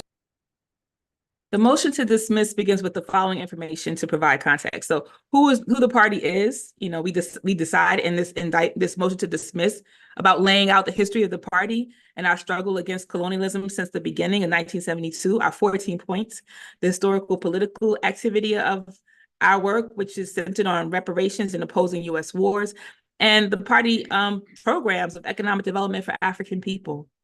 Next slide. Our argument on why the indictment should be dismissed, next slide, that the Section 951 is unconstitutional as applied to the Uhuru 3. It directly targets political expression which is a core First Amendment right. We should be able to say whatever we want to say, as long as we're not acting on these things, and be able to communicate what our position is. Next slide. This is the first time in history that the Section 951 law has been used by the government to target purely political speech. In all previous instances, 951 prosecutions, actions beyond speech were alleged, such as spying, bribery, extortion, seeking extradition of dissidents, lobbying for relief from sanctions. So it's all like stuff that can't be concrete. And so they're trying to use this now as a way of turning political speech into action. And, you know, this case is purely about political speech and a right to advocate dissenting views. And the government is using Section 951 to prosecute members of our group against political speech and activism in opposition to the U.S. foreign policy, which at the time that they leveled this was at the onset of the Ukraine-Russian conflict. Next slide. Everything the Uhuru Three are alleged to have done is protected under speech in the First Amendment. Next slide. We have a well-documented history of our position against U.S. Wars of occupation, against interference in other countries. And Chairman has written articles, a 1982 Spear article opposing NATO, 2011 Spear article about U.S.-NATO war in Libya, 2014, a year before Chairman went to Moscow, we had an article about Ukraine, Russia, CIA coup overthrowing Yanukovych, installing U.S. puppet regimes. So we've been talking about this for long time. Next slide. Even if it could be proven that our positions were influenced by Russia, it still is protected speech. We should still be able to say it. And it's a case log here, but for the sake of time, I won't go into it. But basically, we should be able to say what we want to say. The allegation that we spread Russian propaganda and disinformation to justify criminal prosecution is a suppression of political speech. And they're using, just like they have done in the past, the boogeyman of Russia to prevent anybody who has a dissenting view from the United States to be caught up in this web of them really just changing what their law means and who it affects. Next slide. They're saying that we have to register in order to make political speech if it's incompatible with the First Amendment. And we're saying that we didn't know we had to register for anything like that, first of all, and it's not incompatible with the First Amendment because we believe that in this country, based on what colonizers said you have access to, that we were able to say whatever we want to say. And next slide. And we just believe that the indictment must be dismissed, but the indictment was not dismissed. They actually moved ahead and said, I'm not going to dismiss it. We're going to go to court. And we have a court date of September 3rd of this year. Next slide. And the prosecution argues that the indictment is content neutral. It says it has nothing to do with the content of the speech, but at the same time, it contradictorily argues that the means by which APSP sought to sow discord in the U.S. was through a publication through the Russian propaganda Russian propaganda and disinformation. They say it's not because you are writing something, but then it says it is because you are writing something and you did it through a Russian news agency. It's ridiculous. So it's contradictory, like all throughout their indictment is like contradictions abound. And you can like pinpoint them. So that's why like I really appreciate, y'all need to read the motion to dismiss. It's up on handsoffuhuru.com. And you need to read the response, the prosecution response to the motion to dismiss, because it really just lays out like how ridiculous, how they're fighting so hard to make this stick. That's why we're very confident when we get to this courtroom, we're going to be putting the U.S. on trial, right? Because of the indictments are, it's like paper thin. It has no basis to anybody who has logic. It doesn't carry. And here we have comrades being indicted for this and potentially going to jail because of this case. Next slide. Okay. And the prosecutors argue in their response to the motion that disinformation can include the truth. If the truth makes America look bad, right? This is what they're saying. This is what they put in. And I think that this is really important for like case law, because other lawyers and stuff can see this ridiculousness being written down and like be like, this is absolutely ridiculous, right? They claim that it does not necessarily refer to the information that is untrue, but to anything that reduces trust in the US system and encourages anti-Western political views. Wow. Yeah. It's just so blatant, right? Like prosecutors argue that even if the indictment affected free speech rights, it would be justified in the interest of national security. So it's saying that by using or furthering the Section 951, it's substantial. They said that the Supreme Court ruling on Communist Party USA versus Subversive Activities Control Board 1961 required organizations controlled by the World Communist Movement to register with an attorney general. And they are saying that it would justify security and national security because if we have to register for that. And let me see what it says. Yeah, so I think that overall, like, it's, I'm not registering with the government for nothing, right? Like, so if I really, it's like, if I'm going to overthrow this thing, as I'm sure we all do. And so like, I'm not, because in order to say what you're going to say, you should be able to say it. And I'm saying this over and over and over again. But they're requiring you, they're saying that you have to register for this is absolutely, yeah, that's it. Bullshit. Prosecutors argue that a chilling effect on free speech is that it's okay with them. It makes a startling admission that even if the 951 prescribed content-specific speech, the statute protects this country's compelling national security interests on page 18. Even where a statute may sweep in some protected speech, there comes a point in which the chilling effect of the overbroad law, significant though it may be, cannot justify prohibiting all enforcement of the law.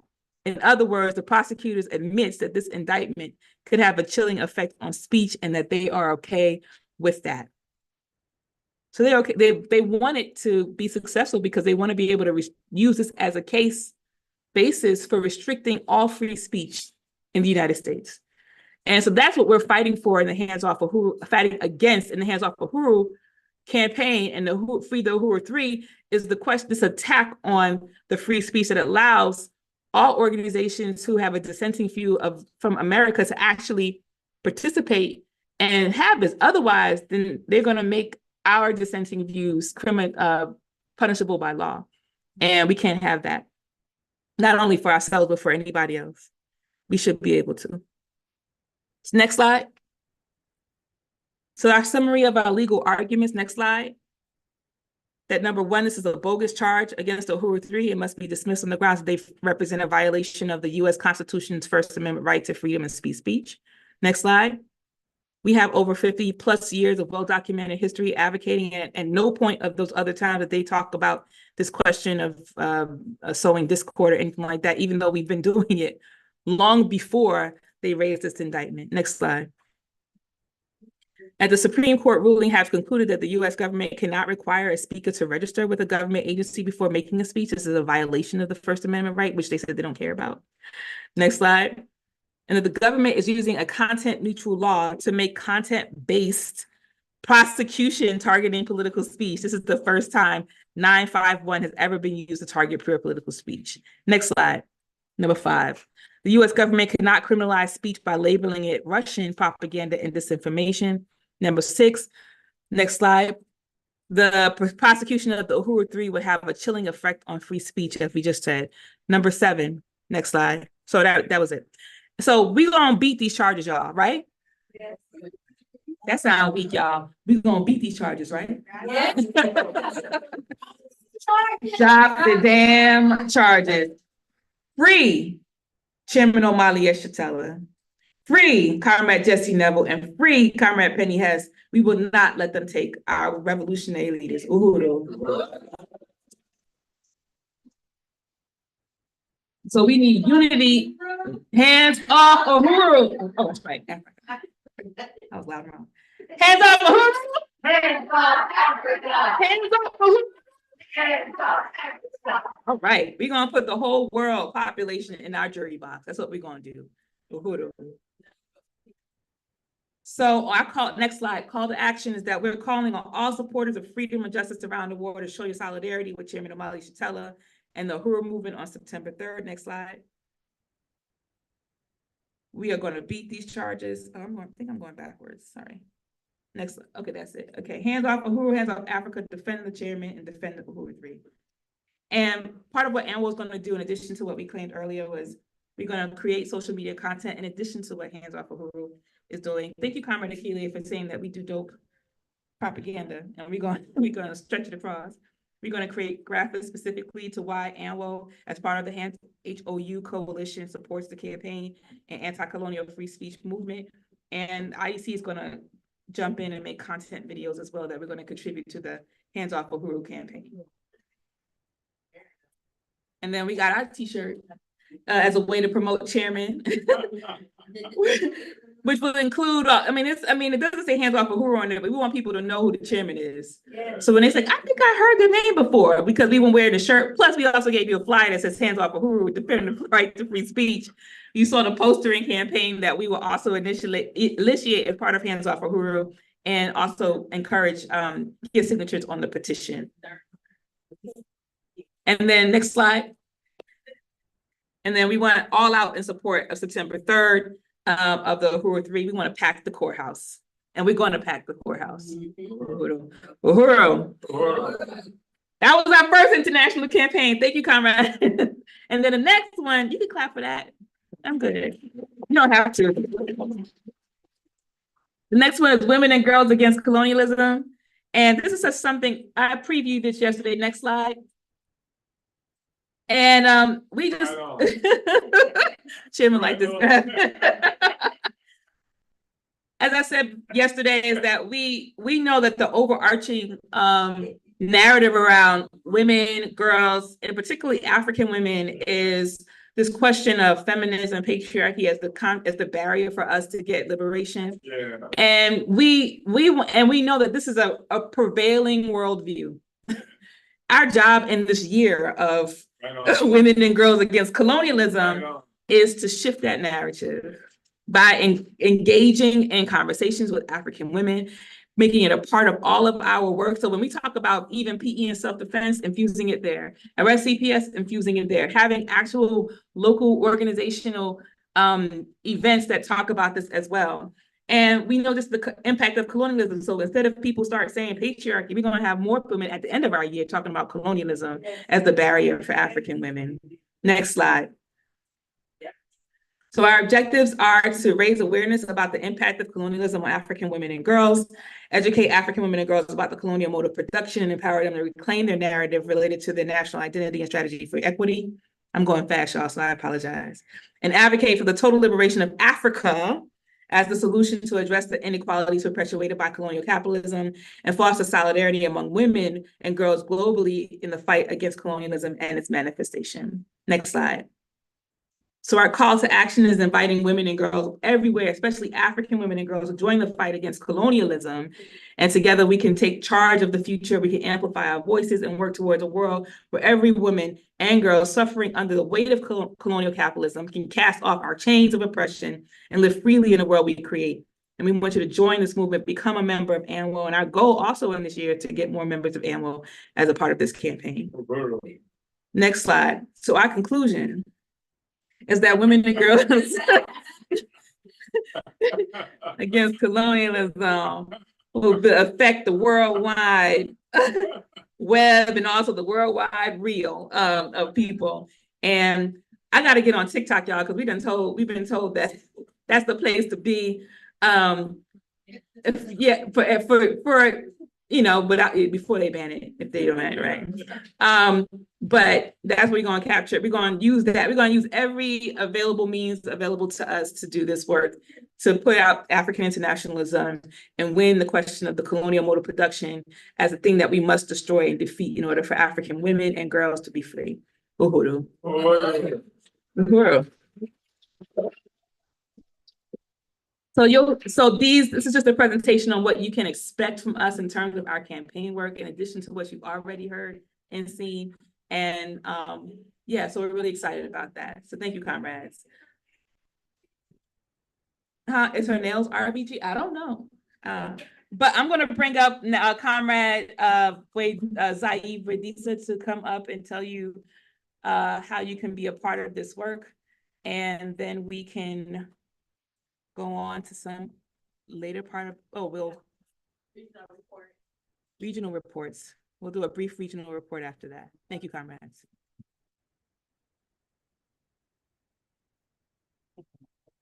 Okay. This one. How are we feeling?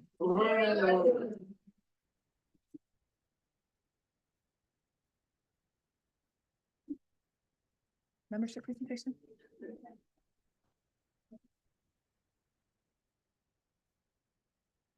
Is it you, Jen? Membership presentations? While we're doing that, everybody just get up and shake your hands.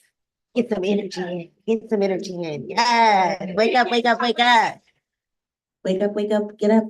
Wave your hands, sit back down, get some energy in you. It's afternoon. Yeah, thank you. There you go. There you go. Stretch. Breathe in your nose, out your mouth. Yes. Okay, so I'm gonna start with the About Us.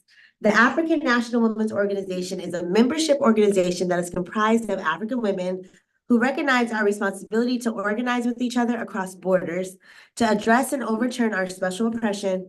This is a part of a revolutionary political strategy created by the African People's Socialist Party to bring African women into revolutionary political life. We desire to see a liberated, united socialist Africa where the workers have power and where women are leaders and shapers of society. This must be done through the process of making African revolution. We believe that through this work, we will bring women into a collective process of solving not just our immediate problems, but all problems related to African people and African women. We understand that colonialism, not racism, is a primary contradiction that plagues Africa and African people everywhere, and that parasitic capitalism was born out of the colonial domination, oppressing and exploiting the peoples of the world. Right. We believe that organized resistance to colonialism is necessary to destroy this exploitation that causes the special oppression of African women. This is a message for our president. ANWO members are powerful, and we are on our way to being the most powerful African women's organization in the world. Hey, girl.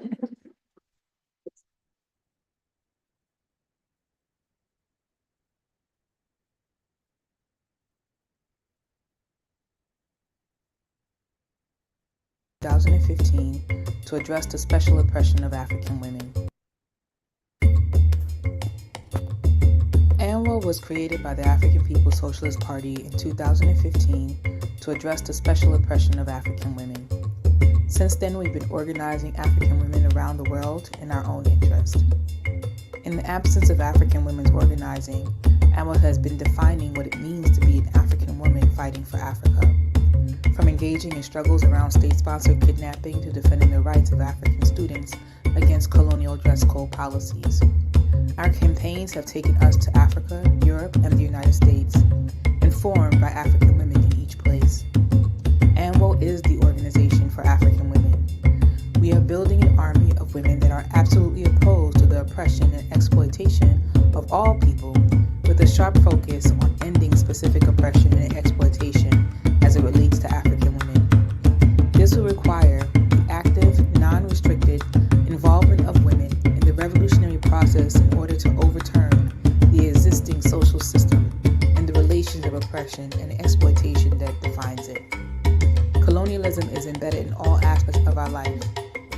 The food we eat, the air we breathe, the music we listen to, the way we raise our children, all of it serves to sustain the life of the colonizers. Colonialism looks like the African woman who is struggling with whether to report her rape to colonial police because she knows it could result in increased police terror in the Black community on one hand, or nothing will happen on the other hand. She is the office worker who endures characterizations of being unfriendly, antisocial, or a mean woman. She is the mother who is fighting to regain custody of her child from the state, facing criminalization from the state and indictment from her community. She is the girl carrying the financial weight of her entire family, forced to marry a man for dowry. They are the women who enjoy themselves too loudly in a public space and have the police called on them for disturbing white people's peace. She is a mother who could not afford to take care of her child, so she gives birth and dumps her baby in a sewer. She is also a woman who is forced to make decisions about her body and reproduction based on colonial conditions. She is the woman or girl trapped by antiquated traditions that lock her into a life of servitude and isolation. She is the mother that buries her child too soon because of colonial violence from the state or from within our community. She is also the mother that dies in childbirth. She is you, an African woman trudging through life, minding your business. Essentially, she is every African woman on the planet today. As African women, we must support ANWO, as we are the only organization that exists for this on the planet. We are the ones that we've been waiting for. Join today.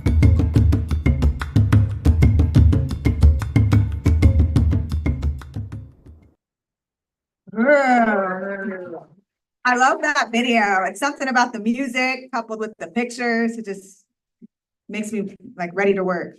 So our mission is to bring African women into revolutionary political life, to empower us economically, socially, and politically, to forward the interests of African people internationally through our programs, aimed particularly at the advancement of African women, and to liberate African women and men from the customs and practices that serve to keep us subjugated.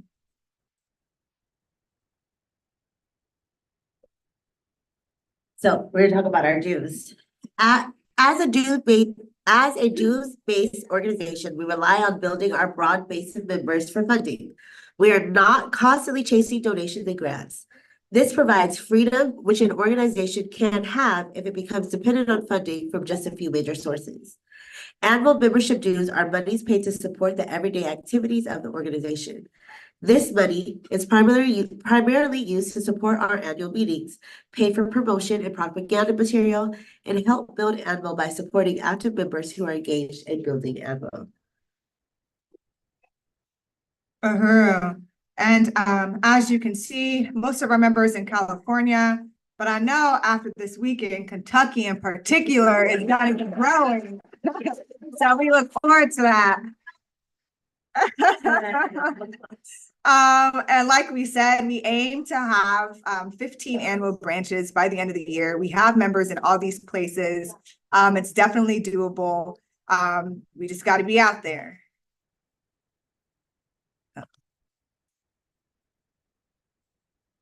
So we're talking about our membership levels. The highest membership level available is our Desi Woods lifetime membership level, billed once at either $1,000 or you can pay monthly at $84.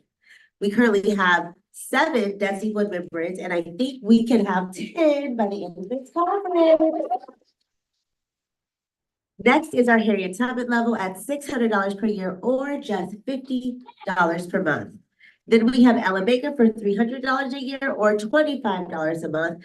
And that's usually reserved for those that are unemployed or students. Oh, no, that's this one. Oh, 25? Oh, yeah. Go ahead. Then next is our Sada Shakura membership. There we go. At $120 a year or $10 a month. And we encourage like any new member that's coming in that you start at this membership level. Next, we have our Muthoni Karima membership, which is billed at $60 a year. And then lastly, our Jacina Michelle membership for $25 a year, which is reserved for the students and the unemployed. All right, so why join ANWO? You understand that the conditions for African women will not improve if we are not in the struggle helping to overturn those conditions. You want African women and African people to be free. You want to represent the local, national, and international concerns of African women. You want to organize, empower, and advocate for African women. You want to build, share your skills, your knowledge and expertise. You want to collectivize our issues and remove feelings of isolation. So we just wanted to share a little bit of the discussion that we had during our breakout rooms. Our discussion was focused on why young women need to be engaged in political life, and then what ways can we win mass participation for political life. So we discussed the various ways to reach this young demographic, starting with developing mentorship programs, going into high schools to provide psychoeducation classes, providing political information they can relate to, i.e. the housing problem around the nation. Our young people are talking about it, they're stressed about it. Having and developing rites of passage programs, we actually have one. And that really lends to the importance of our intergenerational leadership. But our rites of passage program is called our annual cadre school. It happens once a year. It's designed to educate and encourage others around organizing, and it gives a history. It's a really amazing class to join. We talked about being intentional, creating intentional spaces, engaging with this young demographic through everyday life, reaching their family. Those of them that are family-centered will join if their family joins. And then we also had the pleasure of having Jana Lumumba and Uhuru baby y'all weigh in on our conversation. And some of the things that came up was like discussing our transformation of our relationships to the system and to our loved ones as we work to dismantle colonialism. Janaba in particular spoke to the transformation of our interpersonal relationships to our children and to our partners in order to transform society. And oftentimes we get hung up on trying to change people's minds instead of changing their lives. Yes. And instead of being hyper-focused on our immediate problems, that we should try to focus and concentrate our efforts on the long-term goals of liberation. But this requires us to take this out to the people and to show up in every space where people commune. And we're talking about engaging politically, like with our family members, our neighbors, the people at the grocery store, and so on and so forth. I just want to quickly add, sometimes planting the seed is the beginning of truth. And so being able to meet somebody, say something can go a long way. They may not get it now, but they will get it later or eventually, especially if they continue to see you in the community. Okay, how to join. Be an African woman or femme anywhere in the world. Unite with our principles of unity. All African people, no matter where we are located, are one people. An end to the political and social oppression and economic exploitation of African women. Advocate for the absolute, unequivocal political, social, and economic equality of African women and men. All who participate in ANWO's work do so under ANWO's leadership body in order to meet its organizational goals and objectives, and complete the membership application and submit your dues.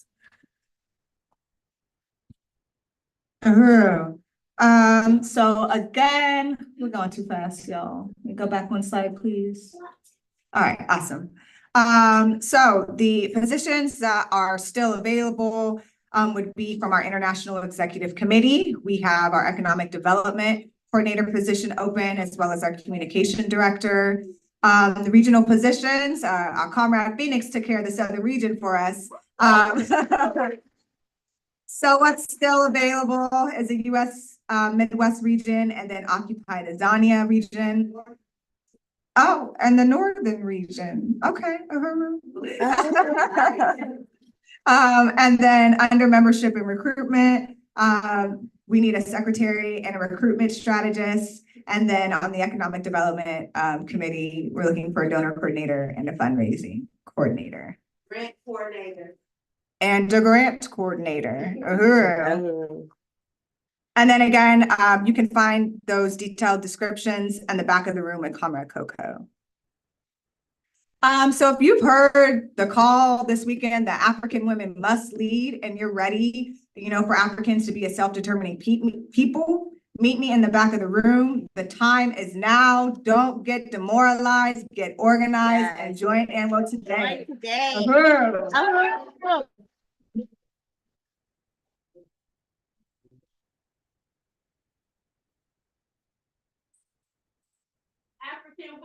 Must lead. African women must lead. Whoa. So now it's time for an important update about our headquarters, what we've been doing since last year, and how we plan to move going forward. So Comrade Yesterday.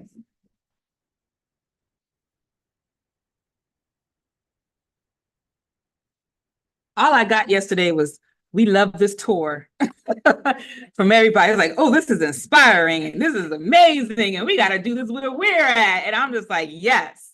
And so that's why we do it. That's why the chairman has been so insistent, and why we're so insistent about getting people to St. Louis, because what's happening here is amazing, right? What's happening here is transformative. And I said this to my comrades. I was just like, where else am I going to give you money and then give you a building to fix it up? You know what I'm saying? Like, this is the movement, because we're organizing for African self-determination. And, when you have to fight for these resources in other places, here in St. Louis, Deputy Chair is leading a process where African people can come into this, organized process of revitalizing our community, but also fighting colonialism at the same time. So this is what we're building here. We're talking about a Black power mapping system, taking over territory. This is it. So that's why it's so important that so many of you have traveled here. We are thankful and appreciative of that you can see the work up hand. Uhuru. So we're going to give you a headquarters update. So some of you might have been here last year where we talked about our headquarters, and we just want to let you know what we've been doing and how the process is going so far. So next slide. Our mission for the, doesn't have any sound, it's going to play on its own, but the mission is, we are located in the heart of North St. Louis, Missouri, a community deeply impacted by centuries of colonial exploitation. And, these Black power projects are really inspirational to community. I know some of y'all saw the cars that were honking as they were driving by, we were walking. When you get that RBG flag hanging off a building, you know what I'm saying? People like, we had somebody stop when we were putting up the flag in front of this building to take pictures. Yeah.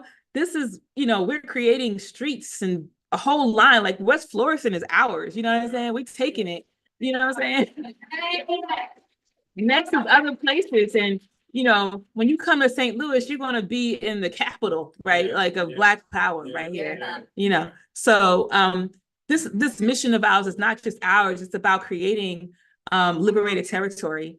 And for us to have headquarters, like Comrade Coco has said earlier, is really significant, because where else we consider we are the only African revolutionary African women's organization, anti-imperialist, anti-colonial in the world. Period. We may not be large, but we in the world, and I can say that confidently. And because organizing for this convention, we reached out, and I say confidently, we are. And so having this building where we're consolidating our resources, our efforts, and building a base here in St. Louis is going to be really influential. Next slide. So our vision, our overview is to, I didn't mean for it to have sound, but is to, transform 4617 Natural Bridge Avenue into a vibrant facility where the space was generously donated to us by the African People's Education and Defense Fund, Deputy Chair's organization, and will become a catalyst for change and a hub for the community, and a testament to the resilience of African people. Next slide. I think I have a mission slide in here twice. We can go to the next slide. So our steps will be to rehab the entire property. Install kitchens, bathrooms, plumbing, electrical, HVAC. But we also gonna organize a summer project to get y'all here, because we know y'all love HGTV and DIY. So we're gonna get some sweat equity up in here, and really and organize the community too, to put their skills and labor in. Because even within this small group, I heard construction worker, I heard somebody know how to build cabinets, I heard somebody know how to do this and has access to resources. So like even within this small group, we can still, make this, we know that we have skill base that can create, contribute to making this building great. So we just want, these are like the basic things. We want to go beyond and above this. Next slide. So we created a move, next slide. So I don't know if you can see this very clearly, but we had a vision and we created a mood board of what we think the space could look like. And it's not very big. I should have done it bigger, but like just really looking at how we can utilize the space. We can't wait for our designer that we just hired to give us some specs and give us a broader idea of the space. But really, it's going to be offices on the top floor, and the main floor would be used for meetings. Next slide. So, you know, we want to, in our dream world, we want to do the decorative, we want to do a covered deck. We would love to change the front of the facade of the building to make it so that it's inviting. Next slide, and provide more light into the room. And then we want to just clear out the bottom space and make it approachable so that we can have actually community meetings there. Next slide. On the top floor, we want to create like a kitchenette, and we'll also be offices. So where Deputy Chair is standing in the bottom picture, she's actually looking into the room that is the top picture that we did a vision board for. So that's something that we're looking forward to making. Next slide. And then also just creating more office spaces. Next slide, communal office spaces based on the space. Next slide. Yeah, next slide. These are just more visions. And like also like bring greenery and stuff into the space as well. We did hire yeah, you can play it. It doesn't have any sound. It's just HT Design, which is an African-owned design company that is going to do some of the sketching and work for us and pull up the plans and help us coordinate with construction. And I forgot to put the picture of our meeting that we had on Friday in there, but but that's them. But that's it. And lastly, on the last slide, next slide, what they're going to provide is they're going to measure the existing conditions. They're going to give us a preliminary structural observation, prepare sketches, schematic, floor plan, design and construction guidance, building code, egress and life safety and safety plans. They're going to help us with demolition plan. We do want to demolish some other areas of the building, and then help with structural engineering plans as well. And as Comrade Coco said, this is not cheap. This is a pretty penny, and that, you know, your resources through membership and donations are helping us accomplish this plan step by step. So we look forward to more support and who you're able to also pull in to help us support this as well as we continue as we now will launch our international campaign for the ANWO Uhuru House, Uhuru Comrades. That is it. Thank you, comrades, for your attention. All right, Uhuru.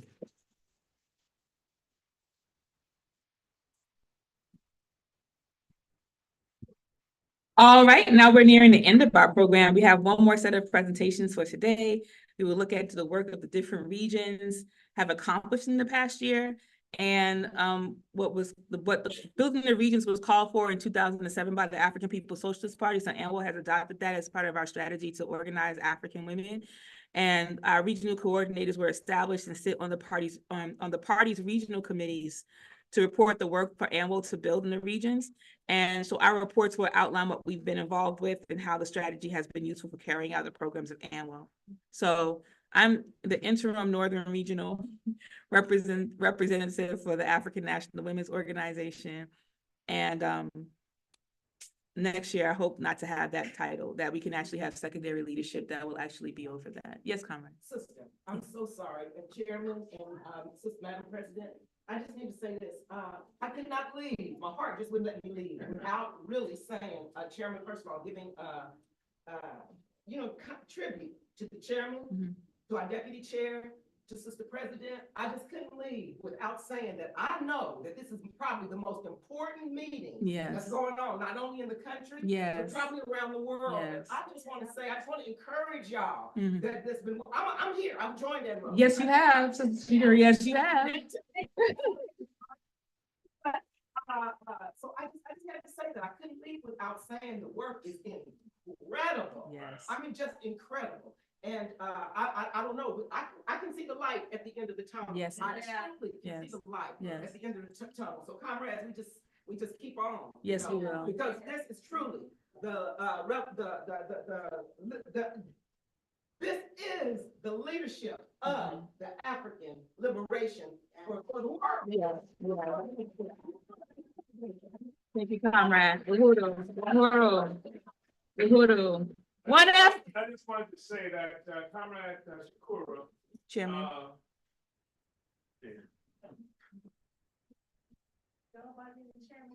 I don't know, I'm not sure, but it's gone, but it's happening. Comrade Shakura, I just wanted to acknowledge that Comrade Shakura was at one time the regional rep for the Midwest region. She was the party's leader in this region. She was out of Wichita, Kansas, brought us there. And I just wanted to express a great appreciation. And get an agitprop in Florida. All right. Thank you.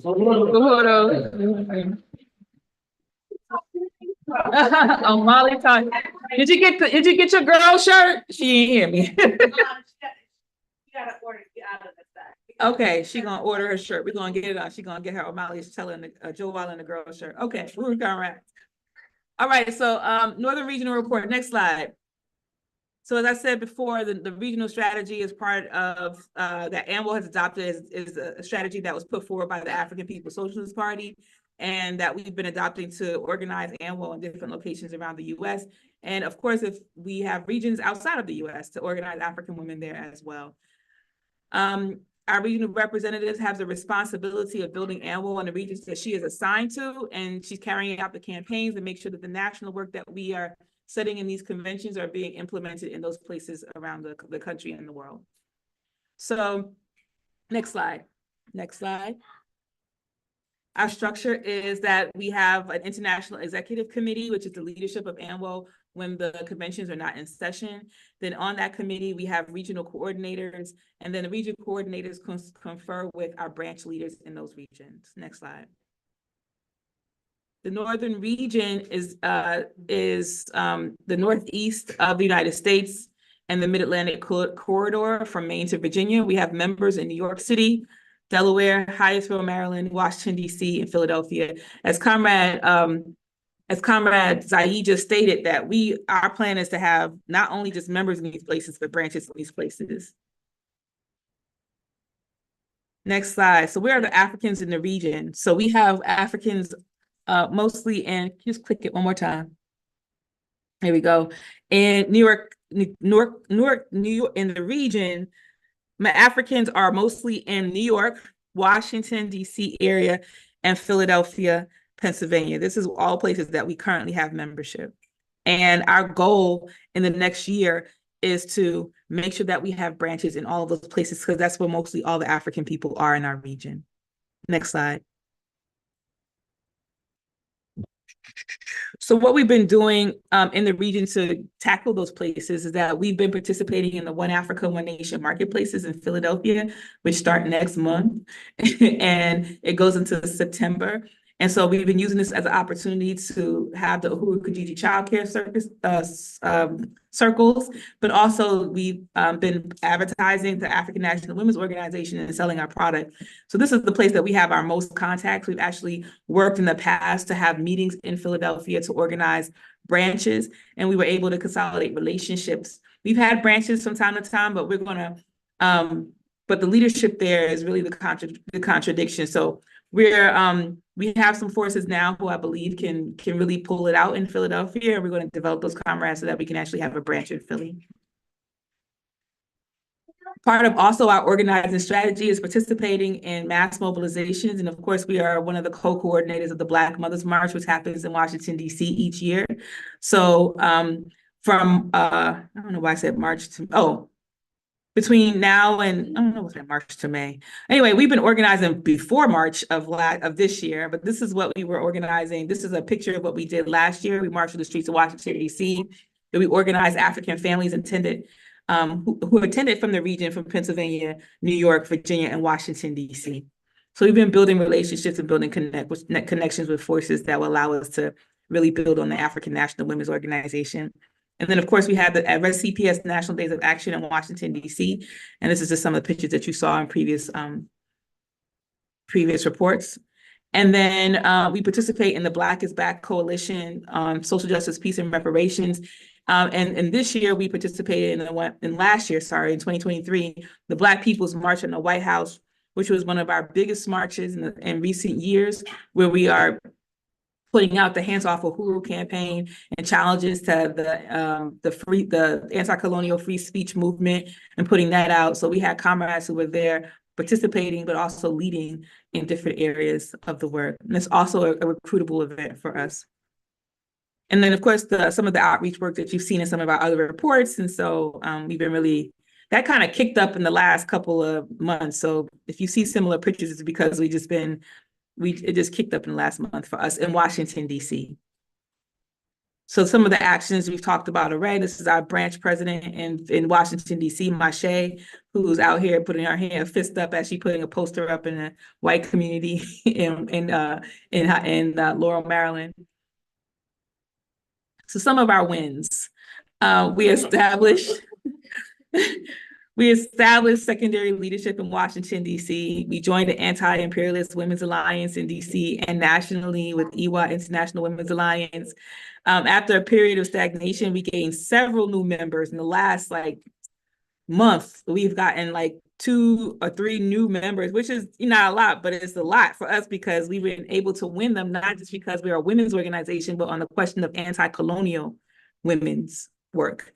And that the question of the barrier for African women is not feminism, but colonialism. So this has been really good in terms of really understanding the development of our political foundation. And so we expecting that these women are going to be workers.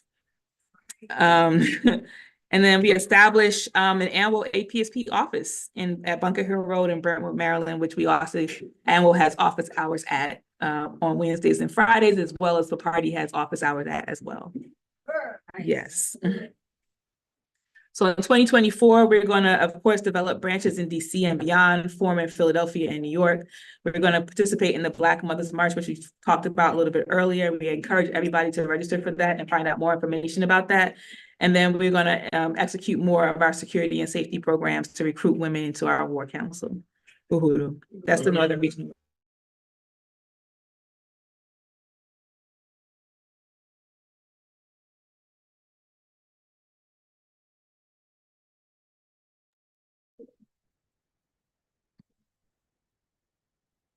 Uhuru, am I doing the Western region now?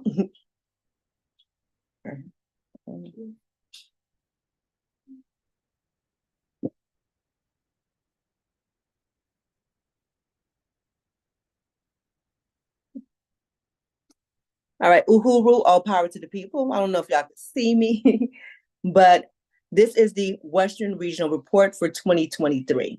So I'm going to go through it briefly because it's a lot of slides because it's San Diego as well as Los Angeles branch. Next slide. So first and foremost, salute to our chairman, Omali Yeshitela, for his brave and unwavering leadership. And that's in the face of outright political repression. And of course, we know with repression that, we know we're doing our job. If we get the enemy mad, he tries to repress us. But at the same time, it is the tactic they utilize to try to dissuade us and get us off of our mission, which, chairman hasn't missed a beat, and we've kept going. And also utilizing the Hands Off Uhuru, Hands Off Africa campaign to raise consciousness and win people to African internationalism. Also, salute to Deputy Chair Onaseda Yeshitela for her spearheading the over 50 projects.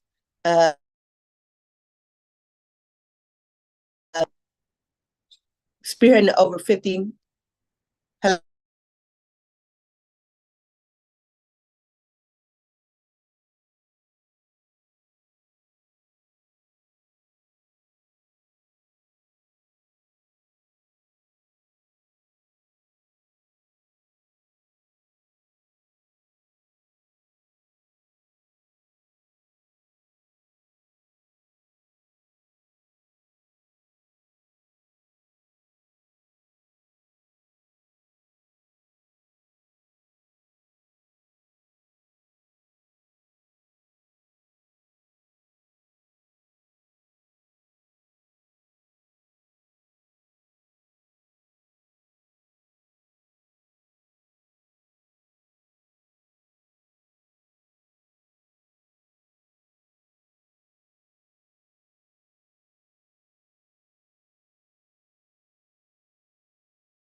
See with the slide.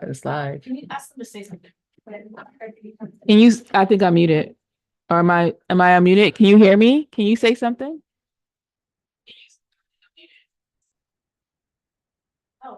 You can hear me? Okay. Can Mecca be heard on your phone?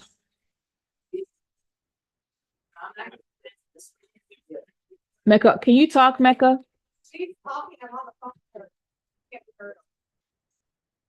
Her audio is off.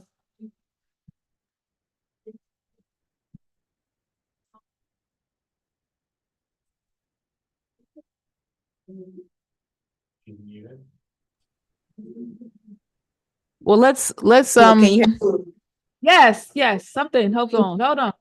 There we go. Say something to get back. Uhuru, all power to the people. Yes, there we go. All righty. So if we can go back to, I guess, the second slide. I don't know, did I do the second slide? Did you guys hear it? So first and foremost, salute to our leaders. So Chairman Omali Yeshitela.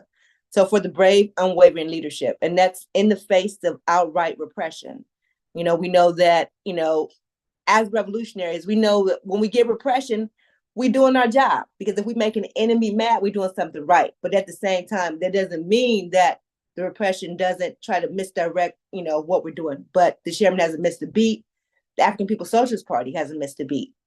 ANWO hasn't missed a beat. We're continuing to organize in spite of the repression, and at the same time, utilizing the repression as a way to bring more people to African internationalism. Also, salute to Deputy Chair Ona Sena Yeshitela. So for spearheading the more than 50 economic programs of the Uhuru movement, which is definitely dual and continuing power in action. Next slide. So salute to our leadership, our president, Yejide Oramila, for her insightful and pragmatic leadership of ANWO. So organizing campaigns and actions that attract a broad spectrum of working class African women. So making revolution something that's not abstract, which a lot of times organizations do, but something tangible that women feel that they can participate in. Next slide. So our main focus has been building programs that focus on self-determination. So organizing areas most affected by colonialism. Next slide. And this is the Western region. So we see that we have a branch in San Diego.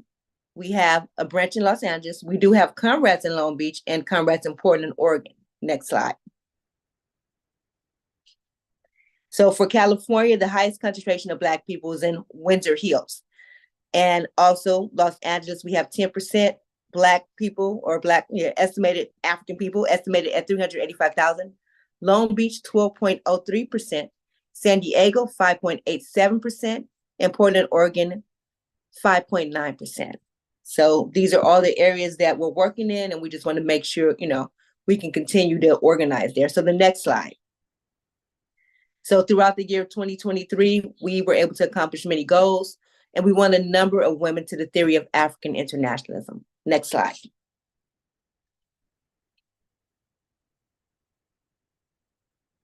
So our strategy for the Western region has been to utilize the campaigns that we have. So Arrest CPS, which, is a big one that tracks so many African women, because so many African women are dealing with CPS. We've been postering, as yesterday showed, in key areas. Also, we have a program, Safe Space. We have Fit for the Fight, the Self-Defense Political Education, and we're using that as ways to bring more women into the work. So we organizing everywhere, anywhere, within friendship groups, interest groups, family groups. Next slide. So you're meeting people where they're at, from the county buildings, courthouses, schools, gym. A lot of people that we met that actually became comrades through our workouts. And just understanding that the most affected, places, or the people that are most affected by colonialism are the ones that's going to fight the most. Less to lose, more to gain with joining revolution. Next slide. So this is just a picture of San Diego and LA comrades. Next slide. So on 4/29, we attended the United Nations Elmer Experts event, and that's to investigate racial discrimination against people of African descent. And so it was San Diego comrades as well as myself.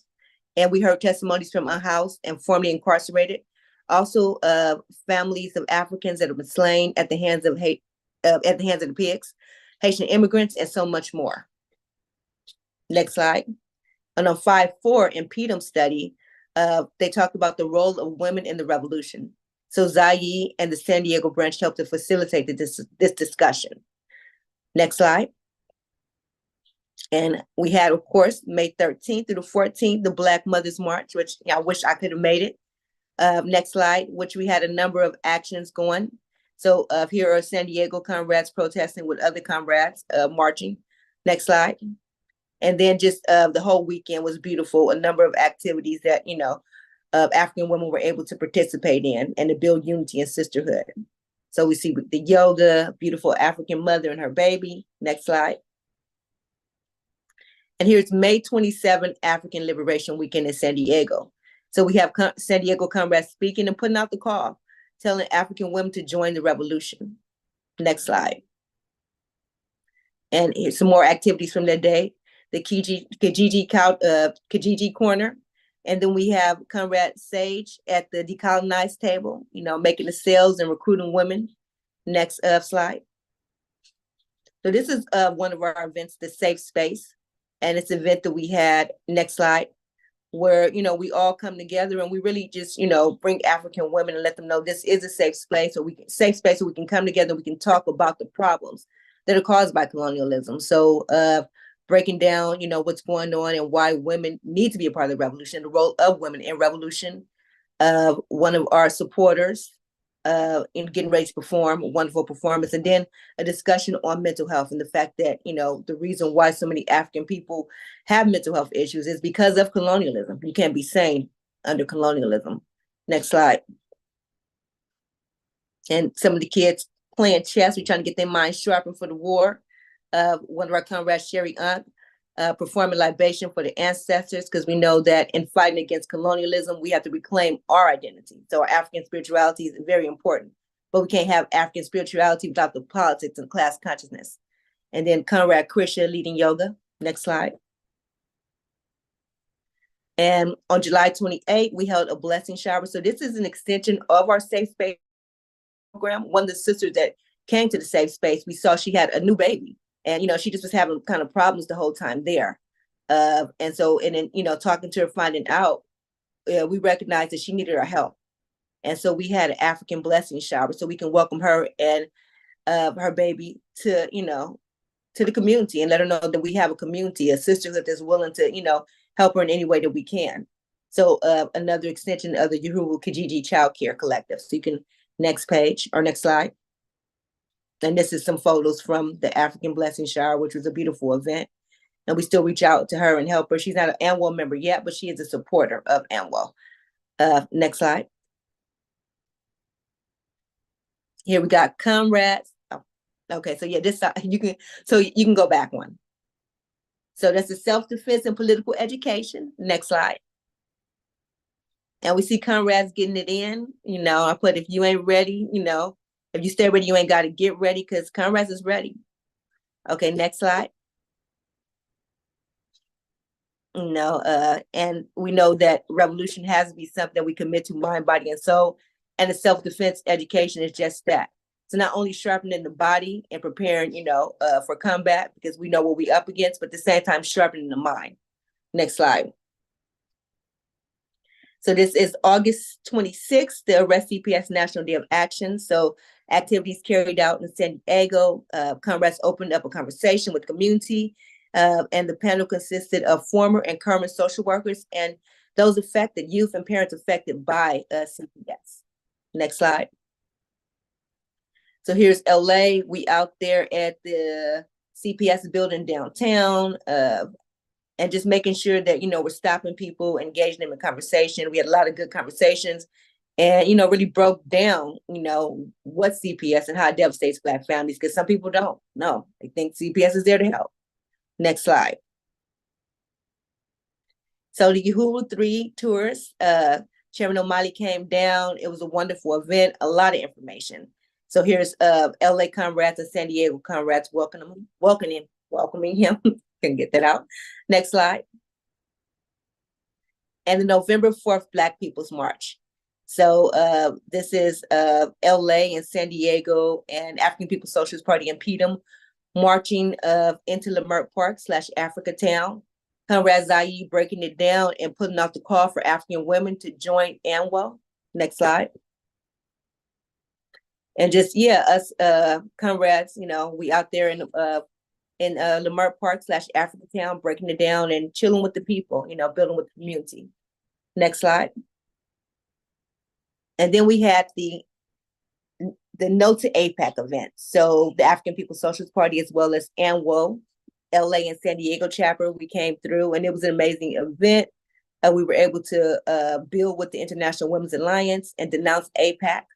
And it was amazing. Next slide. We had thousands of people out there, and we were able to unite the struggles of Palestine and Africa against colonialism, and also raise the question of hands off Africa, because we can't, forget where colonialism started, the original colonial conquest. And then we have Comrade Nwezi leading the charge, hands off Uhuru, hands off Africa. Next slide. So November 15th, we had another safe space, which we really, again, enjoy these events because it's an extension of the healing circles, and we need sisters to come out. They need to know they can feel safe and express their feelings and also get a solution. The best way to deal with mental health issues is to be involved in something bigger than yourself. And that's what ANWO is, give them a chance to handle the problems head on. Next slide. So that's just us breaking it down, comrades talking, Comrade Itana breaking down why she joined ANWO and, what it means to her and how it's changed her life. Comrade Sherry doing a slideshow presenting the information on what, we've done recently here in LA. Next slide. And again, our fit for the fight. Because like comrades was saying earlier, if we ain't fit to fight, then, how can we actually deal with it? We don't know what we're going to be up against. So we have to make sure that we stay ready, that we organize. So it's a weekly program led by our comrade Krisha, which we do high intensity workouts. We hike, we do yoga, and it's designed to get the community active and moving so we can be ready for the fight. Next slide. And coalition building, which is so important because we want to make sure that as we're, organizing within different communities, that we're building with organizations that are doing things as well. So we participate in a coalition with Now Valley Sisters, and they're kind of under the Queen of Full School of Thought, which, a lot of African spirituality and a lot of, information that we need as African women. So we did a wellness walk with them. Some of our supporters, took it upon themselves. They want to host a movie night. So we were able to screen the 1995 movie Panther. And then Conrad Christian, her dad, giving us lessons on nature and survival skills at Piru Lake. Next slide. Hiking, more fit to fight, yoga, hiking, Topanga Canyon. Next slide. And another political education, self-defense. Next slide. And this is the ACTS training. And, Conrad's land plan, like I said right here, I almost feel sorry for the pig that tried to test them. Next slide. So, of course, we know that we have to take education out of the hands of our colonial administrators. We cannot allow them to educate our children or ourselves for that matter. So we took, on March 13th, we took youth and we took parents to the Center for the Study of Political Graphics. You can, next slide. And we're just viewing, discussing the graphics. Next slide. And they also had some graphics put out by the pigs. So we checked those out and talked about the impact of that. And then afterwards, we assigned the kids to make a poster and they're excited. They can't wait to do it. Next slide. And just more graphics from the archives, which is pretty cool. I advise everybody to go through. Okay, next slide. So on March 15th, we did a screening of Sankofa, which it turned out pretty well. Next slide. So everybody enjoyed it. Next slide. And if you can hit the button, it's really brief, but the sister was making a statement. I think it should have sound. Oh, back, next slide. Okay, it should have sound right there. Oh no, it may not have sound.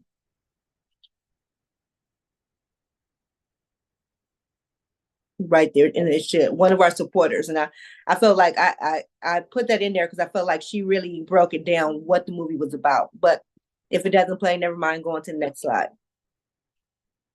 Next slide. So then in San Diego, Imperialism and ANWO did a screening of Asada, Eyes on the Rainbow, in honor of Women's History Month. So discussion was great. It deepened everyone's understanding of colonialism, capitalism, and the practical work that it's going to take to get free. So we were able to raise enough funds to bring Comrade Katie to the Midwest for this convention. So yay. Next slide. So for 2024, we just want to keep going. Like yesterday said, it's a lot of work that needs to be done and we want to expand. So again, getting to those areas where people are most affected. For the West Coast, we want to get more members in Compton, South Central, Inglewood, Watts, Nevada. And we want to focus our attention on political prisoners. That's still a big issue. We have Mamiya, that really is on his deathbed. So we got to keep organizing and fighting because we cannot keep accepting compassionate victory or compassionate release as a victory. There's no victory. We want to build real Black and Brown unity. We want to make sure that we're continuing the rites of passage program so we can combat the tribalism. And also we want to further push the Hands Off Uhuru campaign so we can build massive support for the Uhuru 3 and be out there September 3rd. So that is the end of the Western Region report. We had a lot more to cover, but didn't want to take up too much time. But Uhuru, all power to the people who don't fear freedom.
All right, so this part of the program is where we award a special award to our comrades who, an African woman who has exemplified some of the highest categories of what we feel can be emulated by African women all over the world.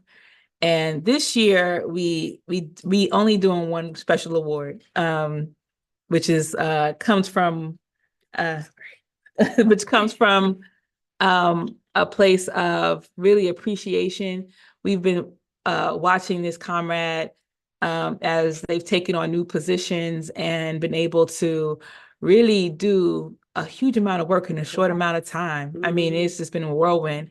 And I truly want this comrade to know that they are appreciated, and we see them, and we believe that their work and them are as a highest example of African revolutionary leadership. So, Zai. So, take this off. We want to say a special congratulations to my comrade, Secretary General Mwezi Oro.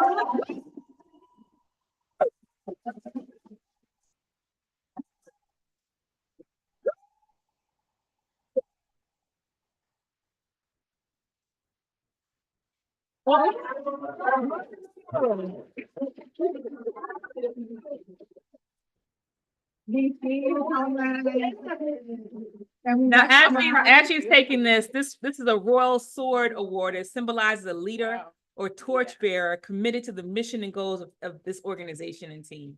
It honors the individual's work as a role model, a go-getter dedicated to work in the community to uplift the lives of others and beyond. This broke, the glass broke, but this is a certificate of authenticity because all of this stuff is handmade and sculpted. Thank you once again to Julius. Julius from African Heritage Collection. He got an ad with us this year, y'all. He paid for an ad. He's like, I know I didn't order some. So he's in our souvenir booklet. So if you're interested in seeing some more of his awards and ordering it for your event, you should do that. Comment Wazy if you'd like to say something, that would be really appreciated. Wow. Okay, well, I was not expecting that, and I feel very, very honored because like none of this work is, this is all like, we are one, you know, African people, we are one. And so none of what I've done, have I learned, have I even attempted to do has come from my own, you know, thoughts, my own, you know, individuality. This is for the people. And I cannot go any further without saluting Chairman, because as Sister Shakura said, Omali taught me, and not just taught me, but allowed me to be able to have the most principled and the most honest relationship with my people. And that's through, you know, putting everything that I have learned back into the work, back into the movement to free our people, and to be able to be an African woman and have a role, you know, a real genuine, you know, leadership position in a revolutionary organization is not a small thing. So this is not a small thing. This I really take very, very proudly. And I want to salute the African woman who brought me into the movement, Director Aisha, President Yejide, Director Akile, Deputy Chair Onezine Yeshatela. I mean, these are, and I don't know who else I'm forgetting, but all the African women in the NCC have been my leadership at some point or another. So this is just a great honor. So African women.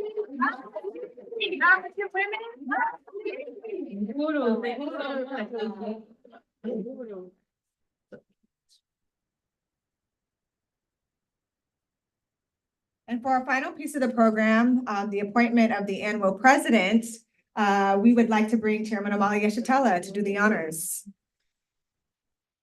Well.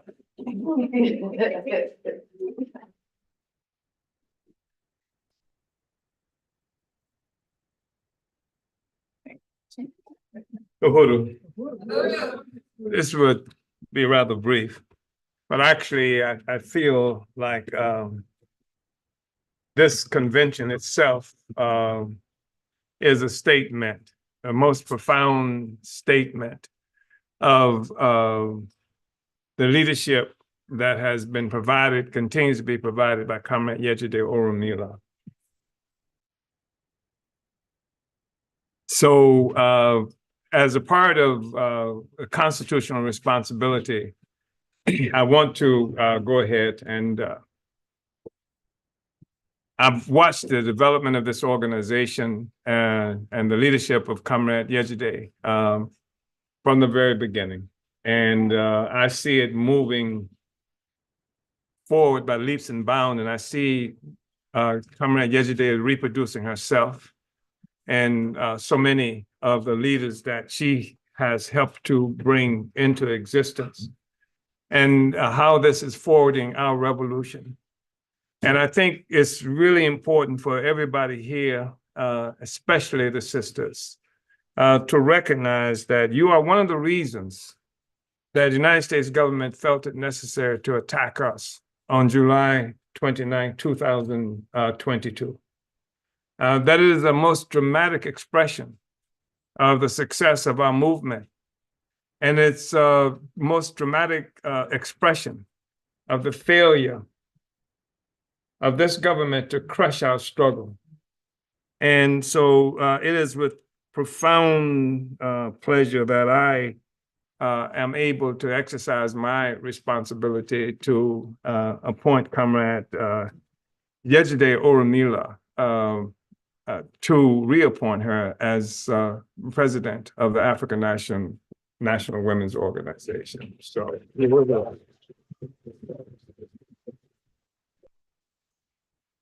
Comrade President, may I say a couple of other things? Because I think what is clear is that this is not some bourgeois feminist organization.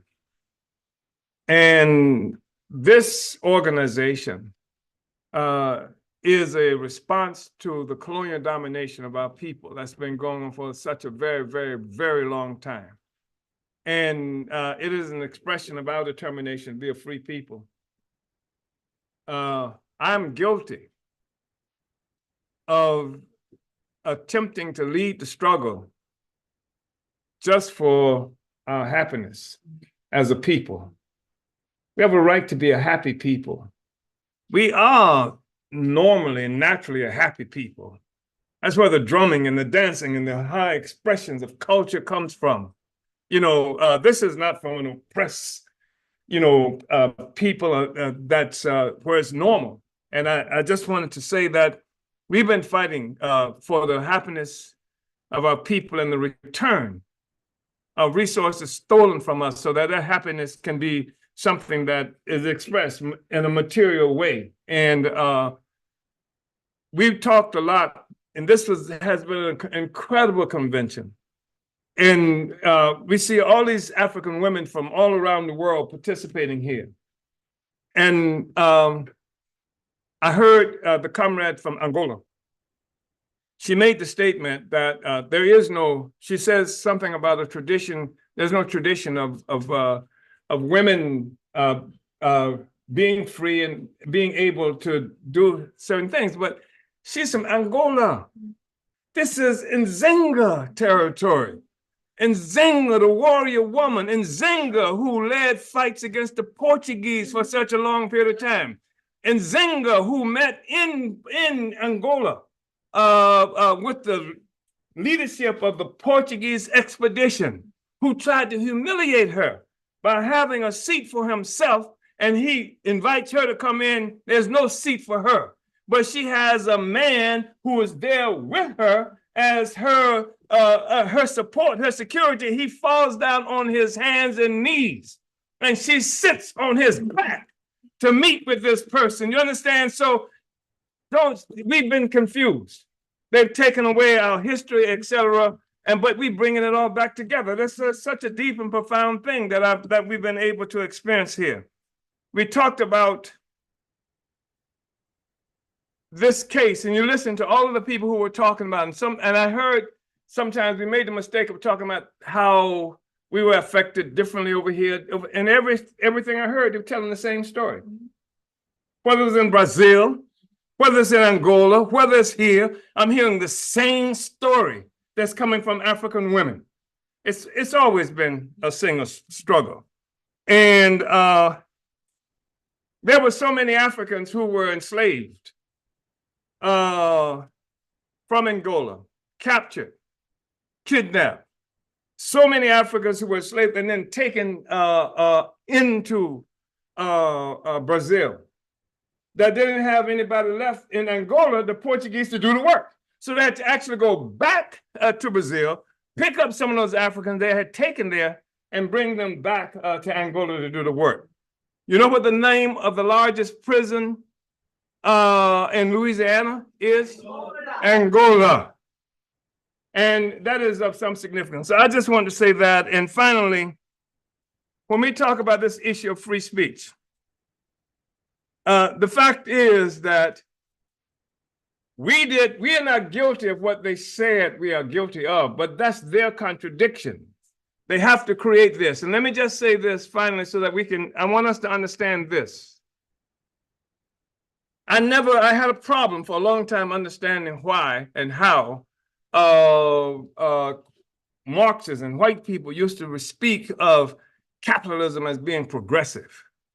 They talk about in the development of human history, capitalism is progressive and progress, and how this country represented some kind of progress. And so how in the hell can you call capitalism progressive? It's killed damn near everybody in the world other than white people, and it's enslaved us, etc. Here's why.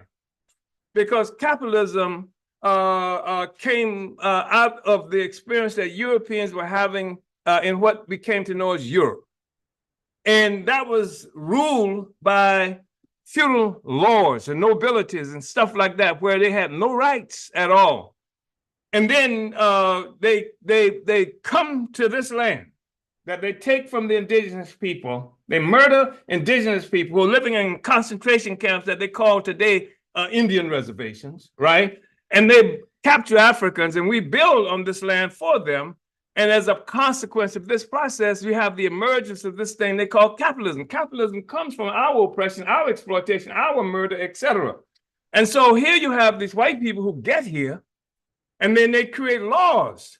They got laws now. They create laws that go against what they had experienced in Europe and England. So now it's not the link kings and things like that who rules. They rule. And they create a law that say they have free speech. They have freedom of assembly. They have freedom of all these things because coming out of Europe. But their freedom is based on our enslavement. Their freedom, so they're fighting against tyranny in Europe, or they're running from tyranny in Europe, and they become tyrants here. Now they got First Amendment, but it wasn't made for us. Freedom of assembly wasn't made for us. Unreasonable search and seizure prohibited wasn't made for us, it was made for them. But Black people engaged in struggle inside this country that forced this up on the agenda, so now they got to act like Black people are included in the thing as well. But in 1857, in St. Louis, Missouri, you had a situation where a law, the Supreme Court of the United States, name was Chaney, was the head of the Supreme Court, Chief Justice, ruled that Black people had no rights. The Black man has no rights that a white man has to respect. That was the law. That was a real testimony of what the reality was. But that was an embarrassment hanging around their necks, because how you gonna say that you a country based on rules of law, et cetera, when you're killing and doing all this stuff to Black people and all those oppressed people around the world. That was their dilemma. It continues to be their dilemma. So they have a situation where they can't say that this is free speech for everybody except Black people. So they have to exceptionalize it. So they say they're not doing what they're doing to us. Black people, because we're trying to be free, they're doing because we're working for the Russians. This is their dilemma. And we're going to shove it right up their asses.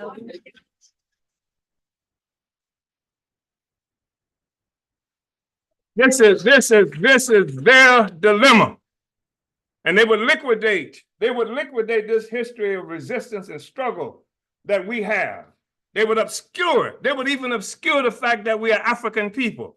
They would hyphenate us now. We used to be niggas, coons, jungle bunnies, porch monkeys, all those kinds of things that they characterized us as. And now they have to act like we're one of them, kinda. So now we are African Americans. You understand that nobody has that hyphen. When you don't hear people say, I'm a French American. Oh, that's a French American, that's a German American right there. No, that's, they're African Americans. There are Native Americans, talking about the Indian people, right? They're Mexican Americans. There are all these hyphenated people, and those hyphen really means ownership. And we resist ownership. We are Africans. We were Africans when we got on the damn boat when we met you, and we were Africans when we got off the boat when we got here. And so we recognize that, and we're not going to let you forget that. And so I just wanted to say that I really appreciate this. Has been an extraordinary convention, and it's another nail that's been driven into the coffin of colonialism. We will win. We are winning. Uhuru, extraordinary convention, extraordinary leadership that's being reproduced everywhere. Uhuru.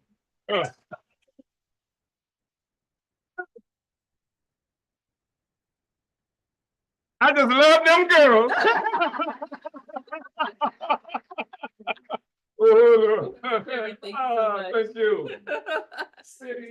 We've made it to the end, y'all. I really I want to bring my IEC back up on stage. Thank you, Chairman Uhuru. This one? Yeah, I got something. There we go. Take a picture with Chairman. I have something. Oh, okay.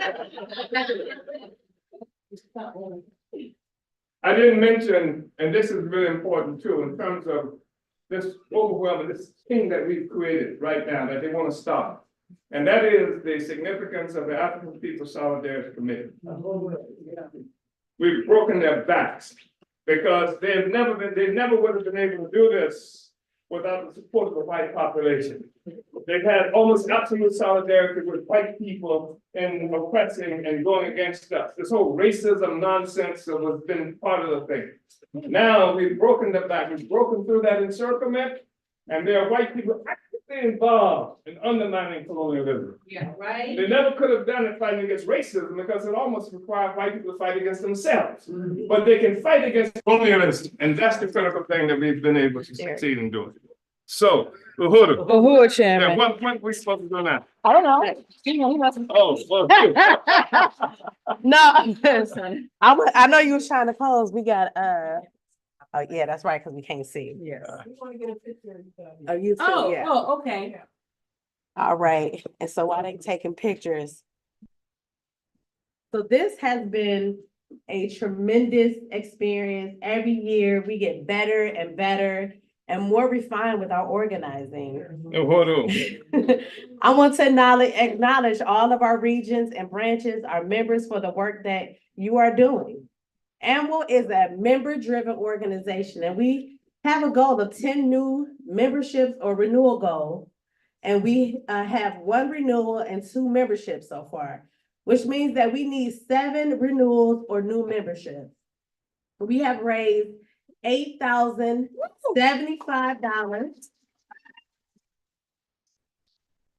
And we got 2 more memberships here.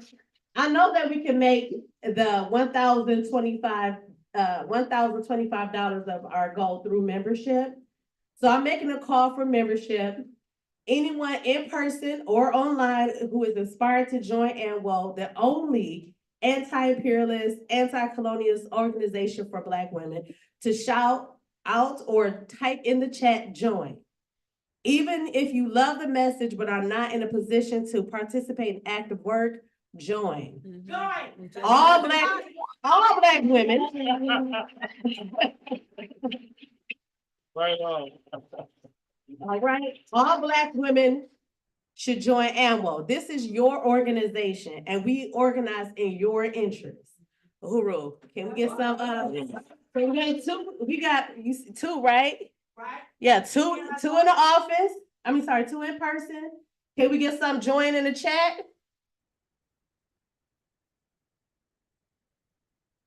Come on. All right. So we should say that we need to make that. Yeah, we need, I would love a Desi Woods, someone to commit to that Daisy Woods, and that can be paid $1,000 one time or $84 over 12 months. And that makes you a lifetime member. And the benefits of lifetime member, they get free registration to convention, free convention registration. You get an award and you get free t-shirts. Yeah, you get you get a free t-shirt, award, you get membership to, registration to the conventions. I'll upgrade to Desi. So Congress Zaggy is going to upgrade, so that brings us to our goal. All right, Uhuru, that's our financial goal. But let me tell you, we got so much work to do. Right on. So the donations don't need to stop. The membership does not need to stop. As we said several times during this convention. Sorry, I can talk since though. I almost want to. Several times during this convention that, you know, every Black woman should be a part of ANWO. Right. Every single one of us. We all experience colonialism in different parts of our lives. It may not be economic, it can be social, the way you treat it at work. Yeah. And just the how they overwork us if you work in corporate America, you know? So this is your organization and you need to join. Uhuru. Oh, okay. All right, I got some nice announcements here. So the Black Mothers March on the White House is organized by the African National Women's Organization, Operation Stop CPS, and a coalition of other Black-led organizations, and is scheduled for Mother's Day, May 12, 2024. And we're calling on you to share the information, and sign up to stand with the Black families victimized through CPS. To learn more and to register, go to blackmothersmarch.com. And on July 29, 2022, the FBI military raided 7 homes and offices of the Uhuru movement. Thank you. You know I'm blind, I can't see. These glasses can never get thick enough. The FBI raided the 7 offices and homes of the Uhuru movement, including the home of its founder and leader, Chairman Omali Yeshitela, chairman of the African People's Socialist Party. Now the indictments and arrest of Chairman Omali Yeshitela, Penny Hess, and Jesse Neville with the expected trial date of September 3rd. What we doing on September 3rd? We showing up, right? I wanted to be so many of us that they have no choice but to drop the charges, okay? We are calling on our supporters of freedom and justice around the world to show your solidarity with Chairman Omali Yeshitela and the Uhuru movement at this critical moment in history. Because this is Fred Hampton, MOVE organization, yeah. Even over in Kenya with the Mau Mau, they seek to destroy us for our liberation because we want to be free. So the FBI threat to imprison Chairman Omali represents a profoundly dangerous assault on the supposed rights to free speech, political expression, and assembly of which African people have historically fought and died in the United States. You can donate at handsoffuhuru.org/donate. So hands off Chairman Omali Yeshitela, hands off Penny Hess, hands off Jesse Neville, hands off the Uhuru 3. Uhuru. Support the ANWO's economic development projects, Decolonize Hair and Body. Decolonize Hair and Body are natural personal care products that highlight the natural ingredients and traditional care practices used by indigenous people all around the world. With products like Imperialism is Dying Pudding and Liberation Hydration Mist, you are sure to find something that complements your needs. Support today by volunteering with us. Join the marketing committee, purchasing from our website, decolonize.com. Also purchase items from, like we said, we are a lifestyle brand, okay? We are everything that we are should be sold all through us. Purchase items from our ANWO shop, anwouhuru.org/store. And now I'd like to turn back to our president for closing words. Uhuru. They left. I am gonna appreciate the IEC of the African National Women's Organization.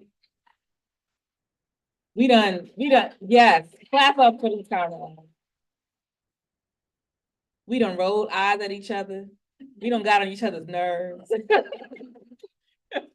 We done said, leave me alone for the night, stop calling me and asking me to do stuff. I mean, this is the work, this is the relationship that we've built in the International Executive Committee of the African National Women's Organization. It is hard work. I want to emphasize that these are volunteer-run organizations. Yes. These are people who got jobs, lives, kids, whatever, and they sit on the phone with me during the week for about 10 hours. We got meetings almost every day leading up to the convention. We have problems that we have to solve. We are organizing all of the time. So when we talk about an organization, this is it. We aren't just people who meet to have an event, but that our planning and organization happens every day, every week. We got a WhatsApp group together to chat with each other because we couldn't have, no other we have to always be in communication. So I just want to appreciate Hada Julalongi, who's a director of the War Council. Uhuru Kijiji is now another name, but Uhuru Kijiji Child Care Collective and Logistics and Security. So I want to really appreciate this comrade. He was the one rolling eyes at me last night. No, she didn't. She's still here. I want to appreciate Comrade Coco Lewis.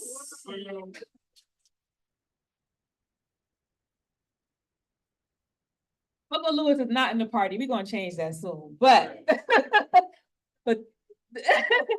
this comrade has been a part of the IEC for the last 2.5 years, or maybe 3 years or more. And she is a dedicated force. And she will pick up this child and go anywhere with him if it's for the African nation. And she truly believes in African internationalism and will do whatever she can to bust through any contradiction that she may experience. So I just want to appreciate Comrade Coco Lewis, who is the secretary and now the economic development coordinator. And last but not least, I truly want to appreciate Comrade Zaïv Wedisa, who's our membership coordinator. She was previously the leader of the Western region, secondary leadership. Now we got Mecca. Mecca has taken on that role. Right. But Comrade Zaïd is pragmatic. She is meticulous. She wants to see the success of everything. She is going to follow through every single process and struggle for clarity, and not make sure that, that we're not liberal. And she struggles against her own liberalism, as we all have to do every single day. And there is no possible way that we can have ANWO as an organization without these comrades. And our goal is to build out this IEC and have the highest level of unity from African women who could take on these roles and allow some of us to get a little rest so that we won't have to carry all the positions, but we're going to do it anyway until we win. And that's what the leadership of African women looks like in this organization. So again, I want to appreciate my International Executive Committee.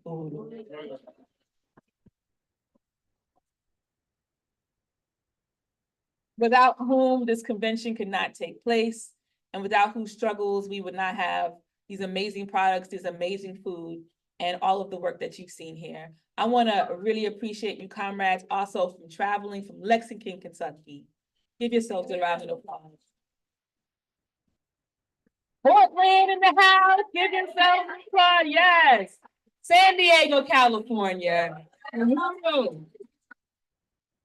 And being right here in St. Louis, Missouri, Washington, D.C., Maryland, where y'all at? that's incredible. I mean, because we know how hard and how much it costs and, you know, what it means to do this kind of travel, stay for a few days and make sure things are right. And y'all have done it, and we really appreciate you doing it for us. That really speaks loudly about how you view this important meeting and what you view for yourselves as African women and African people and people who support African people in terms of the struggle for African liberation. That's really important to us. This was an incredible convention. We really, you know, yes, we appreciate all of the panelists that were on day one and all the reports that were given by our comrades. I appreciate comrades Mache Small, who's our chat coordinator, screen coordinator, Veronica Hernandez, a new ANWO comrade out of Los Angeles, California, who was also chat moderating and screen sharing, Comrade Jay over here, who was like holding down AV, Comrade KC, who also came in and handled that work. And then I also want to appreciate Jacob Lumumba for doing translations throughout the convention. Comrade Mecca, who's struggling to make sure that we commit to the ANWO work in Los Angeles. Every single person who put this convention together, who spoke at our convention, and who we know we're going to be working with after the convention as well. And last but not least, I just want to appreciate Chairman O'Malley Yeshitela one more time. He was like, I know, because you heard it throughout the convention, but Chairman, I'm telling you, like, there's nothing like when you understand who you are and you understand why African people are experiencing what we're experiencing. And you're giving us not just some, you know, academic understanding of it, but you're arming us with the ability to talk about it. And I said it to other people and I said it to you too. I was like, when you go into any space as an African, you dominate. You know, when you go on African internationalism, you arming us, you giving that to us so that we can be confident about who we are. When we go up against Marxist Leninists who try to tell me that capitalism is progressive, I'm like, how, sir? Not sure. You know, so and before you, I just didn't have the confidence, and I just appreciate African internationalism for instilling that in me. So comrades, I thank you once more for participating in this convention. We thank you for traveling, and Uhuru. We are winning. Uhuru. So I'm going to close out officially this convention.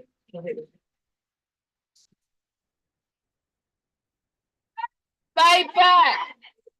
Fight back! Thank you, comrades. You think about breaking down and all those things. Uhuru. Comrade President. Yes, Chief. This one, oh my God.